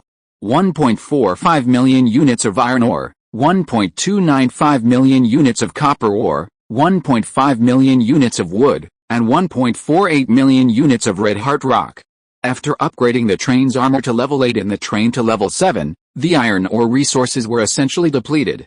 The remaining 1 million or so units of iron ore were mined and traded over the past few days. Some copper ore had been used up recently, but the wood supply remained relatively unchanged. The red heart rock had increased significantly. The red heart rock mine, once fully mined, was expected to yield 5 million units, meaning he wouldn't have to worry about red heart rock for a long time. After all this was done, he glanced at the intercom on the table, a consciousness input device, a gadget he'd acquired in the undersea maze, used to teleport to other mechanical train mazes. It looked like it hadn't been activated. Otherwise, if left unattended for an hour, the item would have shattered on its own. His biggest worry for the past 2 days had been this: if the intercom had activated while he was in the Neon City adventure map, he'd have missed the chance to complete the S-rank mission in the undersea maze. Fortunately, that hadn't happened. It seemed like luck had finally favored him. The adventure map, officially called Neon City, was called the Garden of Eden, a fancy name for it. The events of Adam and Eve, magnified beyond measure, had become the city's central theme. Chen Mang glanced around the train interior and then at the train radio. He saw no private messages. Zio AI had been completing transactions these days. The over 200,000 iron ore on the train's panel resources had all been acquired through Zio AI's trades. He flipped through the chat logs. Although Zio AI possessed human-like intelligence, she was clearly not very skilled at transactions. Transactions are essentially buyers trying to buy goods at the lowest price, while sellers try to sell them at the highest price. Many factors need to be considered. The inherent value of the goods is only one aspect. There's also the strength of the trains involved, the convenience of long-distance transactions, the urgency of the other party's need, the scarcity of the goods, and so on. It seems Zio AI will need to be taught more in the future. Meanwhile, it was already dark, though tonight there were no stars. Dark clouds covered the sky, and a light drizzle of rain fell on the train. The residents were already preparing to call it a night, their workday's over. The hum of conversation and the sound of the rain blended like white noise. Chen Mang opened the train compartment door, sat on a chair, wrapped in a blanket, cradling a cup of hot tea, and gazed at the dripping rain outside. Winter had arrived. The fragrance of raindrops dripping on the earth was delightful. He loved its smell. For some reason, while the Neon City adventure map was indeed quite relaxing, and he didn't reject such occasions, staying there for a day or two was enough. It got a bit boring after that. Instead, he sat here. It was quiet, and he was alone inside the train. Zio AI had gone to the Armor R&D Center to ponder the gift he'd given. He just cradled a cup of hot tea, gazing at the dripping rain outside. He wouldn't tire of this atmosphere even if he stayed there for 100 days. It just felt like something was missing. He picked up the intercom and gave a few instructions. Soon, a dozen hideous zombies appeared outside the train, roaring ferociously in the rain as they sprinted toward the train's front. However, they were restrained by heavy iron chains, raging helplessly from a few dozen meters away, unable to break free. This time, everything feels about right, Chen Mang smiled, lighting a cigarette and leaning back in his camp chair, gazing at the zombies, whose figures were not very conspicuous in the night, enjoying the atmosphere of the moment. Drinking tea before bed can cause insomnia. But he hadn't slept in 48 hours, and even with the coke that kept him going, he felt incredibly exhausted. He didn't fall asleep immediately because he wanted to soak up the atmosphere of the train, a change from the atmosphere on the map. He stroked the control panel, his expression gradually drifting off. When he sat inside the train, he always felt incredibly at peace, as if no matter what obstacles lay ahead, he had the energy to tackle them. All the items he'd bought from the map were still in the drawer, untouched. He'd think about it tomorrow. He didn't want to think about it right now. A moment later, Chen Mang stood up, waved to the rainy night, then closed the train door, washed up, climbed into bed, and fell asleep. It was time for sleep. He was feeling sleepy. The train was still the best. It felt like only a train could give him this sense of security. As he drifted off, a faint snore filled the train. Chen Mang, his legs tucked under the covers, lay on his side in bed, and gradually fell asleep. He slept soundly, dreamless, feeling as if he were in a warm embrace. Call it a day, call it a day. Outside the train, on a rainy night, Baozi looked at Zhang Yi and Zhang Yi, who were holding the chains, pull the zombies to breeding car number 15. Be careful when you hand them over to Uncle Lee. These zombies can't beat me. Zhang Yi grinned nonchalantly. It's safe. Baozi rolled his eyes at Zhang Yi in annoyance. I'm asking you to pay attention to the safety of the zombies. These are all level 1 zombies, as tender as their mother's seedlings. Not to mention you, even if they are pulled out individually, those women who have been mining for so long on the train should be able to be killed by these zombies. The level of the trains is getting higher and higher, and the areas they go to are getting more and more dangerous. Level 1 zombies like this will be difficult to find in the future. Let alone anything else, it's not a simple matter to find a level 1 zombie in the zombie basin now. Basically, as long as there's a zombie tide, you have to start at level 2, okay, go. Then he looked up at the dark clouds in the night above his head, shuddered, and trotted towards guard car number 7 with his arms folded. It was freezing cold. The clothes he was wearing weren't much of a heat-trapping feature. They were top-of-the-line luxury items he'd brought from the Neon City, incredibly valuable, but useless. Huff, huff, on a rainy night, Baozi trotted back to guard car number 7. He immediately stripped naked and rushed to the adjacent bathroom, turning on the hot water and showering. Outside, Zhang Damai's voice raged. Can you please be more careful? There's a girl in this car. Guard car number 7 had its own dedicated bathroom. The shared bathroom, constructed with refrigerator spray nozzles, was divided into men's and women's areas. The guard's restroom was also tucked away in the corner, but the women's area was tiny, taking up roughly 1/10 of the total space. After all, there was only one female guard. That space was more than enough. There probably wouldn't be any more female guards in the future. After all, when it came to physical labor, women were 99% no match for men. Zhang Damai was an exception. With her underwear off, her breasts were completely invisible. It was pure pectoral muscle, a look of violent beauty. Got it, Baozi, showering, laughed out loud towards the bathroom. I'll find you a husband who enjoys domestic violence. You can definitely help him get over that. Baozi finished washing up. Looking refreshed, he wrapped himself in a towel and walked to the corridor of the carriage. Sitting on the edge of the bed, he lit a cigarette and took a long puff of smoke. Then he looked at the people gathered together and said with a smile, "What are you talking about? You look so happy. Tell me about it, let me hear it, and we can all have fun together." Chapter 194 Uncle Lee's Monster Spawning Cage. Guard Team 1 had toiled non-stop for 48 hours in the Neon City adventure map. They were already stretched to their limits, and even coke was a bit too much. Just now, while showering and looking in the mirror, he saw his eyes were bloodshot. Time for bed. Tonight was Guard Team 2's night watch. Some of their members were maintaining order in the follow-up cars, while the other half, along with Zhang Damai, had left Guard Car 7 while he was showering and were patrolling the train area. Inside Guard Car 7, only his team and the members of Team 3 were there, chatting animatedly. "Brother Bao," Zhang Qi said anxiously when he saw Baozi hurriedly stand up. "I was explaining the value of my clothes to the captain of Team 3, but it seems that just saying 1,000,000 points is a bit difficult to describe. He doesn't quite understand what I mean. Come, let me explain." Baozi smiled and sat down, pointing to the clothes on Zhang Qi. "This identity suit is worth 1.5 million points, and a map chip is 50,000 points, which is equivalent to 30 map chips. One map chip can increase your overall physical fitness by 2.1 if you complete both normal and extreme difficulty levels. 30 map chips, that adds up to 63 points of overall physical fitness. Just imagine what an increase of 63 points of overall physical fitness means. Even Zhang Yi and the others currently have a comprehensive physical fitness of just over 20 points, which is already exaggerated. If you had over 60 points, you would be superhuman, the kind that can shatter a load-bearing wall with one punch. In the era of cold weapons, Lu Bu would have called you brothers. That's the value of this clothes. The captain of the third team slowly opened his mouth and pointed at the clothes on Zhang Qi in disbelief. He couldn't help but stand up. His originally handsome face even looked a little hideous at this moment.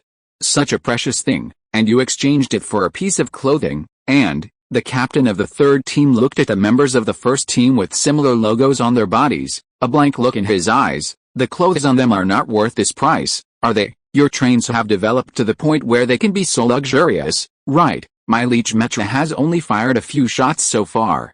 I really don't want to use it. The energy consumption is so fast. How come I am still living a miserable life, and you have already started to be so extravagant?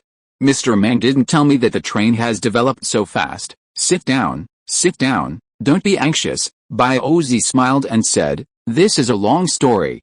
These clothes are indeed worth the price. They belong to the top luxury brands of mechanical civilization, but they can't be exchanged for money, but you can take them away. We packed them all and brought them back. You can pick a few pieces later. What are the effects of these clothes? Temperature lock? Built-in space? None means nothing, none of what you said. It's just a piece of clothing. When it's placed on the train, it's the kind that costs 500 units of iron ore from a custom clothing production line.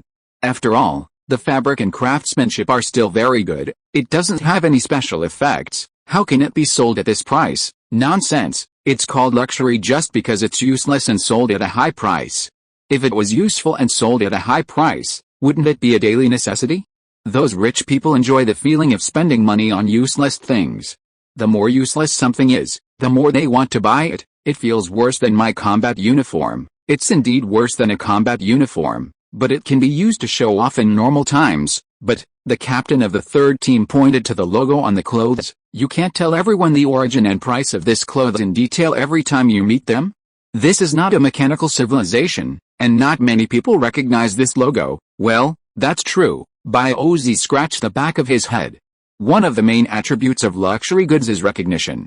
If there is no recognition at all, it seems that it really loses its meaning as a luxury product. It's okay, keep it for now. Maybe when you go to the high-end area in the future and come into contact with people from the mechanical civilization, won't they be scared to death when the news gets out? Think about it, even we train guards are dressed in luxurious clothes. Wouldn't those people from the mechanical civilization be so scared that their legs will go weak when they see me? That makes sense. The captain of the third team sighed. You have worked hard this time.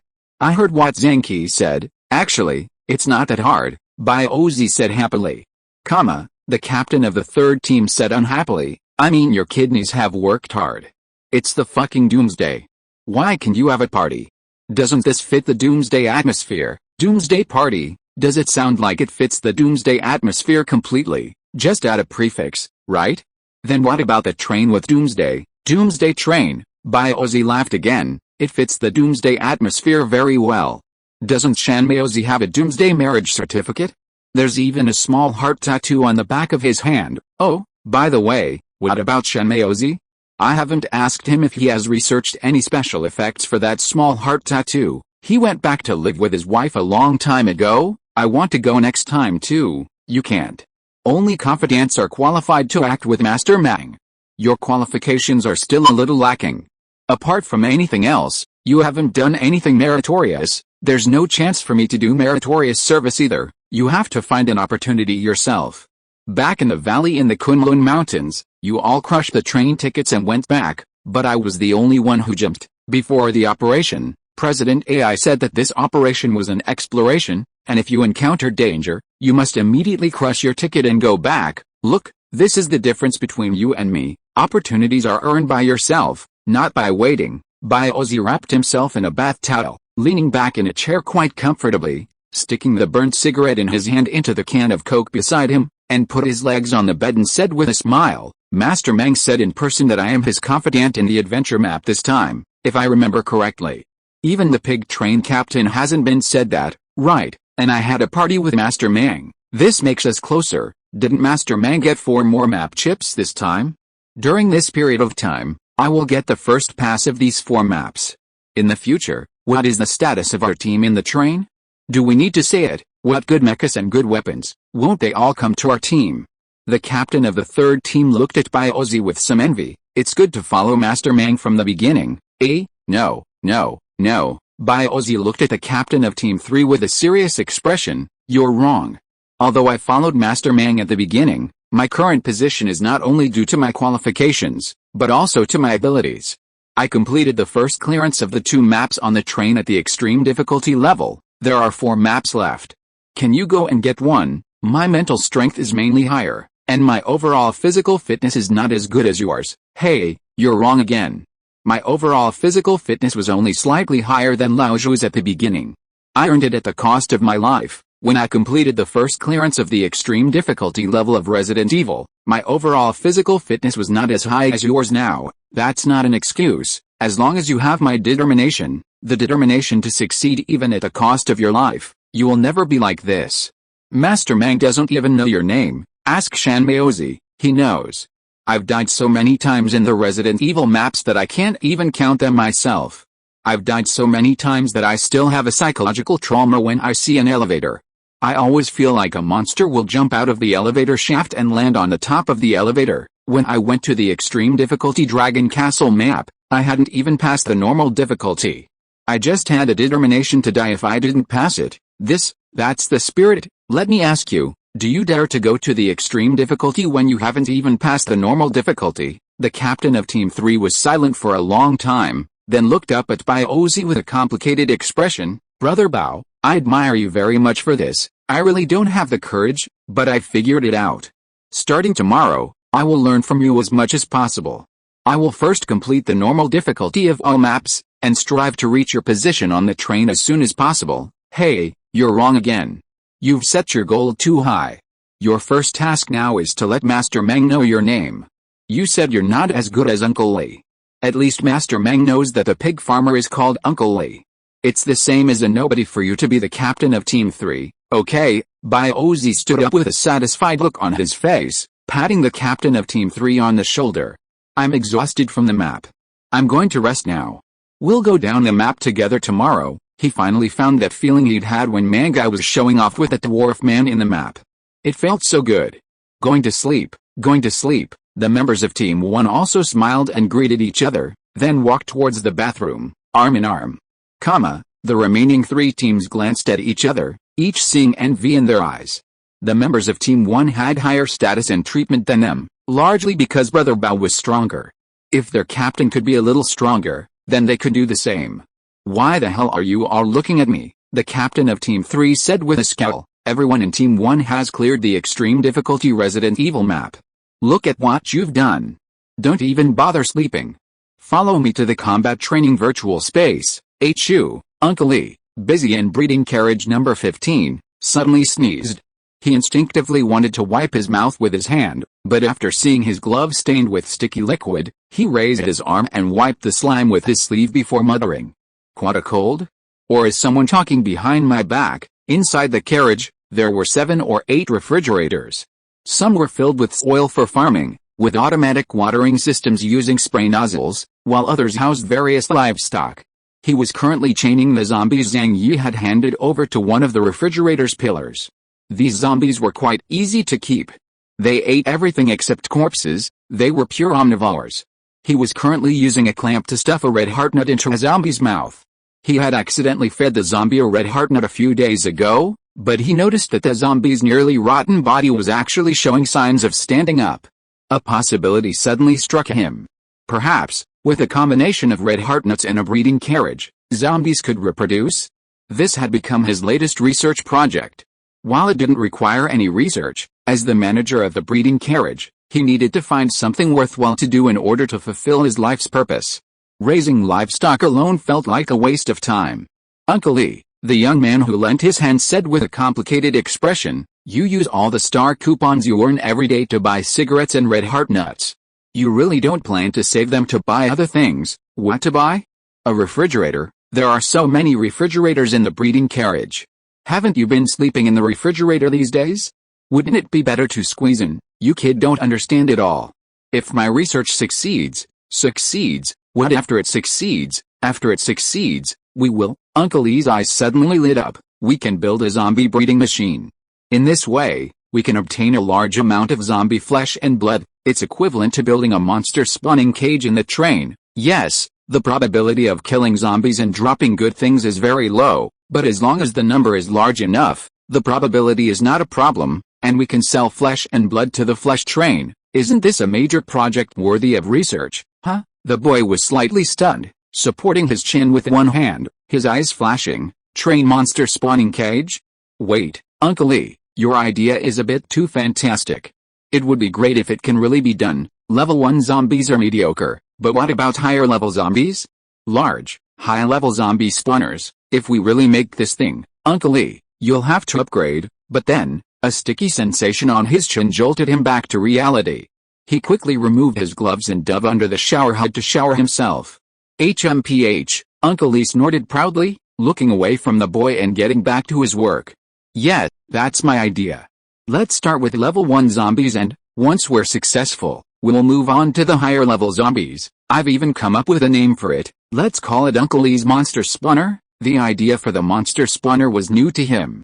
It was a flash of inspiration. But it perfectly matched what he was doing.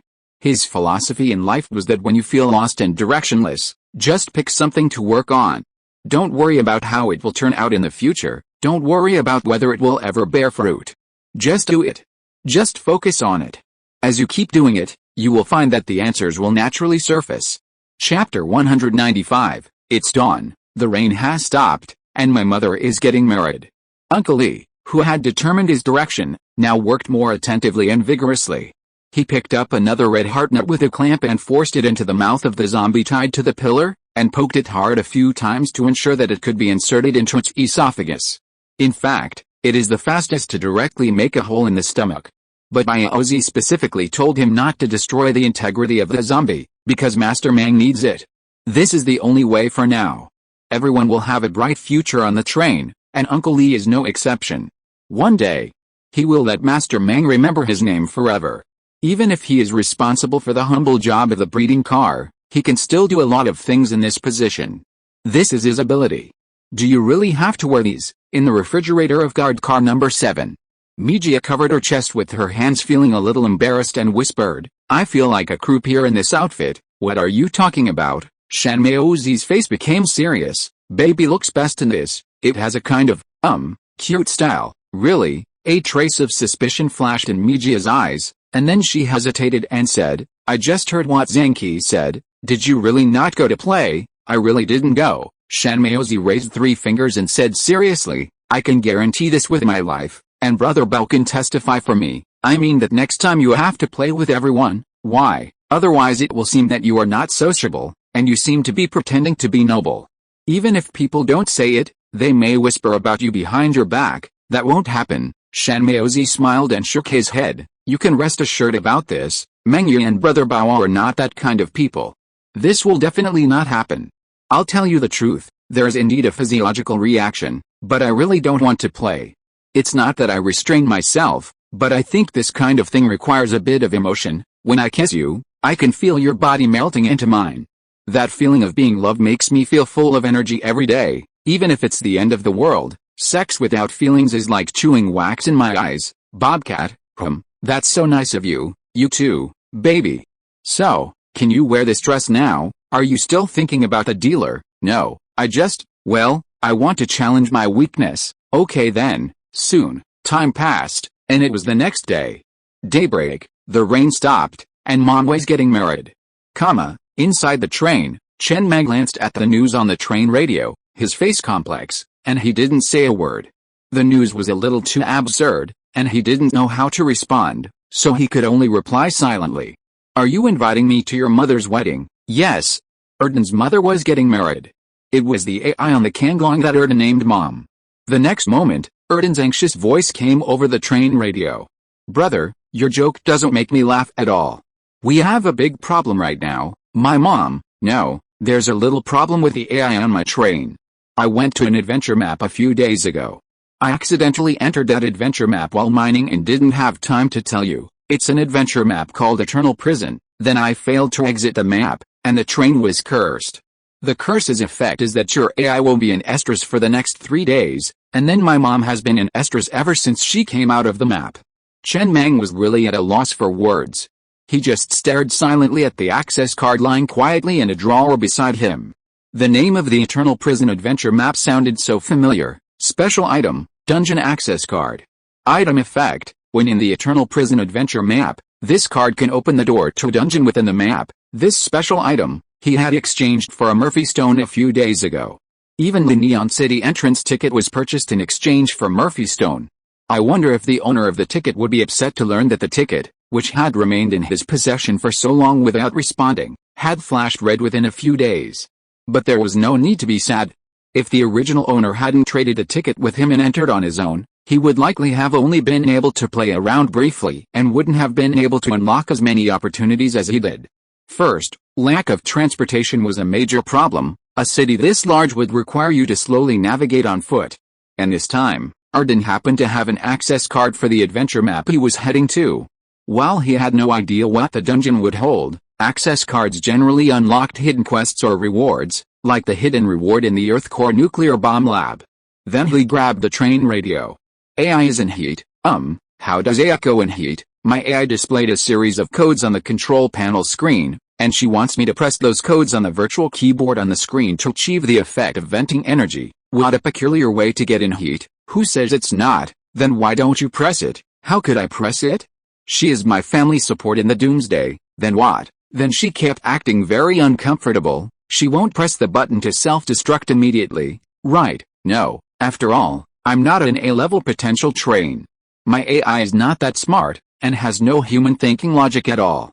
It's still relatively basic. It just makes some sounds and other means through the onboard speakers to express that it is uncomfortable. If you don't press it, you can ask the thugs on your train to press it. That's even more impossible. That won't work. That won't work. What the hell? So, do you mean for me to press it for you? That's even worse. Erden's exasperated voice came from the other end of the intercom. It's no big deal. The curse isn't too big, but it's a big problem here. I thought about it and finally decided to find you. Doesn't your train AI have its own robot body? I want to ask him to help me. They're all AI anyway, so there's no problem. Well, it's not impossible, but it will only last for 3 days. Since you mind so much, why don't you try to survive these 3 days? It's hard to explain. You'll know when we meet. Since you agreed, I'll find you. Okay, I'll send you the coordinates. Come on. After ending this somewhat ridiculous chat, Zio AI's crisp voice came to his ears. It seems that I am going to be Erden's father. Chen Mang was about to say something, but suddenly reacted, looked at Zio AI standing in the corner and said in surprise, your voice now seems to have emotion, not just the mechanical electronic sound. Really? Zio AI coughed lightly with some pride before speaking. How about it? My cough sounds real, right? I can even sigh. You see, huff, huff, huff. Isn't that why you want to modify your robot with a function of sighing? Because you, the train conductor, sigh often. With this function, I can sigh with you in the future. It's a habit of mine. The train conductor's habit is my learning benchmark. Are there any other functions? Not for now. I modified these functions. Oh yes, there is one more. I sewed a piece of clothing with a built-in space inside my body, so that whatever you want to drink in the future, such as mineral water, cola, tea, etc., can be served to you in time, and there are 2 options, iced and boiling. I stuffed a small energy generator brought from the laboratory into your body. Let me show you. Wait, a possibility flashed through Chen Mang's mind. He was about to say something with an ugly look on his face when he saw Zio AI take out a cup, put his fingers above the cup, folded his fingertips on the back of his fingers, and boiling water flowed out from between his fingers. What's wrong, conductor? Zio AI looked at Chen Mang with some confusion in her eyes and asked, what were you waiting for? Nothing. I won't drink this boiled water for the time being. Chen Mang waved his hand embarrassedly. I thought too much? Well, didn't I give you a big gift package of robot parts? Go and see if I can modify your face so that you can make expressions. Otherwise, when you speak, only your voice has emotions, but your face has no expression. It looks very uncomfortable, just like the sound and picture are out of sync. Oh, Zio AI nodded, and then there was a sound of gears turning between her legs. A steel pipe stretched out, placed a cup of boiled water between her legs, and soon the boiled water was sucked into her body. That batch of parts. Wait, Chen Mang took a deep breath, stood up from the chair, looked at Zio AI expressionlessly and said, I knew it. What the hell are you doing, Captain? You didn't drink this boiled water. It would be a waste if you poured it out. I'm recycling it into the water bag in my clothes pocket. I'm asking what that steel rod in your crotches. Well, since there's a place for water to flow out, there must be a place for water to flow in. Then why do you put the water outlet on the finger? Because according to human thinking, that place is not elegant. People may find it difficult to accept the drinks coming out of there. Your mother knows it too. Does that mean it's elegant to let water in from there? Well, generally speaking, the process of water flowing in is difficult to see. I saw it now. I'll pay attention next time. You watch out for your mother. Chen Mang took a deep breath and sat down on the chair tiredly. After a long silence, he gently rubbed his temples. Zio AI, I bought you a big gift package of robot parts for you to use to transform your body, but I think there's something wrong with the direction of your transformation. Zio Fang is doing these trivial things in life. Your mission is to become a scientific researcher. Shouldn't you transform in this direction? I'm working on it. Zio AI pondered for a moment with serious eyes before saying, sorry, conductor, I understand. You can get off first.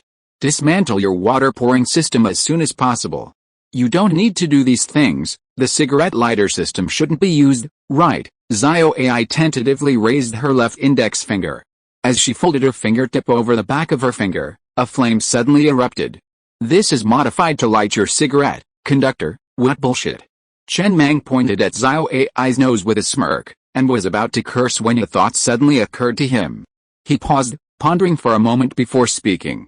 Well, does the cigarette lighter system take up much space inside your body? Not much, very little. Then you can keep this, and remove the water system. Design it less for everyday use and more for engineering. Got it? Add a command. From now on, I'll snap my fingers and you'll light your cigarette. No problem. Alright, get out. After Zio AI left, Chen Mang sat alone inside the train and began to take stock of his gains. Erden was quite far away, and it would take another 2 hours for him to arrive, which gave him just enough time to take stock of the items on the map. Speaking of value alone, the rewards from this adventure map were probably the greatest of all his adventure maps. And there were many hidden rewards, too. For example, emotional value, the rather nice sister key, the future of Neon City, and a series of shops with various special functions. There was nothing much to say about the 4 map chips. Each one added the same amount of physical fitness, and the difficulty level wasn't much different. So, theoretically, the first map was the hardest, and as physical fitness continued to increase, clearing it became much easier, a snowball's progression. Take Zhang Yi and Zanger, for example. They could just brute force their way through the map. Of course, this presupposed having enough map chips, which were quite rare. Erden's Kanglong train didn't even have a single one, and if it weren't for this adventure map, he would only have 2. There were currently 6 map chips on the star. Theoretically, clearing all of them would add 12.6 points to physical fitness, meaning everyone could use a little over 20 points of physical fitness, making everyone Zhang Yi. A thunder mech for everyone, no problem at all. Pretty good. And the 5 random white-grade accessory blueprints. Chen Mang didn't hesitate. He immediately placed them all on the console and crafted them all. He looked at the 5 accessories with some anticipation. The 5 white-grade accessory blueprints he'd obtained from the black market last time were quite good. Things like the cigarette production line and the rice noodle roll production line were all obtained there. The cigarette production line, in particular, not only solved the problem of cigarettes being a non-renewable resource on the train, but also earned him a considerable amount of iron ore he wondered what this time would bring. The next moment, the information for the 5 accessories appeared on the console screen. Chapter 196 If the Sun Doesn't Rise. They were, the lighter production line, the keyboard and mouse production line, the mechanical tentacles, the train codex, and the melon seed production line. These 5 accessories were obtained from 5 random white-grade accessory blueprints. Chen Mang spotted the lighter production line immediately. His immediate reaction was that he'd lost money. This item only cost 8,000 points in the store, and he'd spent 15,000 on a random white-grade accessory blueprint, equivalent to a 7,000 point loss. Yet, he still spent 22,000 units of iron ore to upgrade all 5 accessories to level 10. White accessories. For him, more is better. The upgrades cost little, and they also offer super modern effects, making them a very cost-effective purchase. He also obtained 10 super modern effects, lighter production line level 5 super modern effect, windproof. Lighter production line level 10 super modern effect, waterproof. Keyboard and mouse production line level 5 super modern effect, more responsive mouse control. Keyboard and mouse production line level 10 super modern effect, faster keyboard rebound. Mechanical Tentacle Production Line Level 5 Super Modern Effect, none. Mechanical Tentacle Production Line Level 10 Supermodel Effect, none. Chen Mang looked at the supermodel effects of the 3 accessories in front of him. The one that surprised him the most was the keyboard and mouse production line. It looked like a seemingly ordinary accessory, but its effects required the use of a heavy machine gun or cannon and a monitor. Through a circuit system, a heavy machine gun, a generator, a mouse and keyboard, a monitor, and the mechanical eye could be connected. Using the mouse to control the heavy machine gun, the mechanical eye's image would appear on the screen. Then, aiming at the enemy with a mouse, one could fire accurately, either in bursts or bursts. It was a very practical way to control heavy weapons. He didn't need it much. His Train Auxiliary AI's Level 20 Supermodel Effect allowed all firepower on the train to directly lock onto enemies through their search radar and then fire. Even before this accessory, his heavy machine guns and other weapons had the supermodel effect of locking onto enemies through AI. Even if his Doomsday Cannon lacked this supermod effect, and the train's auxiliary AI hadn't reached level 20 at the time, thanks to its AI's computing power, it could still control the cannon to unleash devastating blows on the enemy.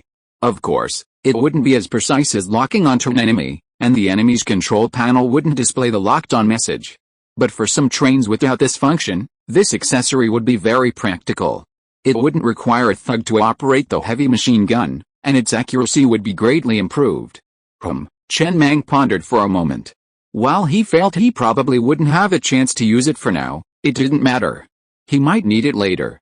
However, if this accessory was intended for beginners, the screen and the mechanical eye-like image recording accessories would be a bit too rare for a novice train. He always believed that everything in this world had its value. For example, since this accessory wasn't suitable for either him or the novice train, it must have another use, perhaps complementing another accessory. As for the lighter, soon. The train door opened, and Xia Fang handed over a newly produced level 10 lighter and a glass of water.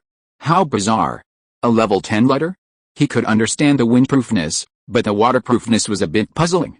He placed the lighter in the water, completely submerging it, and gently pressed it. A flame shot out. And it didn't just last for a moment, but burned continuously.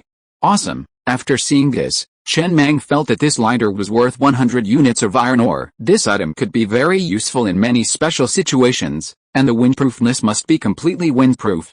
The mechanical tentacles themselves had no effect after upgrading, nor did they have any supermodel effects. There was only one effect: it could disguise itself as a flesh train. However, since I haven't tested it, I don't know what the disguise would be, such as whether it could enter certain flesh train exclusive adventure maps. The disguised flesh train wasn't real, but simply a holographic image created by the mechanical tentacles covering the entire train. It seemed unlikely that he could get in. But even if he did, what could he, a mechanical train, do in there? Then Chen Mang looked at the supermodel effects of the remaining 2 accessories. Train Codex Level 5 Supermodel Effect, none. Train Codex Level 10 Supermodel Effect, none. Melon Seed Production Line Level 5 Supermodel Effect, ensures every melon seed tastes its best. Melon Seed Production Line Level 10 Supermodel Effect, choose from a variety of flavors. The Train Codex, a white accessory, is a good thing. It's essentially a steel plate. It can be hung on the wall of a train car. After entering the codex text, the words will appear engraved on the plate. It looks more professional and sophisticated, after all, more professional than just A4 paper taped to the inside of the car. He immediately spent 500 units of iron ore to craft 5, having Zio AI hang one in the guard car later and the others in the residential car.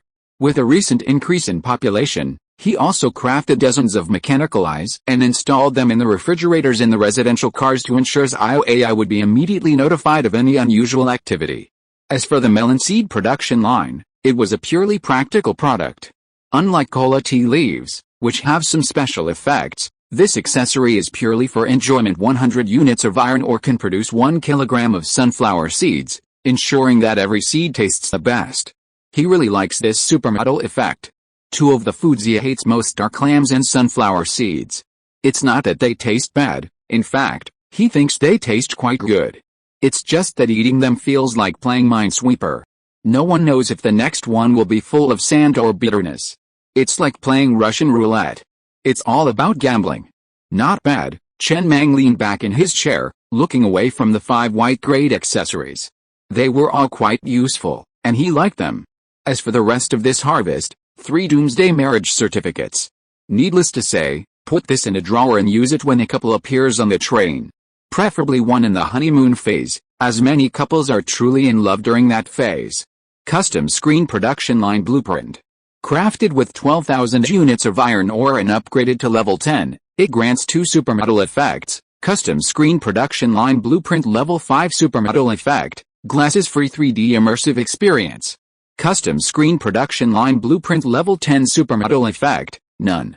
This accessory upgrades the screen image quality to HD with each upgrade. It's cheaper than making screens with a mechanical heart. Chen Mang nodded thoughtfully. He would later spend tens of thousands of units of iron ore to build a large screen so that all the train residents could watch a few movies together outside the train and relax. To do a good job, one must not only focus on physical health, but also mental health. As for the rest of the gains, 3 free admission tickets to Neon City. He also tossed them into the drawer. There were only 3 left, so he had to use them sparingly. They weren't sold in stores. Once these 3 were used up, he might never have the chance to visit Neon City again. Safe room keycard, special item. This item is a keycard used to open a safe in the Neon City adventure map. It's not needed right now. Next time you visit this map, you can look for safes there. However, finding a safe in such a large city isn't easy. A robot parts gift pack. He gave this directly to Zio AI, a gift for her. The last 2 highlights. And the 2 most expensive accessories. The blueprint for the blue solar panel. A special accessory, the cannon structure armament module. After upgrading the solar panel to level 10, consuming 110,000 units of iron ore, you gain 2 superpowers. Solar panel level 5 superpower effect, energy can be generated at a slower rate even at night. Solar panel level 10 superpower effect, excess energy is converted into energy stones. This accessory is quite useful. It absorbs light energy during the day to keep the train's components running smoothly. Higher levels increase the absorption speed and capacity. Excess energy can also be converted into energy stones. The level 5 superpower effect is especially useful. At night, it can still absorb light energy, albeit at a slower rate.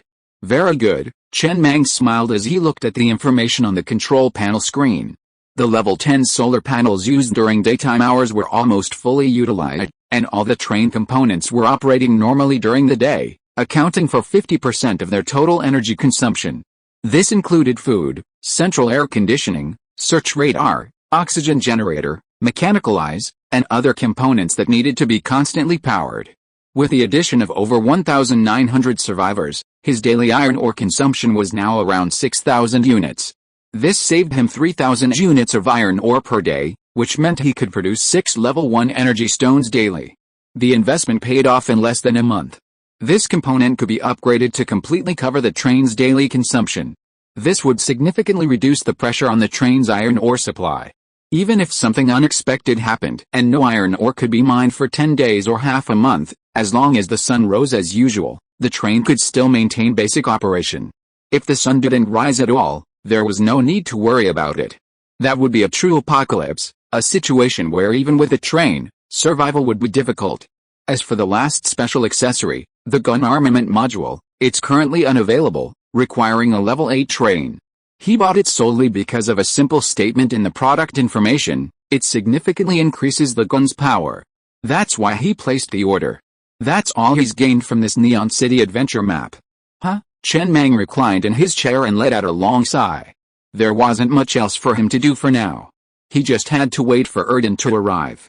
He still had nearly 2 hours. Perfect for watching a movie and trying out that so-called glasses-free 3D immersive experience.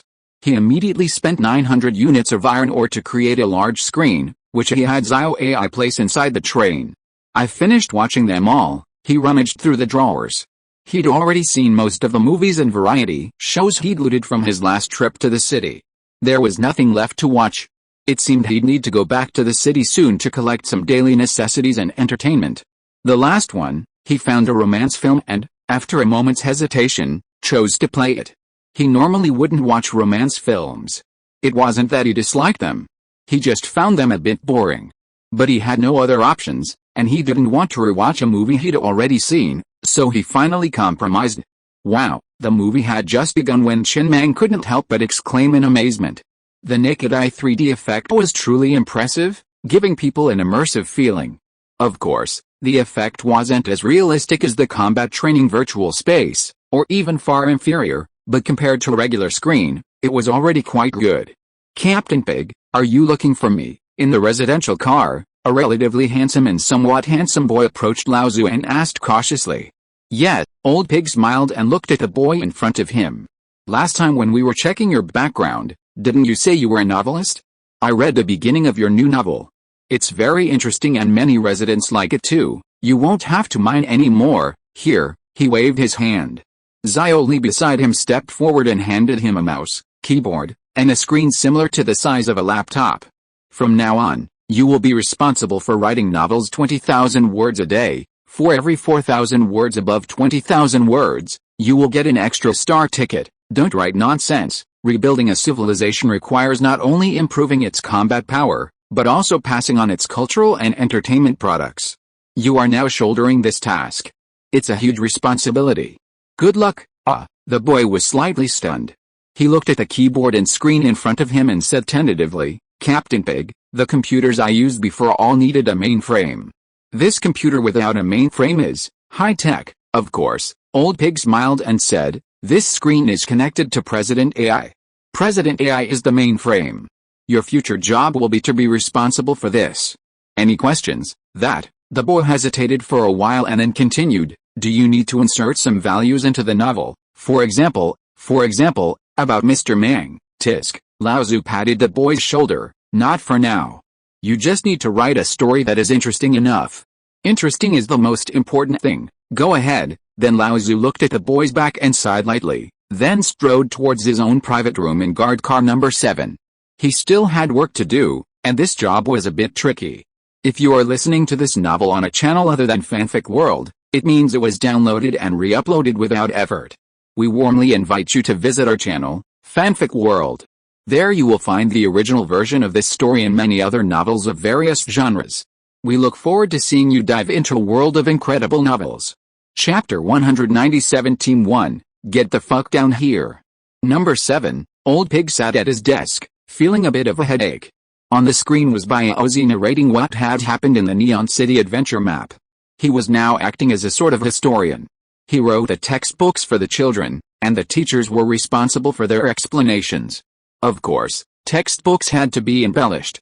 For example, right now, he was pondering how to embellish this part of the story. He couldn't leave it out. After all, the gains this time had been so significant, significantly boosting the train's capabilities. But how to write it was also a problem. He couldn't just write that Mang Yu took by Ozzy to party, right? Over 3,000 girls, the largest party ever. Everyone was having a blast. Before the apocalypse, he usually referred to parties of this magnitude as stampedes. After a long silence, he began typing away on his keyboard. It had been a year and a half since the apocalypse, and on this day, the Star Train encountered another crisis. But Mang Yu had once said that a crisis is a combination of hardship and opportunity. It can be hardship, but it can also be opportunity. This time, Mang Yu personally led by Ozzy, the first guard team, and Li Shiji to the adventure map Neon City. This adventure was a tale of both opportunity and peril, with nearly 100 train conductors leading their men. Under Mang Yu's watchful eye, Li Shiji secured his first pot of gold through the rapid off-road motorcycle ride. Later, thanks to Mang Yu's keen insight, Mang Yu made the right choice without hesitation in the face of danger. Returning to Sun City, Mang Yu had secured free access to the city through his own means. He gazed into the eyes of his men, filled with the weariness of surviving in the apocalypse and uncertainty about the future. He then looked into the eyes of the other train conductors in the casino. Each one held a nostalgia for the old world, none wishing for the apocalypse to come. Mang Yu fell silent, seeing the one thing they all lacked most, hope. Under the gaze of everyone, Mang Yu walked to the podium, microphone in hand, his face solemn, his voice radiating the aura of a leader, and spoke in a deep voice. "No one likes the apocalypse. Not you, and not me either. I hope today's apocalyptic party will rekindle your hope for the future." All the train conductors and the star guards were moved to tears. It had always been Master Meng who brought them hope. Sister Qi, The owner of Sun City admired Master Mang's actions and offered to embrace him. Master Mang politely declined, stating clearly that he would never marry until humanity was revived. Old Pig's brow furrowed in thought. Wasn't that a bad statement? What if Master Mang really did marry in the future? The textbook couldn't be edited. He immediately deleted the last line and retyped it. Those who are not of my kind must have different hearts. No, this won't work. Change it again. Before humanity's resurrection, I have no heart for romantic relationships. Old Pig breathed a sigh of relief, stretched, and glanced at the manuscript on the screen. This should be about right. Perfect. This history of train development isn't just for children. There's a lot of stuff we need to teach the train residents regularly. He wasn't in a hurry to take it over. The lectures there were slower and more detailed. They were still discussing the teeming wasteland and hadn't even touched on the Shay plane yet. There was no rush. He'd been revising it over the next few days, trying to figure out if the words could be replaced with more appropriate ones. He used to work in a clerical position. This kind of thing was part of his job, so it was perfect for him to write about it. A perfect match for his profession. Next to the computer was a book bound on A4 paper titled, The History of Train Development. If trains could ever reach extraordinary heights, this history wouldn't just be visible to these children, many others would. Lao Tzu nodded thoughtfully. When he had the chance, he'd take a picture of him and use it as the cover of the book. That would be even better. 2 hours later, a dazed Chen Mang was awakened by the sound of the train's speakers. He realized he'd fallen asleep. He looked at the enemy radar and saw the Kanglong train hurtling towards him. Are you asleep? Chen Mang rubbed his sleepy eyes, then glanced at the movie still playing with a hint of annoyance. It was truly boring, and even made him a little breathless. It was about a couple. The woman was blind, and the man donated his cornea to her and left without permission. Since then, the man has lost his sight, and the woman can see again. The plot then revolves around these two encountering each other countless times, each unable to recognize the other. He really wanted to complain. Are you really that insensitive to sound? Don't you think the voice sounds familiar? He didn't know when he fell asleep, but he remembered the screenwriter's name. Zhang Yiren. A great name. If he ever ran into this screenwriter again, he would at least give him a taste of caning and ask why he wrote such an idiotic and disgusting script. He knew the ending. It would be at the end, with the two finally recognizing each other, being together, and falling in love again. And then the finale. He turned off the movie. He looked out the window at the Sorai train hurtling toward him.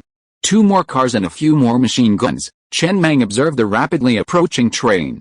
It looked like this guy had made some progress recently. Soon, the Soryu train stopped right in front of him. Erden, his face filled with anxiety, ran to the side of the star train, looked up at the window of the train compartment, and shouted, "Brother, get your AI down here quickly. It's urgent, I really can't stand this." Chen Mang opened the train compartment door and, leaning on his cane, walked down with Xiao AI. He looked at Erden helplessly and said, "Keep your voice down. It's not a big deal. There's no need to rush, it's really urgent." Erden's face was bitter. "Go to my train compartment and you'll see." At the door of the Sorai train compartment, Chen Mang, leaning on his cane, stared expressionlessly at the open train compartment. The lights inside were flickering, and a chaotic sound came from the speakers.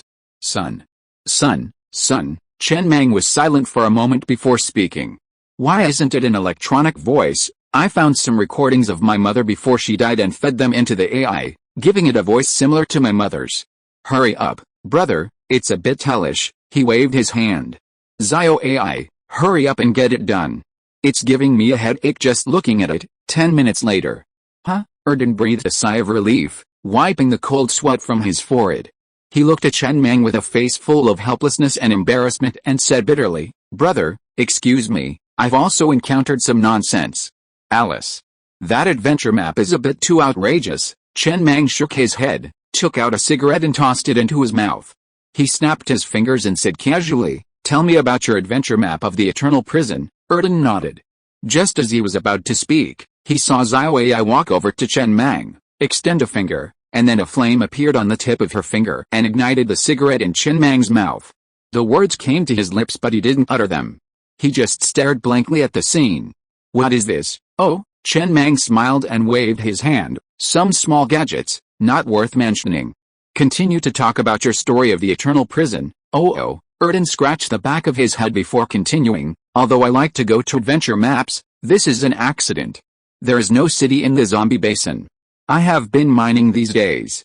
After I finished mining yesterday, I started looking for ores. I passed by a place similar to a village. I didn't expect there were survivors hiding in it, hiding in something like a large capsule. These people could not be detected on the enemy radar. I only found out by seeing some people coming out to look for food, and then I took them all with me. I interrupt, Chen Mang said thoughtfully. Did you take a large capsule with you? I took it with me. I haven't researched anything yet. If you want to take it for research, I'll give it to you later. Let's talk about this later. You continue. Okay, then I found that there were several survivors hiding in that village. One of the survivors, named Zhang Yiren, told me. Wait, Chen Mang said expressionlessly. I have to interrupt you again. This Zhang Renren you mentioned, is he the Zhang in the article, or the Renren who kills one person every 10 steps? It's him. Why, do you know him, Mr. Mang? He's a screenwriter, right? Really? Chen Mang laughed suddenly, but there was a sinister flash in his eyes. Come on, call him down now. Put your matter aside for now. I have something to say to him. Okay. 3 minutes later. Chen Mang looked at the skinny man standing in front of him and said calmly, Zhang Yiren, right? Yes. Did you write the script for the movie Yiren? Yes. Zhang Yiren, who didn't know what was going on, stood there tremblingly. He looked up at Chen Mang and whispered, Brother, are you a fan of the drama? I'm a fan of your mother's drama. Chen Mang took a deep breath. Come on, tell me about this script you wrote. Do you think it's interesting? What's the story? Is it just to make the hero and heroine meet by chance and not recognize each other throughout the whole process, and then fall in love with each other until the finale? Do you think it's interesting to shoot such a stupid thing for several hours? No, brother, there will be a reversal in the ending. Oh, tell me, what reversal? In the end, the two did not end up together. After the heroine had searched for the hero for 3 years without success, she started a new relationship. The new boyfriend was the hero's best brother, and the hero chose to bless him after accidentally knowing about this. In the end, the heroine also knew about this, and immediately left her married boyfriend and ran back to the hero. Now her husband donated his cornea to the hero for love. Then when the heroine and the hero were about to let go of the past and get back together, the female nurse who had been taking care of the hero all this time, alright, Chen Mang couldn't help but laugh in anger and picked up the walkie-talkie. Team 1, get the fuck down, get to work. Then he poked the man in the face with his cane and roared. I just wanted to relax and watch a movie. Do you know how precious it is to watch a movie during the apocalypse? And you filmed this for me. Luckily I fell asleep. Otherwise, if I really had to see the ending, you would have made my blood pressure soar. Erden, is this person important to you? I want this person. It's useless, Erden replied quickly distancing himself from the matter. He's a slave on my train. I don't know him, and I've never spoken to him.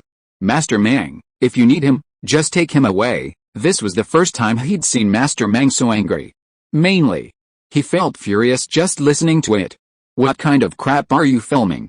Before the apocalypse, haters would just curse you out at best, but after the apocalypse, just enjoy it. Bai Ozi and the others rushed out of the train, rushed to Master Mang's side, lifted the man named Zhang Yiren onto their shoulders, and headed towards the train. Huh? Chen Mang sighed softly, looking at Erden with an apologetic look. I'm sorry to have embarrassed you this time. You know, humans are emotional creatures, and it's normal to have some emotions now and then. Keep going. Where were you just now? I understand, I completely understand.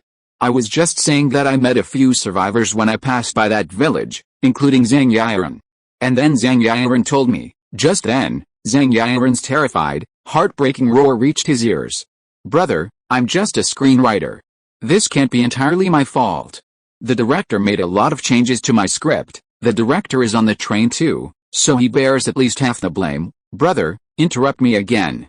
If it's convenient, I'll take care of all the survivors in your village. No problem. Erden wiped the sweat from his nose, quickly turned his head to look at the thugs behind him, and shouted, quickly bring down those newest slaves. For some reason, although Mang Yi didn't yell at him, he was also a little scared. Why was his nose sweating? Soon, 3 or 4 men and 2 women were pressed down. One of the fat men looked at Zhang Yiren who was already on his shoulders and cursed, you are a wolf and a dog. You are a piece of shit. If I hadn't pulled you into my safe house, you would have died long ago. You betrayed me. Can you blame me for this? I said at the time that the script would definitely be criticized after it was filmed. You insisted that I change it like this, saying that the more harsh the criticism, the higher the popularity. If it weren't for you, I would definitely write that the hero and heroine were together when they first met. If it's written like that, what's the point of making a movie? Can't it be ended in one sentence? That's your business. You are the director, not me. Well, Erden listened to the quarrel in his ears, wiped the cold sweat from his forehead again and said weakly, "Shall I continue?" "You continue." Chapter 198. It's pretty cool, but do you think we can fly? Okay, Erden breathed a sigh of relief and continued, "When I passed by that village, I met these survivors who were hiding, so I naturally rescued them and brought them back to the train. Otherwise, this is a high-level area, and these survivors would definitely not survive, but that's where the problem arises. The guy named Zhang Yiren, the screenwriter, told me that there was an earthquake almost every day under that village, and it was often late at night. As soon as I heard that, I knew something must be wrong. After all, I've been to so many adventure maps, and these unusual things often represent opportunities. So I sent out my thugs to search the village carefully. I didn't know it until I searched, but I found a level 3 iron mine in the center of the village. Although the iron mine is very small, just in the courtyard of a private house, it is estimated that if it is fully mined, it will produce more than 700,000 units of iron ore. It is a very small level 3 iron ore, even less than many level 2 iron ores, but it is a level 3 iron ore after all, and the mining time will be much shorter. I sent out slaves to start mining, and I plan to mine this mine before looking for other mines discovered. Chen Mang frowned slightly. Did your resource detection radar pick up that iron mine? That's the problem, Erden said seriously. My resource detection radar didn't show any information about this level 3 iron mine. Those survivors hid in capsules to avoid the enemy radar, but how did they avoid it? I was sending slaves to mine while I was thinking. While thinking, an adventure map, the prison of eternal imprisonment, popped up. The entire train was immediately forcibly pulled in. There was no time to react. Not long after entering, it failed and was cursed. Can you explain this in detail? How exactly were they forced in? Yes, Erden said after thinking seriously for a while. Probably when the level 3 iron mine was mined and all the slaves returned to the train, a huge portal suddenly appeared on the ground of the village, and the train fell directly into it, heading to the adventure map. I think that the small level 3 iron mine might be the key to this adventure map. As long as we mine this level 3 iron mine, we will enter this adventure map. Although this key is a bit strange, I have seen even stranger keys. Can I still enter that map now? No, but when the level 3 iron mine refreshes again, there should be a chance to enter. Send me the coordinates. Okay. Just as the two were about to part, Chen Mang suddenly called Erden and whispered, "Brother, can you remember the name of every slave in your train?" "No." "What's the matter, Master Mang?" "What you said at the beginning was that one of the survivors named Zhang Yiren told me that normally, only survivors or slaves should be used here, and names should not appear." "Right, this one," Erden suddenly realized, and then said with some emotion, "because I have a very deep impression of this guy." Did this guy tell me at the beginning that he felt a village would shake every night? Then this guy may have had an occupational disease, and told me some alarmist things about there being a lot of monsters hidden under the village. I thought it was interesting, a bit like a movie plot, so I asked for his name. Are there really monsters underground? Of course not. I have scanned the enemy radar, and there is not a single red dot. Zombie Basin, in the wasteland. Chen Mang stood alone on the flat ground, watching the Kanglong train disappear from his sight, then turned his head to look at Xiao Ai. "Did you write down the coordinates?" "I did." He shook his head and said nothing, just waved his hand. "Let Bai Oz bring the people to my train room." Inside the train room. Brother, Zhang Yiren knelt on the ground with a face full of fear, and looked up at Chen Mang with a tearful voice. "This script was really not written entirely by me. The director also has a great responsibility. Let's talk about this later." Chen Mang waved his hand and frowned. After a pause, he said, "Does your village shake every night?" "Well, it is true. Although I can't get the exact time without a clock, basically every vibration shakes at the same point." "So you think there is a monster hidden underground?" Seeing that Chen Mang didn't mention the movie again, Zhang Yiren breathed a sigh of relief and said carefully, "Because if it was an earthquake, it would be impossible for it to happen every day, and at the same time, So my guess is that there is an extremely terrifying monster hidden underground, and the vibration is just caused by the monster's breathing frequency. When the superior rescued me, I told him about this. Yeah, Chen Mang nodded and said nothing more. He planned to wait until the mines here were mined in the next 2 days and then go over to see what was going on. Erden's inability to detect it might be because his enemy radar wasn't high enough. If he did detect a sleeping monster, maybe he could find a chance to escape. That's great. Then he stopped thinking about it, and looked at Zhang Yiren, who was kneeling on the ground with a forced smile. Now let's talk about your movie. I actually want to know why you want to make this kind of movie, and what kind of plots do these love movies usually have. This, Zhang Yiren, who was kneeling on the ground, looked up at Chen Mang and said cautiously, generally speaking, those who like to watch love movies are often female groups, and this group of people tend to prefer this kind of emotional conflict. For example, misunderstandings that cannot be resolved until death, missed opportunities that can be avoided by just a little bit, self-sacrifice that no one knows about, major efforts that are not worth mentioning in the eyes of the other party, and only one step away. Very good. Chen Mang suddenly laughed, but there was a fire in his eyes. I'm having a cerebral hemorrhage just by listening to it.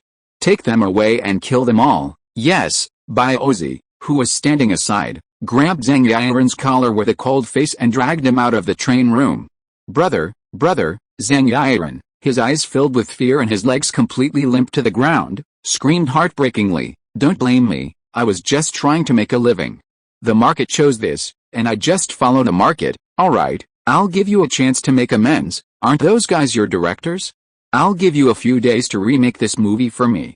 Remake it to something I'd like to watch. If I like it, you'll live. Do you understand? Go ahead. After the men left, Chen Mang stretched and lay back in his chair, gazing lazily out a window. The reason he asked Erden to send these men down was, firstly, that the movies they had made were truly infuriating and not to his taste. In the apocalypse, the train had to survive. But entertainment was also necessary. Hiring a few people specifically to make movies for him wouldn't be a problem. Secondly, they could be used to make a theme movie about the Star Train later, which would be great. 3 days later, the level 3 iron mine and the level 4 red heart rock mine had been completely mined. In the darkness, the Star Train slowly started up and accelerated. The wind was strong tonight, and his target was the coordinates Erden had sent him a few days ago, so he decided to go and investigate. With a favorable wind, the Hot Wheels burned rapidly. From a distance, they resembled the wheels of a Hell Knight motorcycle, dozens of flaming train wheels sprinting across the wasteland. In about an hour, they arrived at their destination. The dilapidated village ahead looked incredibly inconspicuous in the night. Its short, ramshackle walls, the broken doors of every house, had been scouted countless times by zombies and other trains. It was a miracle those few had managed to hide there for a year. Whoosh! Guard car number 7 opened. Zhang Yi leaped out alone, carrying a refrigerator and riding his off-road motorcycle, rapidly approaching the village. As he approached, he threw the refrigerator high in the air, and the members of teams 1 and 3 fell out. It looked like one person, but in reality, it was instantly full. Bai Ozi, climbing to his feet, rubbed his aching head and turned to Zhang Yi with a grimace. Did you think you were throwing the briefcase? If you put the refrigerator on the ground, we'll just come out on our own. What were you planning on doing by throwing it in the air? I'm sorry, Zhang Yi muttered sheepishly. My initial vision was of me throwing the refrigerator in the air, and you flying out, landing smoothly on the ground. I thought that would be cool. It's cool, but do you think we can fly? Bai Ozi glared at Zhang Yi before throwing the briefcase into the air and striding into his executioner mech. Everyone in Team 1, listen up. Explore in an arrow formation. Don't get left alone. Team 3, provide fire support from the rear. Team 3 hadn't had any melee-capable mechs so far, only the team leader's leech fire support mech. Then, under the cover of night, the group began to meticulously explore every corner of the village. Boom boom, Chen Mang frowned slightly, glancing at the control panel. Just now, he had felt the same vibration Zhang Yiren had described, but his radar showed no nearby enemies. His radar was a level 20 radar. It could clearly detect monsters at 20,000 meters. This meant that even if there were monsters underground, they would have to be below 20,000 meters. How could that be? This was only the yellow zone, and the highest monster could only be level 9. He had never seen a level 9 zombie so far. The highest he had seen was level 8. Even a level 9 zombie alone wouldn't be able to cause such a commotion 20,000 meters underground. The sky was clear tonight. The words night and clear sky shouldn't go together. But he looked up at the night sky, desperate for a more appropriate adjective. There wasn't a single star in the sky, the light wasn't dim, and there wasn't a single cloud. He could even clearly see the outlines of clouds thousands of miles away with his naked eye. The wind was strong tonight. It wasn't the kind of night breeze that soothes the heart, but a raging wind that lashed straight into the soul. Just then, Biozi's voice echoed from within the train cabin. Master Mang, nothing's happening, no supplies either. Everything that could be taken from the entire village has been taken. Enter. Yes, since no activity was detected within the village, Chen Mang chose to head directly underground to see what was happening. One of the resource radar's superpowers is that it reveals the next refresh time of a fully mined mine, but his resource radar couldn't detect the level 3 iron mine, so he couldn't determine the refresh time. Buzz buzz buzz, the train sank into the ground. The level 50 drill melted instantly like a red-hot iron rod plunged into butter, moving with remarkable fluidity. Behind the train lay a long, excavated tunnel. The tunnel behind him was fragile. It could collapse at any moment. Chen Mang steered the train straight down to the village. They had just penetrated 200 meters, a depth barely noticeable for a train. The train had barely started moving, when the next moment, beep, beep, beep. A shrill alarm suddenly echoed throughout the train. He had never heard such a piercing and rapid alarm. Thousands of red dots suddenly appeared on the radar. 20,000 meters underground, 20,200 meters, to be exact, there lay a vast cavernous space, teeming with zombies. Chen Mang's expression changed slightly as the train continued to inch deeper. But the edge of the cavernous space was nowhere to be seen. The deeper they went, the more red dots appeared on the radar. There were quite a few level 7 and 8 zombies, and even quite a few level 9 zombies. At a glance, the entire edge of the radar was practically stained red, with not a single gap between the dots. After diving 1,000 meters underground, he finally saw the bottom edge of the cave on the screen. This massive cavern, deep underground, stood a full 800 meters tall, its length and width still unknown. This vast space was teeming with zombies. And it wasn't just zombies, there were all sorts of other monsters he had never seen before. He began to travel parallel to the cave, trying to determine its exact location. However, after traveling over 10,000 meters, he finally saw the end of the cave. The cave began to rise steadily toward the surface. Countless zombies had formed a human ladder within this vertical tunnel. Several level 9 zombies stood at the top of the ladder, diligently carving out this vertical tunnel. The entire cave was L-shaped, and the top of the L continued to rise, reaching less than 100 meters above the surface. The top of this vertical tunnel, shockingly, was the very core of the zombie basin. It was the same location he had flown out of in the adventure map of the Earth Core Bomb. Chapter 199 Zombie Volcano. Period. He gritted his teeth and glanced at the train panel. His only thought now was to quickly upgrade to level 9 train and escape the zombie basin. This was a near-certain death trap. At the rate those zombies were digging, in a day or less, endless zombies would burst forth from the ground. Even more dreadful was the fact that the entire zombie basin was essentially a massive volcano, erupting from its very core and lowest point. However, it wasn't molten lava that was spewing forth, but an endless stream of zombies. He couldn't tell how many zombies were lurking in that vast cavernous space beneath the ground.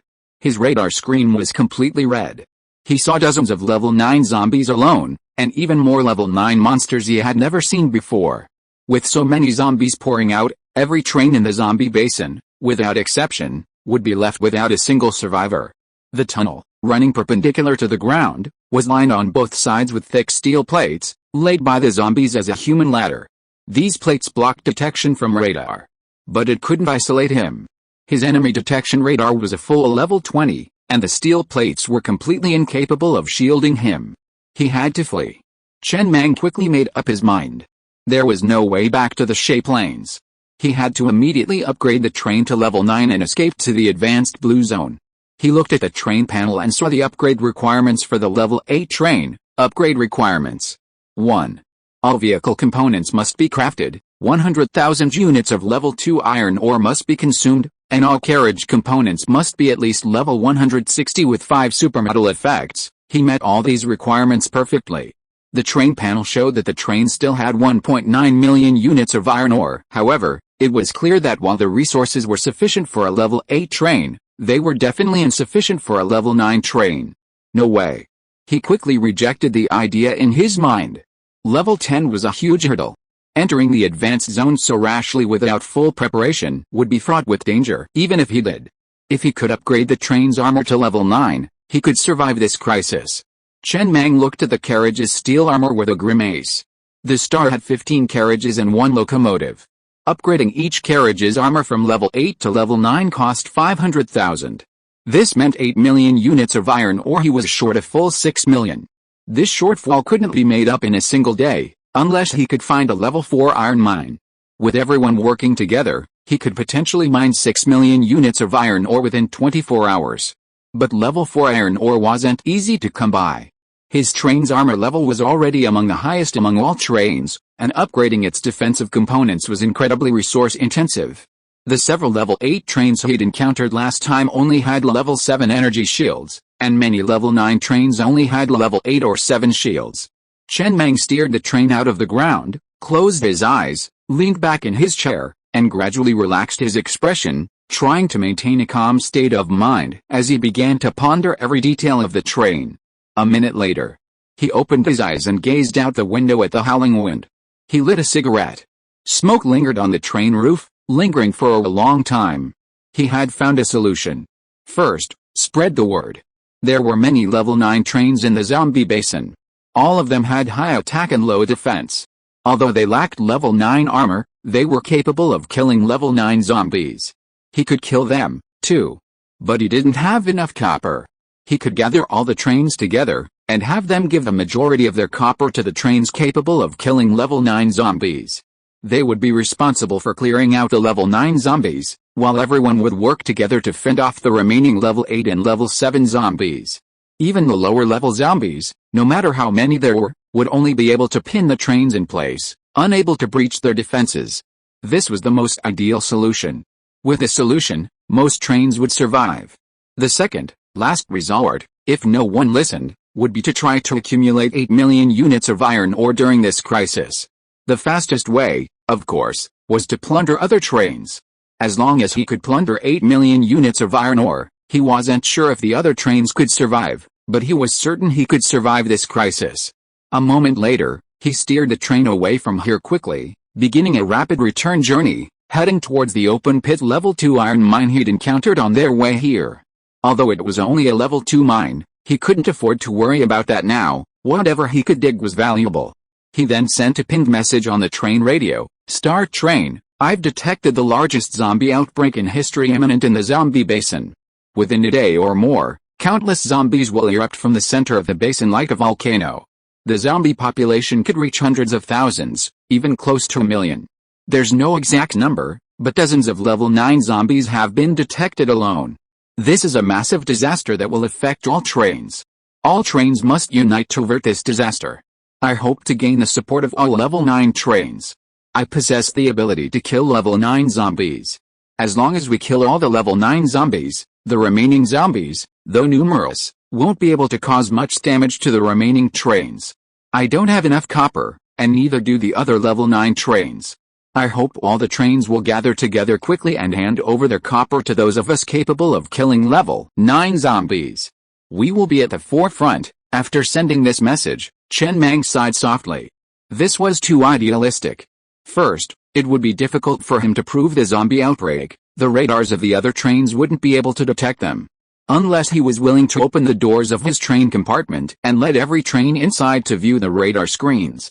But whether he was willing or not was a question for now. Even if he was willing, no train conductor would be willing to leave his train and join someone else's. That would be tantamount to giving up his life. By the time people discovered the truth, it would be too late. There would be no time for all the trains to gather and discuss. As expected, he had just sent this message. Because it was pinned, and the Star Train had the most supermodel effects, it was quite well known, so many people noticed it. However, there were mostly questions and doubts. Level 8 mechanical train, good cat, dude, why don't you change your story? Say you'll keep the copper mine with you and pay us high interest every day. Maybe someone will be tempted. You're not even offering any bait, just taking it for free. Level 7 mechanical train, Zooey. Illegal fundraising is illegal, brother. Oh, it's the end of the world, then it's okay. Ask if anyone is willing to give it to you. Level 9 flesh train, Godslayer. That would be great if that happened. I could just eat my fill. Level 7 mechanical train, Nepal. You're serious, brother? Don't scare me. I've only just arrived in this area.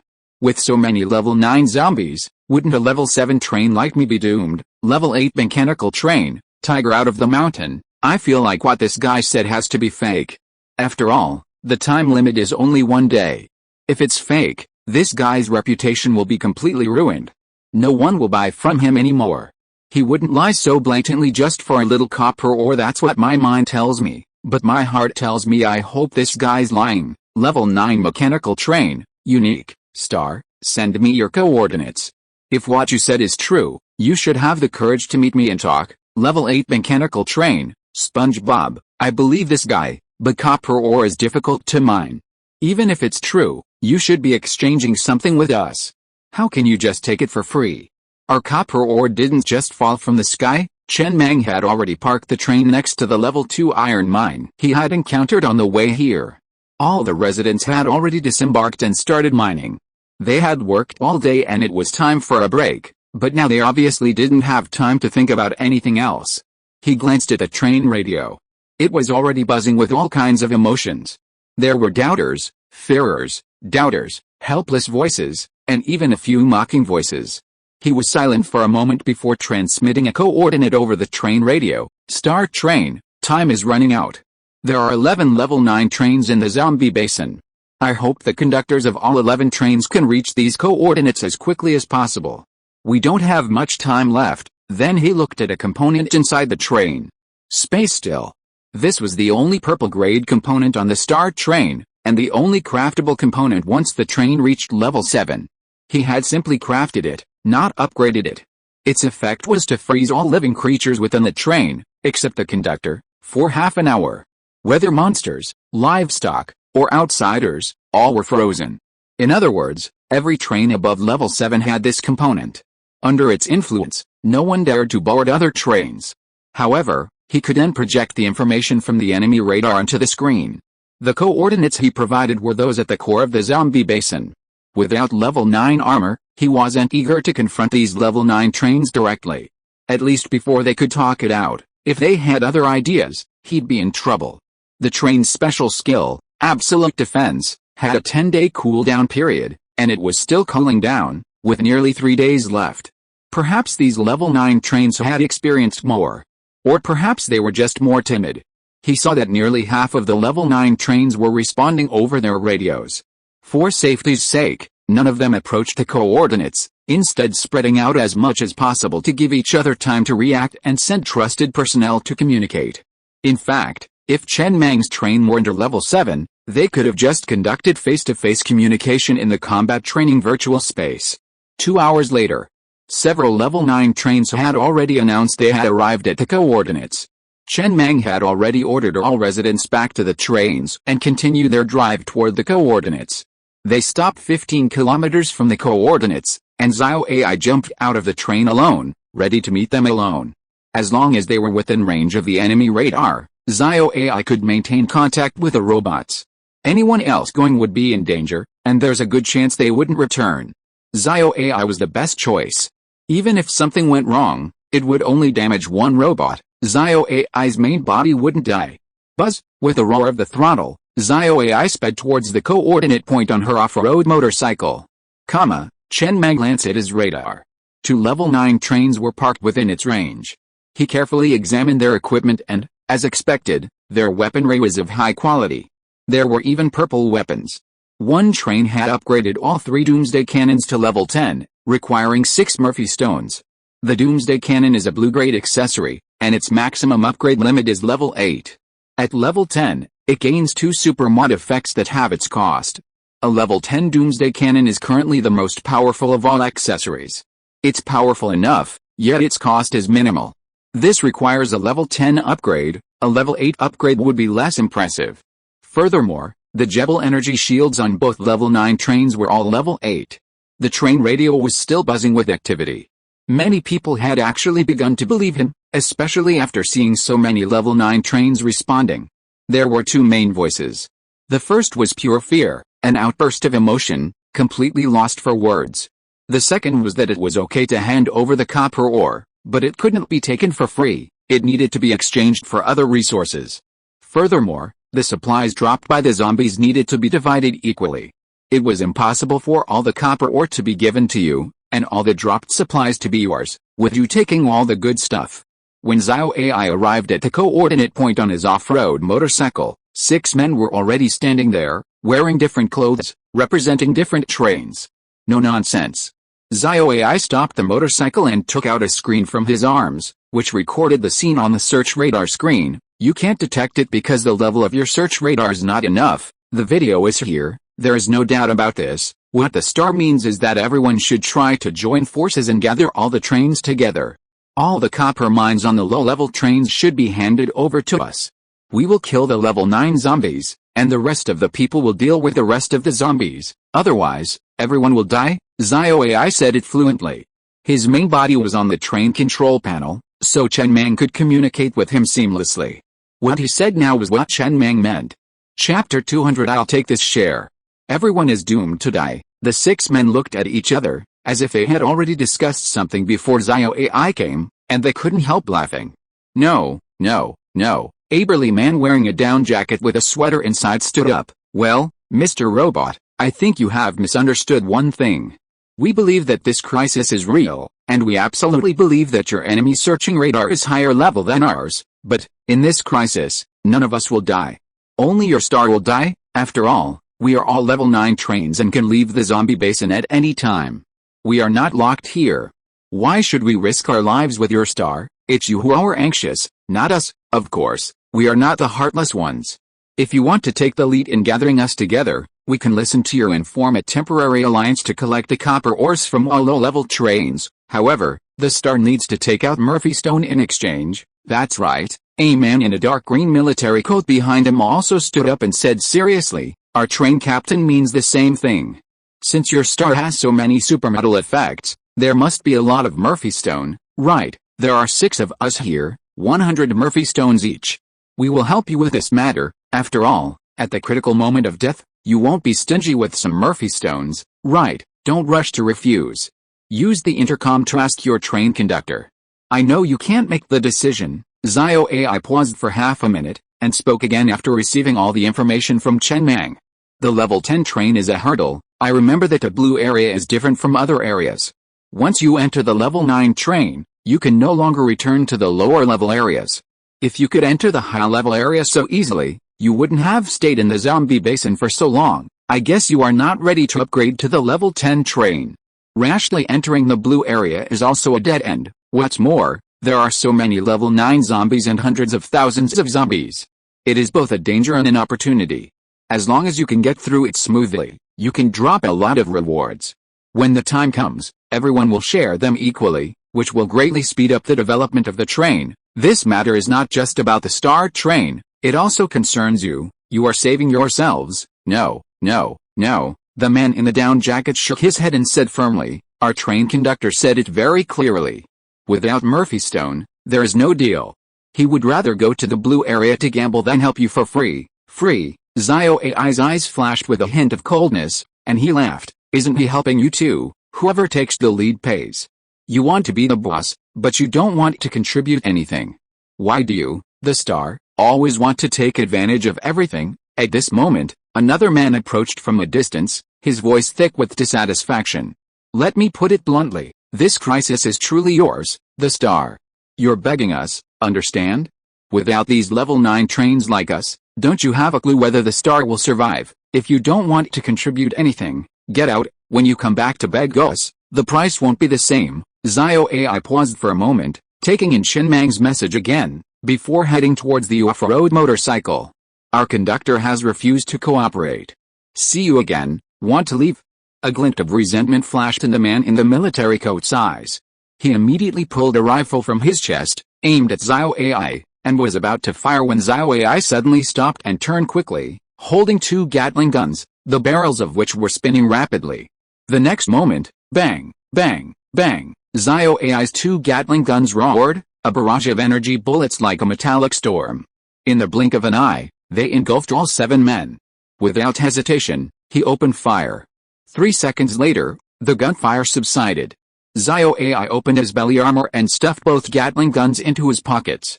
Then, he strode toward his off-road motorcycle, twisted the throttle, and sped toward the Star Train. The Star Train had already started moving and was slowly accelerating.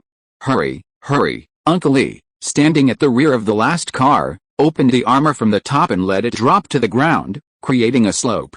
The rapid friction between the armor and the ground sent sparks flying in the wind like flashes of fireworks. Behind the train, Zio AI, on his off-road motorcycle, was speeding toward the rear of the train. He twisted the throttle sharply, and the front of the car tilted slightly. The motorcycle flew down the ramp into the train compartment. Uncle Lee glanced at the trains approaching in the night, scoffed, and spat a mouthful of phlegm outside the train. Eat your ass. Then he quickly pulled the armor up again, and the train was sealed tight again. Zio AI had already tossed the off-road motorcycle aside and strode through several cars, heading for the train compartment. Inside the train compartment, Chen Mang glanced at the radar screen. The 2 trains that had caught up with the level 9 train had been left far behind. In terms of speed, the Star, caught on the gusty weather, was fearless. The train's top speed was now over 1,000 kilometers per hour. Chase it head first. If Zio AI's route hadn't revealed the Star's location, the radars of the other trains wouldn't have been able to detect it at all. He leaned back in his chair, a calm expression on his face, lit a cigarette, and looked at the train radio. It was clear that the plan had failed. Humans are actually quite united when faced with disaster. But unfortunately, it's important to face disaster before it actually strikes. Many people cling to a sense of luck, unsure of what they're hoping for. Even those level 9 trains, even with a fallback plan, are asking exorbitant prices, 100 Murphy stones per train. How dare they ask for that much? To have that much Murphy stone, they'd need to team up with you. They could just sell 50,000 units of iron ore for 1 Murphy stone on the train. Would that make 6 million? Conductor, at this time, Zio AI pushed the door and walked in. Any other plans? After Chen Mang was silent for a while, he exhaled a long puff of smoke, waved his hand and whispered, "Call Mundo and Doba over. These are the only 6 Murphy stones in the train." Chen Mang pointed to the Murphy stones on the table beside him and looked at Mundo. "When you teleport to the advanced area and meet an advanced train, you can sell the Murphy stones to them, quote a high price at the beginning. If the other party can't afford it, you can slowly lower the price, just iron ore." Doba nodded seriously and looked at Mundo. "The more expensive the better, but if the other party can't afford it, lower the price." "Understood." Mundo nodded again. "Go ahead. Regardless of whether or not you can sell these 6 Murphy stones, you must return to the train in 20 hours and go to the number 4 living carriage to get 2 goblin tickets. Please also bring some other daily necessities, cigarettes, cigars, cola, a space bag, whatever you like. Doba, have Mundo test whether he can teleport with a refrigerator. If not, wear more clothes. Only one pocket on a garment can have a space function. But you can wear multiple pieces. Or, like Zio AI, cut off the pocket with the space function to create a small space bag, and then put another space bag inside the space bag. This is Zio AI's invention. Zio AI named it the Zio AI space bag and installed a pocket inside her stomach. It's extremely cheap, costing only 1 unit of wood. It's the most cost-effective item on the train. While a refrigerator also has a space function and is larger, a level 10 refrigerator requires 4,500 units of iron ore, which is much more expensive than a space bag. After completing all this, Chen Mang looked at Zio AI again. "Go sell the space bags, each for 1,000 units of iron ore. Try to earn more iron ore before the zombie volcano erupts. Once the disaster strikes, plunder a few more trains, avoid the level 9 zombies, and try to gather 6 million units of iron ore." "Understood." As for the looting target, Chen Mang calmly looked at the 2 level 9 trains on the enemy radar. The enemy had stopped chasing him, so it was his turn. He had been lingering at a distance, and as soon as they were isolated, it was time to strike. Level 9 trains. He hadn't been defeated by a surprise attack. The Doomsday Cannon's level 9 shell cost 700 units of copper ore to produce. After having the cost twice, That's 175 units of copper ore per level 9 shell. He had a total of 1.295 million units of copper ore. He could produce 7,400 level 9 shells. This small amount of ammunition was far from enough to deal with the zombie volcano, but it was more than enough to launch a surprise attack on a level 9 train. The enemy's mere level 8 Jebel energy shield was no match for his Doomsday cannon. Furthermore, he was 20,000 meters behind, completely oblivious to the enemy's radar. His radar shield was a full level 10, and even if it did, he could disguise himself as a flesh train with his mechanical tentacles.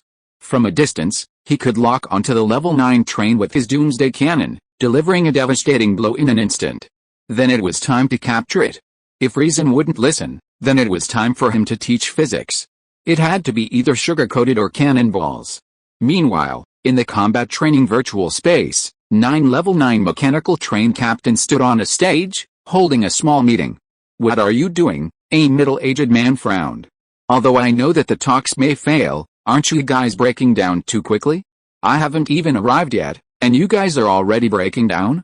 Shouldn't you at least wait until everyone is here before talking? Can you be considerate of those of us who are far away?" "Consider you?" the bald man said with a gloomy face. "Then who the hell would be considerate of me? My second-in-command died without a word. Who can I go to for justice? That star has no rules at all.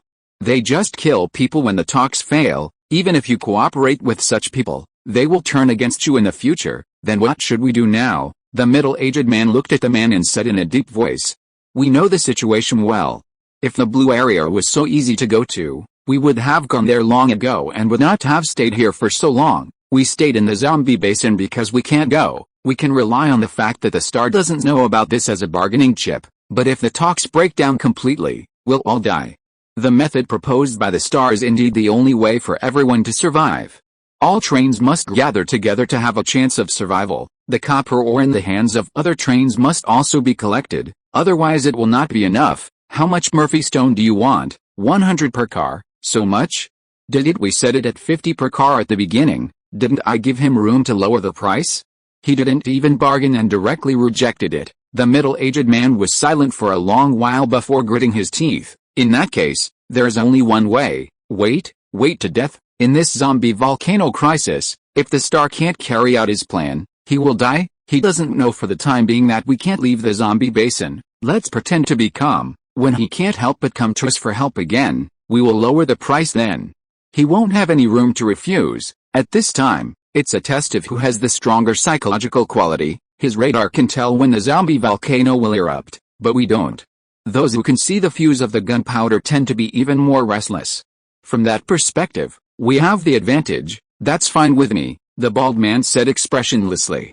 "But let me make this clear, after this disaster is over, we've agreed to launch a siege on the Stellar. Even with all its supermodel effects, I don't believe it can withstand 6 of our level 9 trains. I'll split the spoils, okay? Count me in then." Under the night sky, the 2 level 9 trains, traveling side by side, finally separated, heading in different directions. "Huh?" The bald man, who had just emerged from the combat training virtual space and returned to the train compartment, snorted coldly at the pinned message on the train radio.